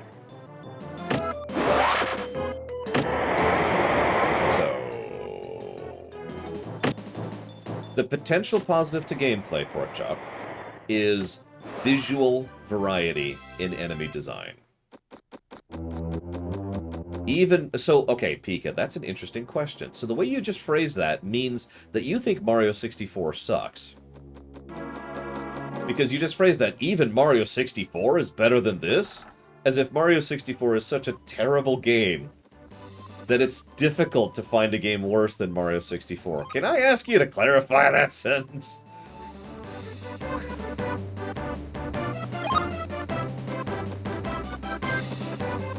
But yes, this is a worse game than Mario 64.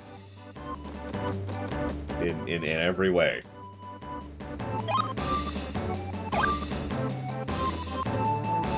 I could go for some Arby's right now. I'm gonna make some my own thing. I'm gonna make some sandwiches. That's what I'm gonna do. Uh-oh, it's Dancy Man. I don't know what that is. I agree with that, Zalog. I will also say my opinion on that softened a little bit recently. We'll see how it actually reviews. God, I hope so, Jim Camio. Octopath Traveler had positives.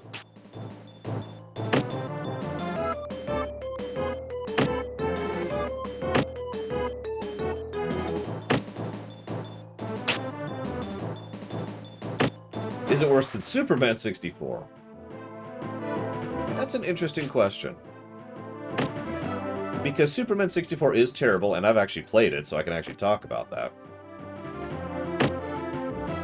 But Superman 64 is more badly controlled. No matter what you do, you're having a bad time in Superman 64. There's no if you know what you're doing in Superman 64. The story is also terrible, just like it is in this game. So it's kind of a gimme, I think. Is this game worse than Ride to Hell? I don't know. I've never reviewed Ride to Hell. I hope to. By the way, these guys are called Death Huggers. Can you heal out of combat? Oh yeah, I probably should be doing that. Because I need to level. Okay, I actually got frozen. Wow, that's rare. It's a root, by the way.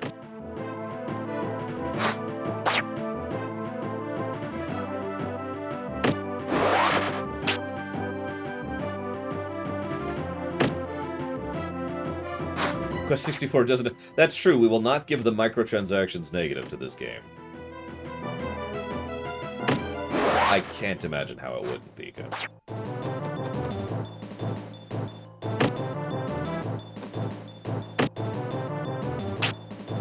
Yeah, this is the other downside with doing this on N64 hardware. No cheats. No save states either. Like, on an emulator, we could just save state before a boss, and if we die, then we could just... Well, okay, we can just reload the save state and try it again. There's no cheats for these encounter rates, so... Actually, there is. We just boost all our stats so we wouldn't need to fight things. And if your agility's super high, you can run the first turn. So we could kind of dodge all these encounters if we were cheating, which we, of course, are not.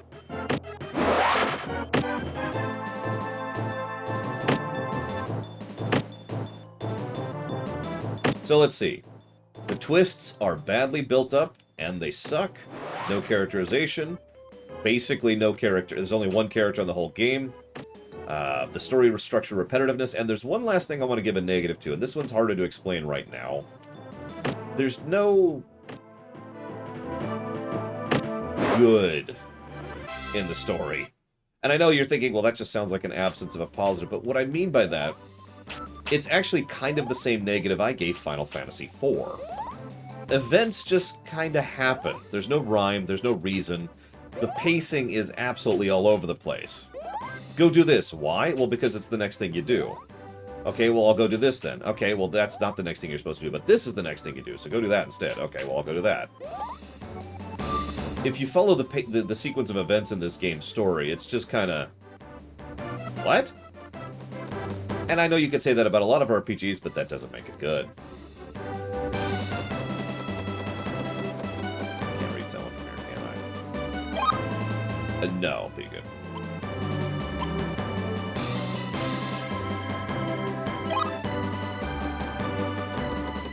Remind me to follow right wall here, because I'm going to get into encounters and that's going to distract me.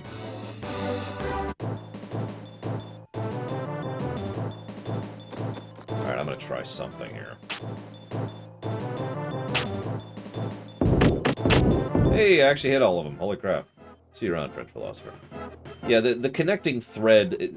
I forget how I phrased it in FF4, but stuff just happens without having good connecting threads between plot points.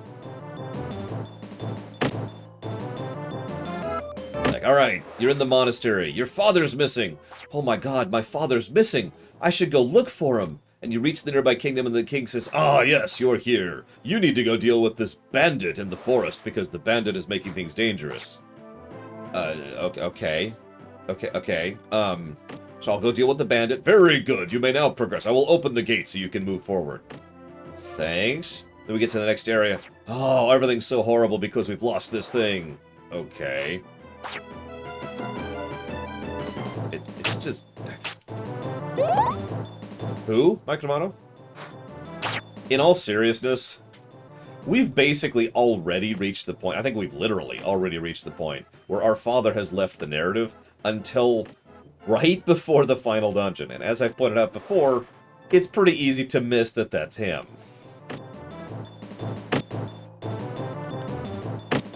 Yeah, this is what we in the business refer to as an excuse plot. Thank you, Mr. Red. Go to hell. And I'll put that towards the Zelda block. No, your father isn't... Well, actually, no, I take that back. Your father is one of the twists, so never mind. You're right. Slowly put that down. And to really hammer this point in, why I'm going to be giving negatives to this story as well, it's not just the fact that, you know, there is a story and it's bad, which is all it really needs to say there, but it's because of the fact that the game mishandles everything it could have done, narratively speaking. It's not that hard to make a story about the elements being out of balance interesting. I'm pretty sure there's at least a couple of games out there. One or two stories probably exist in fiction about the elements being out of imbalance, and we need to fix it. Right? You may or may not have been paying attention just now that I didn't even mention the elements being out of balance as part of the narrative. Because it's not. Even though that is supposed to be the central plot.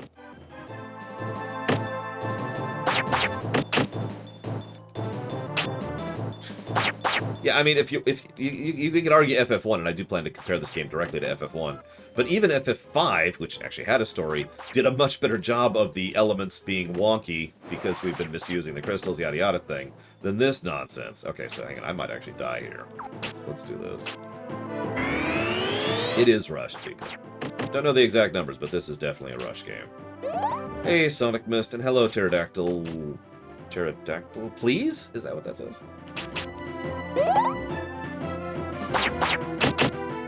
Okay, this is an interesting scenario. Maybe Rhino. I prefer the 8-element system myself, but that's just me being a weirdo. Pure dungeon crawl? I mean, I could see that. At the very least, it would speed it up, which would make it a little bit less sloggy. I'm gonna die. Yep, I'm just... So, guess where we're going when we die? By the way, this is the connecting thread to the next town, but because there's only save points once every 700 miles, we're back in the previous town.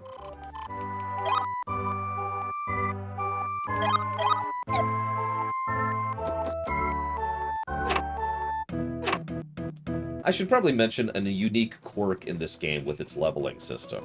This is actually relevant for speedruns, but it's something that's worth noting even when you're just leveling normally. So as you're doing stuff, you gain experience in a particular stat, and that stat rises, right? No. The stat changes don't go into account until the battle finishes.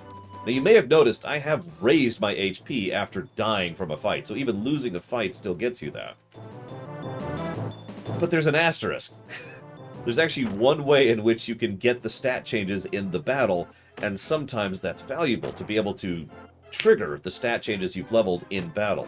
The way you do that is you do some kind of status effect that alters that stat. So for example, if my defense has been raising, and I've got my defense really high within a single combat, and I need my extra defense for the boss I'm fighting, all I have to do is cast defense up. That will adjust my defense, and it will now acknowledge the defense that I have already leveled. I think that's not intentional. I don't think that's something they did by design. Do I think this game's story is salvable? Oh, yes, but admittedly, we're going back to the premise to salvage this. Like I said, making a story about the elements being out of balance. Yeah, no, that's legit. That's easy. We got that. Done. I haven't been able to listen to it yet, Mr. Ed. I'm sorry. I've been extremely busy. So, can we salvage the premise of the story? Yeah, that's easy. Can we salvage the actual story? That's a little trickier. So the actual plot, let's run through this. The actual plot, I've actually already said this, but there, however many hundreds of years ago, it's not actually a millennia, I think it's like 200 or 300 years, I forget the number, please forgive me. There was a period of time in which one of the demons of hell managed to enter the world, and his mere presence, this is Mammoth, the final boss, so spoilers, by the way, he entered the world, and in so doing, his simple existence destabilized the world substantially and made the barrier between his world and his pocket dimension and our world weaker, so he could start, actually moving in and attacking and yada yada. So the major mages of the time, one of which we meet in this game, not that you know this, put together the Eletail book, which is the book of elemental tales, haha, and used the elements in conjunction and balance with each other to not only rebalance the elements as a whole, but to banish Mammon. So Mammon has been waiting for someone to be born who Tetris blocks what he needs for someone he can possess. Okay? So he needs a possession target in order to be able to enter that person and bypass that barrier. So we're it. That's what we are.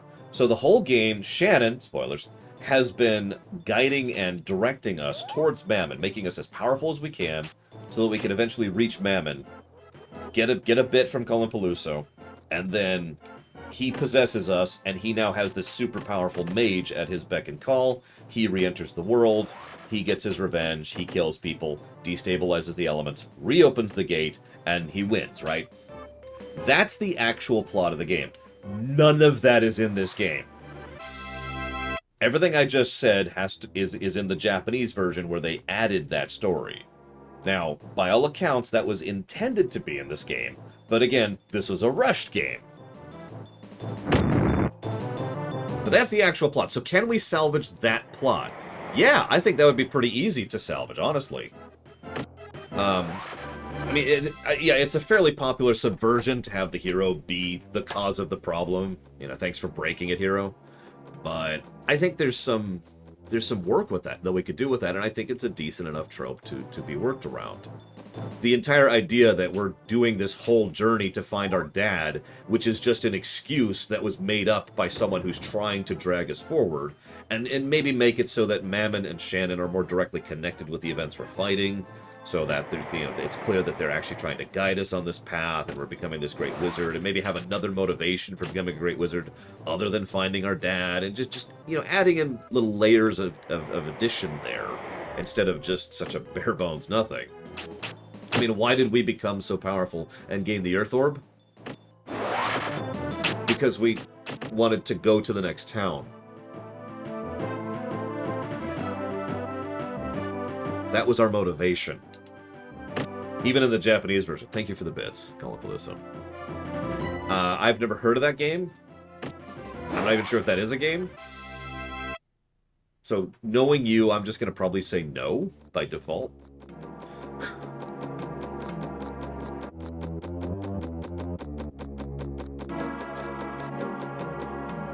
And thank you for watching my show, Jaludo. If you give me a moment.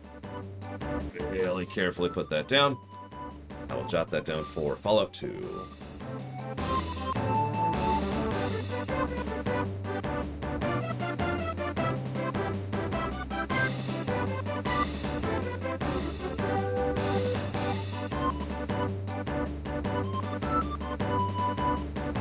I don't know, Baron, off the top of my head. Better love story. There's no love story in this game. Oh, I guess that is a better love story. Never mind, I take it back. Where are we at?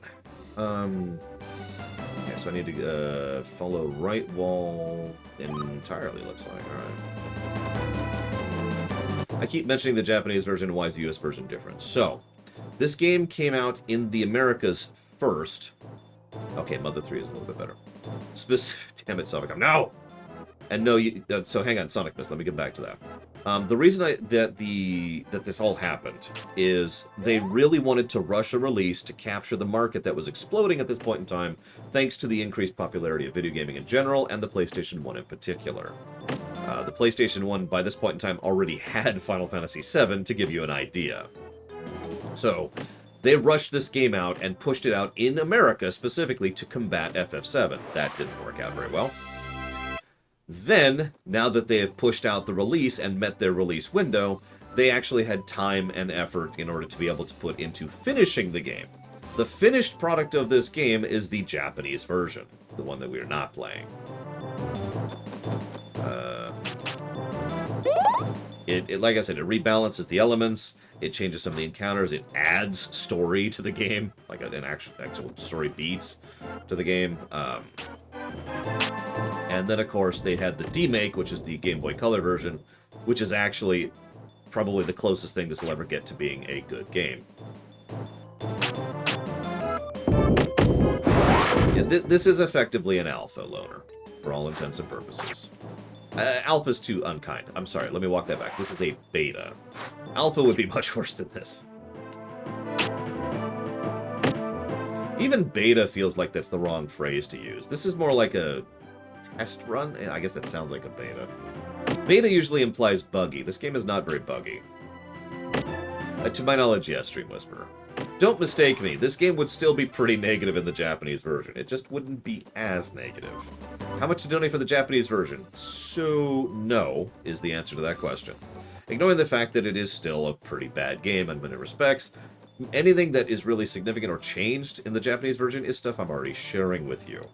Except for the balancing changes. Now, normally you'd think, that's a good thing, right? So, the game is more balanced in terms of what you can do, but not what the enemy can do. Remember how I mentioned that this game is either very easy or very hard? The Japanese version is very hard. No other option. That's it. The Japanese version just beats the crap out of you the whole way through, and you just grind your face off, or get lucky, and that's how you get through the game. Now, you asked if there's other party members. So, in the original intent, there were supposed to be multiple party members. I believe 4? Don't quote me on that, but there were supposed to be several party... We've actually already met one of them. Obviously, all they are is one-note characters in this game, because, you know, screw actual consistency on that. So, there are no actual party members in the finished version of the game. Nothing, Gum Gum. Nothing at all. Correct, Von Falkenstein. I mean, you can. It takes longer, and it isn't as beneficial, is what that boils down to. And Earth is way less useful, and water is way less useful, and wind is much more useful, and fire is a little bit more useful. And, that's actually it. Am I going the right way still? Hang on. Steamy textures, am I right? Yep, I'm still going the right way. That's a new one.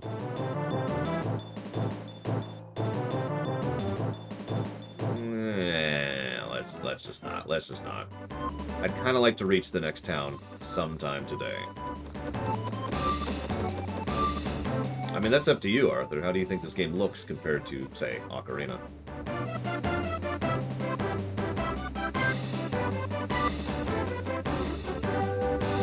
You know what?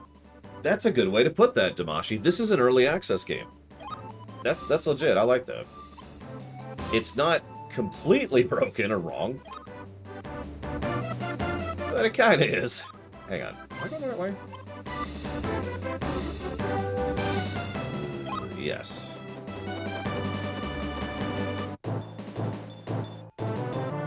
Baron, of course, wouldn't say that, because Baron would never say something like that, and I would totally miss it in chat, because I'm a moron. You did say it. It's right there. This is an early access version of the game. I completely missed that, Baron. I'm sorry.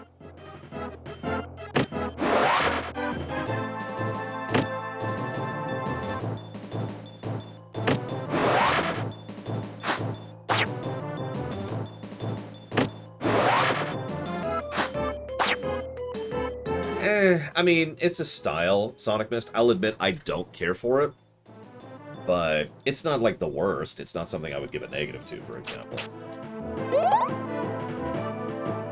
That's true, Malachor. This game is just... you could tell the devs really cared about this game, and there was a lot of obvious passion on display.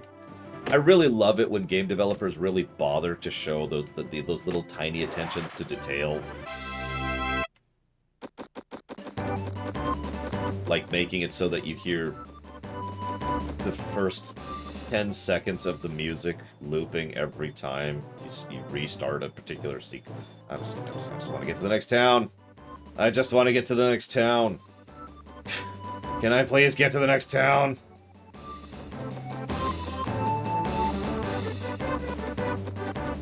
I am still only in the 5th zone in this entire game, by the way, if you're paying attention at this point.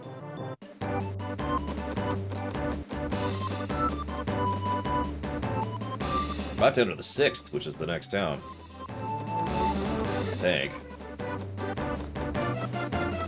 So this, that's an interesting question. This game was released in the States first. Whoops, I screwed that up. There we go.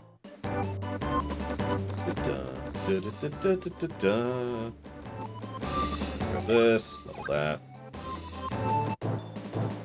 And here's the first few seconds of this song.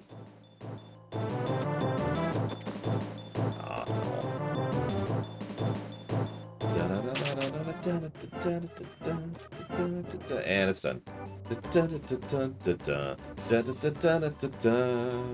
I really hope you like the first 10 seconds of both those songs, because you're going to start to hear a whole lot of these. Why would you need to know there's a secret there, Arthur, when you could just magically divine it? Or just run around like an idiot? I've kind of been doing. I remember a few of the secrets in this one, and I looked up a couple others. That's about all I got.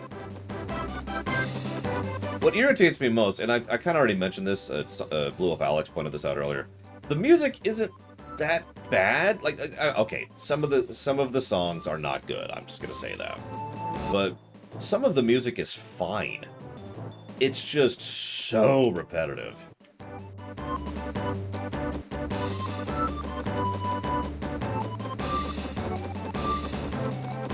If you remember, I gave a negative just for this one feature in another game. I think it was Breath of Fire 2.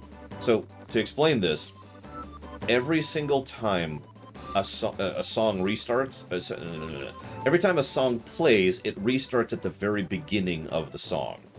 It doesn't keep track of where you're at in the song the last time you heard it. So every time we enter combat, it starts the combat music over again. Every time we go out to the overworld, it starts at the overworld music over again. And God, that drives me batty. I hate that. Because ignoring the obvious fact that it pushes the repetition into irritation range, it also means that we are being done a disservice because we can't actually hear the songs that are being played. We just hear the first 10 seconds of it over and over and over again. Thankfully, we made it to the next save point. Thank God. Hey, Shannon. She's the one who's working for Mammon and is trying to prep us for the big bad. You won't see any of that in this game, of course. I should stop repeating myself. The water capital, Larapool, is located on the other side of the lake. There is no fairer city in the Isles. It's even as pretty as the castle town Limeland. Oh, thanks for letting me know that.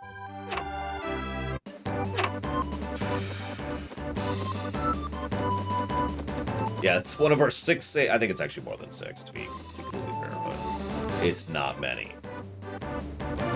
Hey, it's a black mage. Welcome aboard. You're my first passenger of many a day. Come to think of it, the last traveler I met bore a striking resemblance to you. Oh my God, he's mentioning our dad. Holy crap. Notice the same overworld music? There's so few songs in this soundtrack. So few. I know that, you know, overworld dungeon fight boss is pretty normal, but good lord, this is aggressively small of a soundtrack. Yep, acknowledges our dad. Plus the story.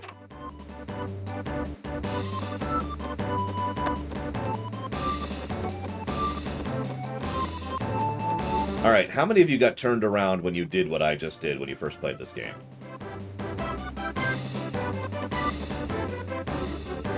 You may or may not have even noticed it because nothing indicated it. But we have actually entered a new zone.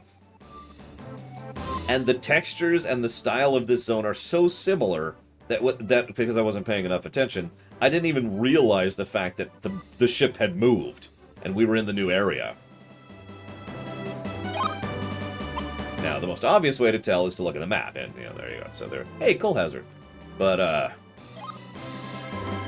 yeah, the ship traveled, and now we're here in the new area. I haven't seen any ferry passengers for a long time. We can spend the night. Yeah, thanks.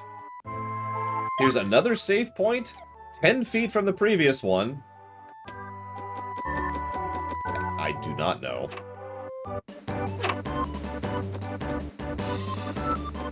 By the way, just to really emphasize how samey this is, the other dock was right next to a grassy area, which is right next to a cottage, which looks exactly like that, which was right next to a bridge, which looks exactly like this, which led into a grassy knoll area with a road on it, which looks just like this. Now, the enemies are different. But you get my point.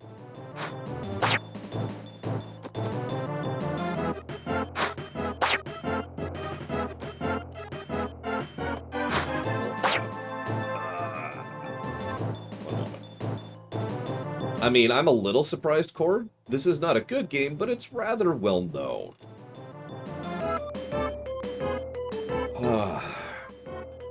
That's also why the graphics are probably not going to be a positive.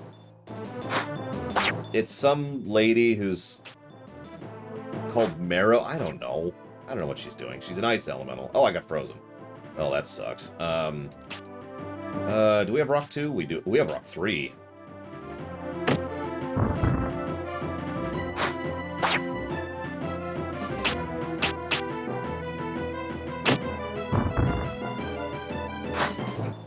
Love that miss. I agree, Damashi. I will probably argue that that's not a positive before the end.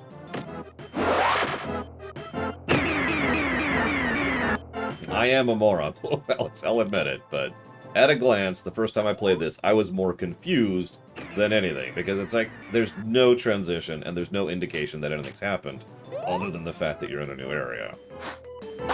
By the way, to talk about the walkthroughitis of this game, one of the hidden spirits involves you going back and forth on that boat.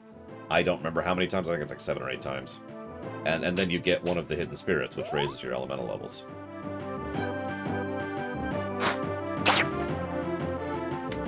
Really could stand to be able to move right now. Really could use to be able to move. Moving is nice. Please let me move. Please let me move. Please let me move.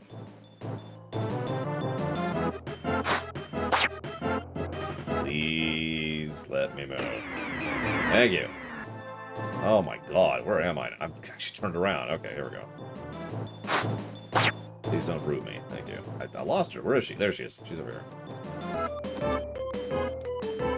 Hang on, Dean. I'm in the middle of a extremely thrilling boss fight here.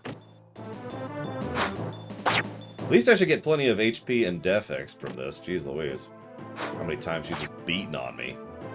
Nope, don't escape, don't escape.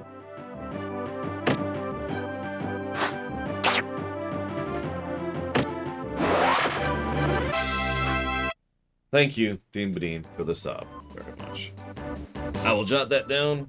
Give me a moment for God of War. Well, we'll find out, won't we, Fife?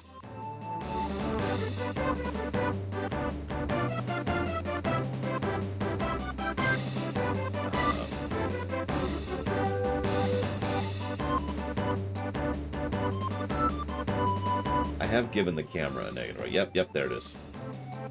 Cool. Was I going this way? Shoot, I actually did get turned around there a little bit. I think I was going this way. See you around, random. Double check.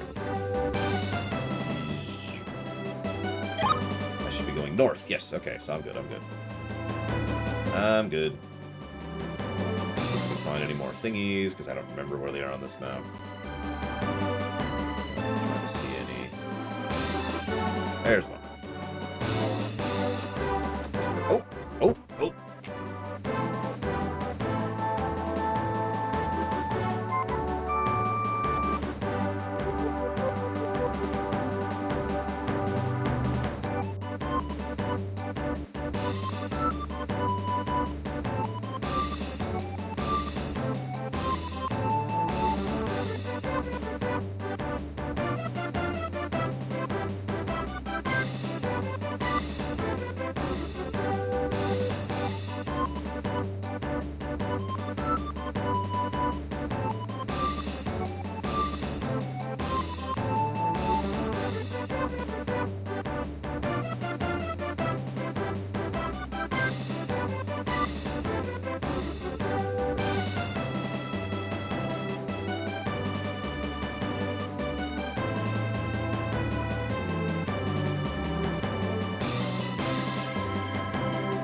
Well, I can stop freaking out about that. I was kind of hoping, you know, vague, not really gonna happen hope, that they would be able to get me in sooner than that. But the next time they have available for surgery is the middle of October. That is expected. It's just, that would have been nice, you know? Just get it over, get it done with. So anyways, I won't be streaming on October 14th. I'll be getting put under and carved into.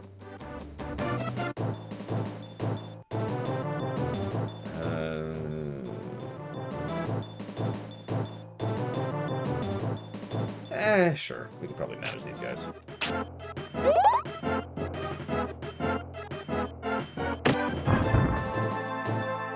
Hey, nurse. That also means we won't be playing D&D that night. It's occurred to me.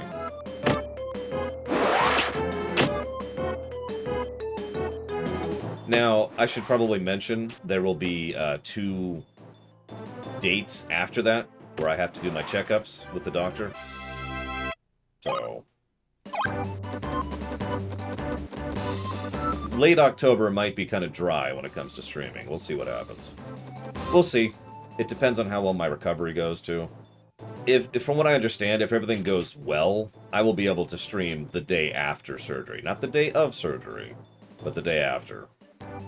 We'll see. I'm not going to promise anything, because I don't know. Now, I feel like I just got a large donation from someone, and that person must be destroyed. I know, Takoida. I could have paused in the jank block. I just like getting things over with. I don't like waiting. I've waited most of my life. I kind of have waited enough, I think. Alright, so I just got a donation from S.A. Ross, which says, you suck and I hate you. That's kind of hurtful, you know, being hated and sucking at the same time sort of is a thing. But I do understand, S.A. Ross. It also says Fluttershy is the best. I'm not sure I agree with that. I think we can all agree that Starlight is a better character than Fluttershy in basically every way. But I do appreciate the donation nevertheless. Thank you. As always. I might. I don't know. We'll see. If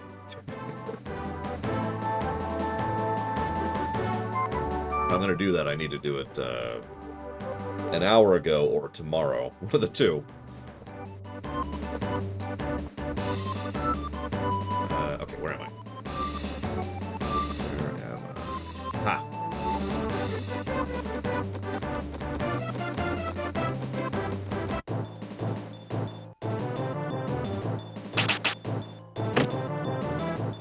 Tangled, you got it.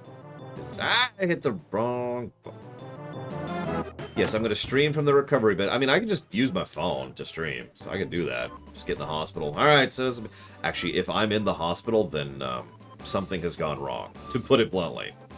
As I've said many times, this is an outpatient surgery, and if it was going to be in the hospital, that would be expensive. That would put the price up from, yeah, I could swing that, to, oh god, I'm bankrupt. And I don't feel like going through that, even for the ability to breathe, so... No,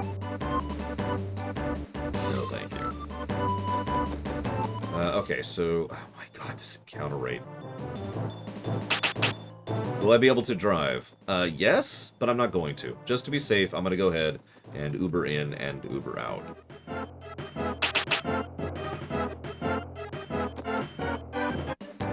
But yes, I would be capable. Like, if I didn't have a choice, or if Uber didn't exist, I would be capable of Ubering in and Ubering out. Let's hit the town first. Yeah, I am actually very confident and comfortable in my driving skills when under duress. But again, there's no reason to do that, and that's just like another $60. I can swing $60.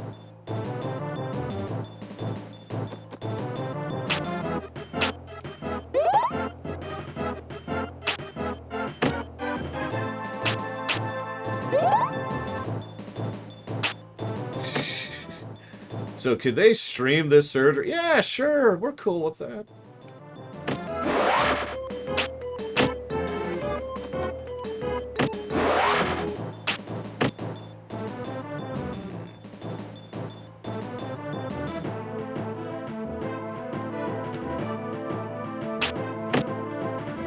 mean, I have to, Savakama, if you think about it logically.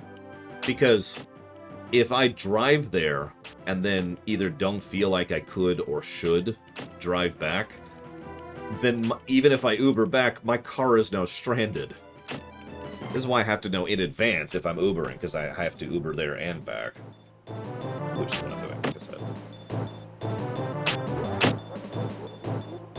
Thank you, Dr. Winter, for helping with the grind. You notice I decided to go ahead and boost our HP and defense a little bit more, because this is a great enemy to do it on. Not the best, there's actually a better enemy in just one more zone.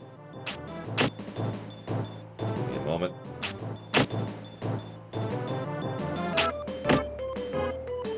How does anybody type one-handed? I've seen some people do this pretty fast. I guess you just get used to it after a while. I have to think about where buttons are and everything while doing this one-handed. Yakuza Kiwami 2. Done. Rather, once I finally finish typing this out, it'll be done. Kiwami 2. There we go. Got it out. Got it out. It took me a minute. Ah, yeah. Breakneck leveling. My personal favorite kind. I mean, would it even be grinding if it wasn't boring? No, it wouldn't by my definitions. I should probably get some water for my lunch break, too. I'd say yay, Colin Palooza. I happen to rather like yellowtail. It's probably one of my favorite fish when it comes to sushi. I'm in the middle of they're operating. I'm like, hang on. I tell the doctor to pause for a second. I tilt to the side. Thank you very much for the donation. Actually, I was selling this. Thank you very much for the donation. What would you like to put that donation towards? I appreciate your support as always. Thank you. And they go back to carving me up. Laura's choice. Okay. That's cool. Oil? Why would oil be relevant, Gum-Gum? I mean, other than for plastic. If your spacefaring empire uses oil as an energy source, I think we got a problem. How would I bow? That's a good question, because I wouldn't be able to move my head. I'd be like, I'd just do the hand thing. That's what I'd do. I'd ask the surgeon to do it for me. Could you bow for me? Yeah, sure.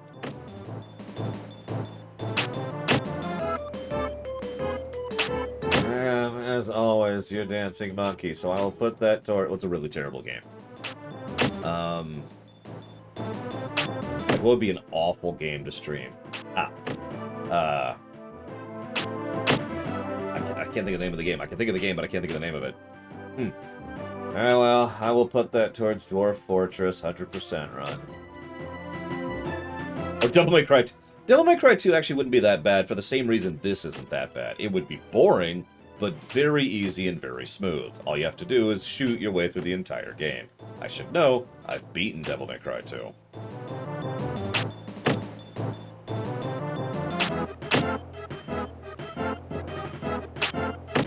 Yeah, it's very boring. I don't want to mistake that. But yeah, it's just, alright, and we're done. And we're done. And we fight 7,000 infested helicopters for some reason. I don't even know.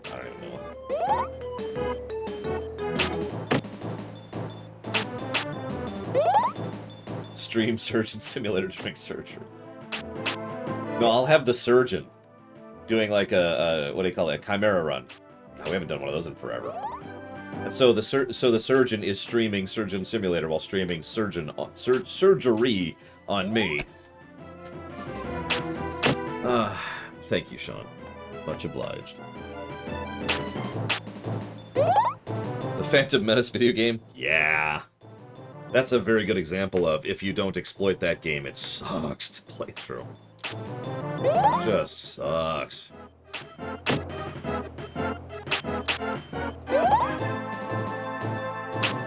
Alright, so now I gotta do this one-handed again. Oh, give me a second. Day 73. This is the quality streaming you pay for.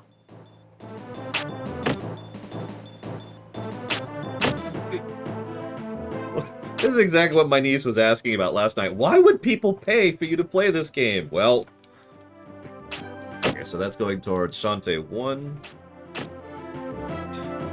1. Half Genie Hero.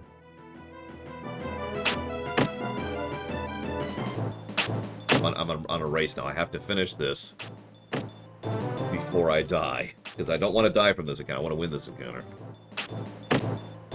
Half Genie Hero. Okay. And then we've got Shantae 7 Sirens. I'm actually really looking forward to playing. I haven't played that one. It's I think the only one on the list that I haven't played yet.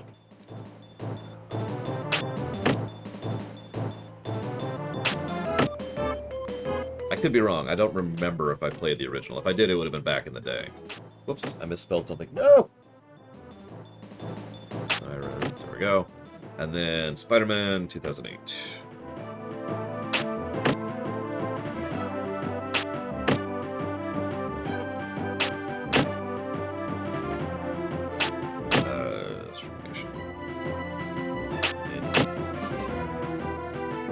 Some people complain I take too long to respond to donations, and those people are stupid.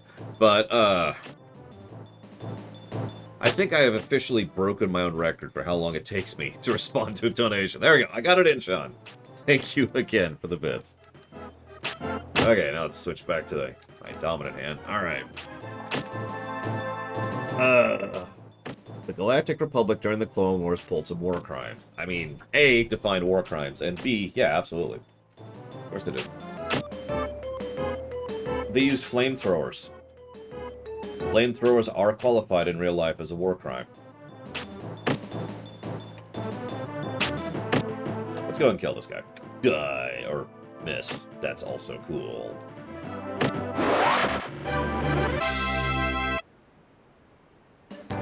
Yeah, they might not be a war crime in Star Wars. That's why I started with define a war crime. But I'm just pointing it out. Okay, so I need to go north from where I am, which is this way. Here we go, this way, this way. Thing. That was just following orders, though, Shaluna. That doesn't count. It's not a war crime if you're just following orders. No, they're clones, so that doesn't count. They're not. They don't count as people. You don't have to acknowledge that they're people.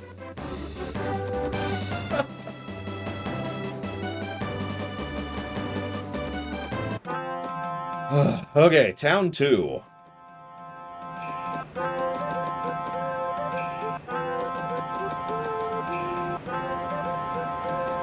So, remember how I mentioned how I got kind of soft-locked in the game and I had to really grind up the Earth element in order to be able to unbreak my build? This is where that was. Not actually this town, but this section of the game. So you can see how long it took me to completely break my build.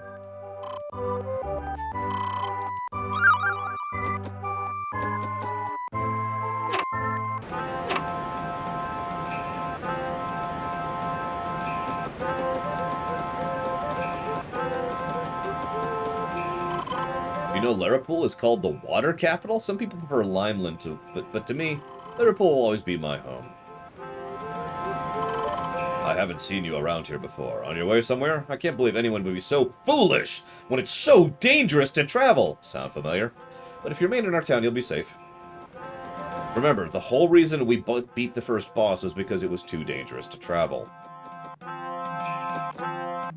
can probably guess what the plot arc is going to be for the second town. I've heard the entrance to a cavern known as Blue Cave is located somewhere in this town. It leads to a mysterious, beautiful valley. According to the old saying, if the protecting waters recede, the road leading to the Crystal Valley will be opened. My grandfather told me about it when I was small. Up until now, no one has ever found the entrance. Yeah, doing evil stuff, Gum Gum. It's pretty simple to define.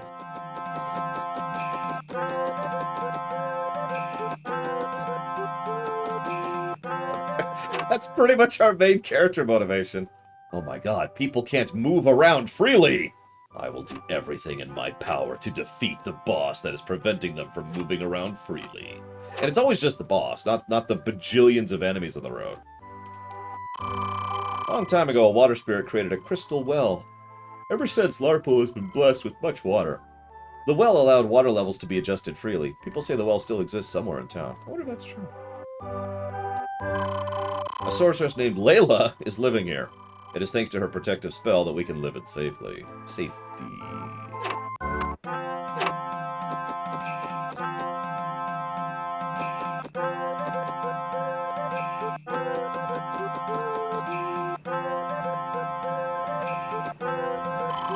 My wife keeps pushing our daughter to become a singer. I'd like her to do whatever she wants. Oh, that's sweet. I'm sure glad that that will never matter again. I'll kill everyone who gets in the way of free travel. My garden is rich with mint leaves. Let me know if you want some. Oh yes, this is the item shop, aka here's... so let's get our free item round. Get a save in. We're up to 115 HP. Woohoo! I went from Greenwalk and leave everyone behind. I wonder what's happened to my fam. They're dead. Just so you know. Oh hey, Shannon. How did you get here ahead of me? Ferryboat is broken down, and I seem to be stuck here in this town. It seems that an evil force is casting a spell on the water and the wind. They call this place Larpool, the water capital. Across from the southern cavern of the Normoon, City of Wind. One place or the other may hold your fortune. God, what a random smorgasbord of dialogue. Like, that looked like 3 sentences just smashed into one there. God, that's an interesting idea. A road patroller RPG? No, Zactap, I've never read it that I'm aware of. I mean, we've already posited a tax collector RPG, which I'm totally going to make someday. A road patroller RPG sounds kind of legit. I mean, all of the quest hooks write themselves. The catch would be to make it engaging, which probably means leaning heavily on the character of the patroller themselves. I traveled all over when I was young, and I heard all kinds of stories, but the scariest was the Day of Grief. All the provinces of Seltland were fighting for possession of a magic book, but the victorious province fell into ruin in only one day. That day came to be known as the Day of Grief. A powerful magician restored the peace, but his methods are long forgotten. That's actually untrue on like 3 separate levels. That's funny. I know, Japanese version. Anyone in here? No, okay.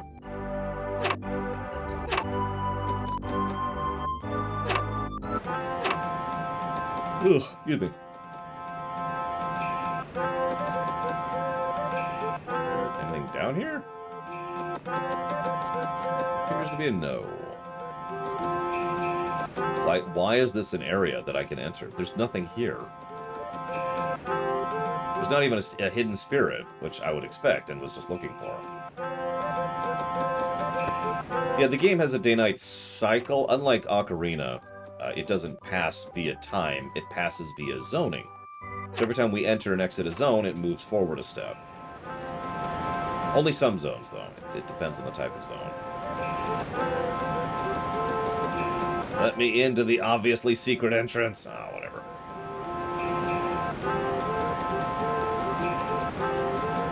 Also, fiction really likes to use bandits as a major enemy group. You could literally make bandits the primary enemy group of a patrol person RPG. Whoops, I didn't mean to go through that. And if you want to really go through it, if you want to really go out in the weeds on this, what you could do is you could make it so that I could find the staircase. No, you could be corrupt, be evil, take bribes, or join the bandits outright, or try to fight against them and have different consequences and gameplay effects for both. So here's our second party member. I'm Layla, the sorceress. My destiny is to protect Larpool, but somehow the wind has stopped blowing. The reason can be found near the City of Wind, Narmoon. When the wind stops, demons are free to spread through the land. What? I am using all of my powers as water spirit to fight them off. Our world is balanced by 4 different spirits. If one of them should become stronger or weaker than the others, we are doomed. I have only enough power to protect this single region. Master Brian, you must protect the rest. Well, I'm sure glad you don't join the party. That would suck. Actually, having a second party member? Anyways, that's 2. As usual, each party member only has 1 line of dialogue.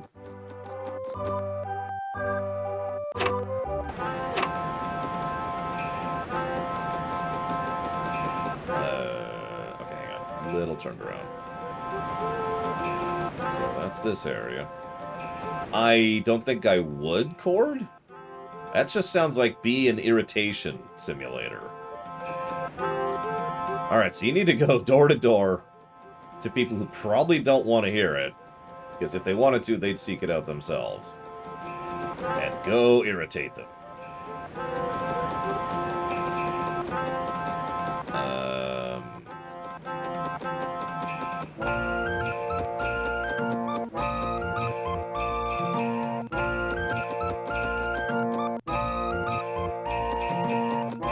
Is that it? I guess it is.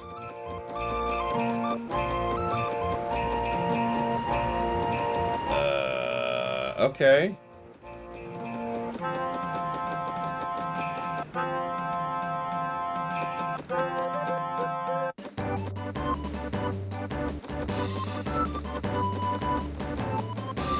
This might not be a wide enough spot to... Yeah, it's not a good spot. Let's try here. This. This is a good spot.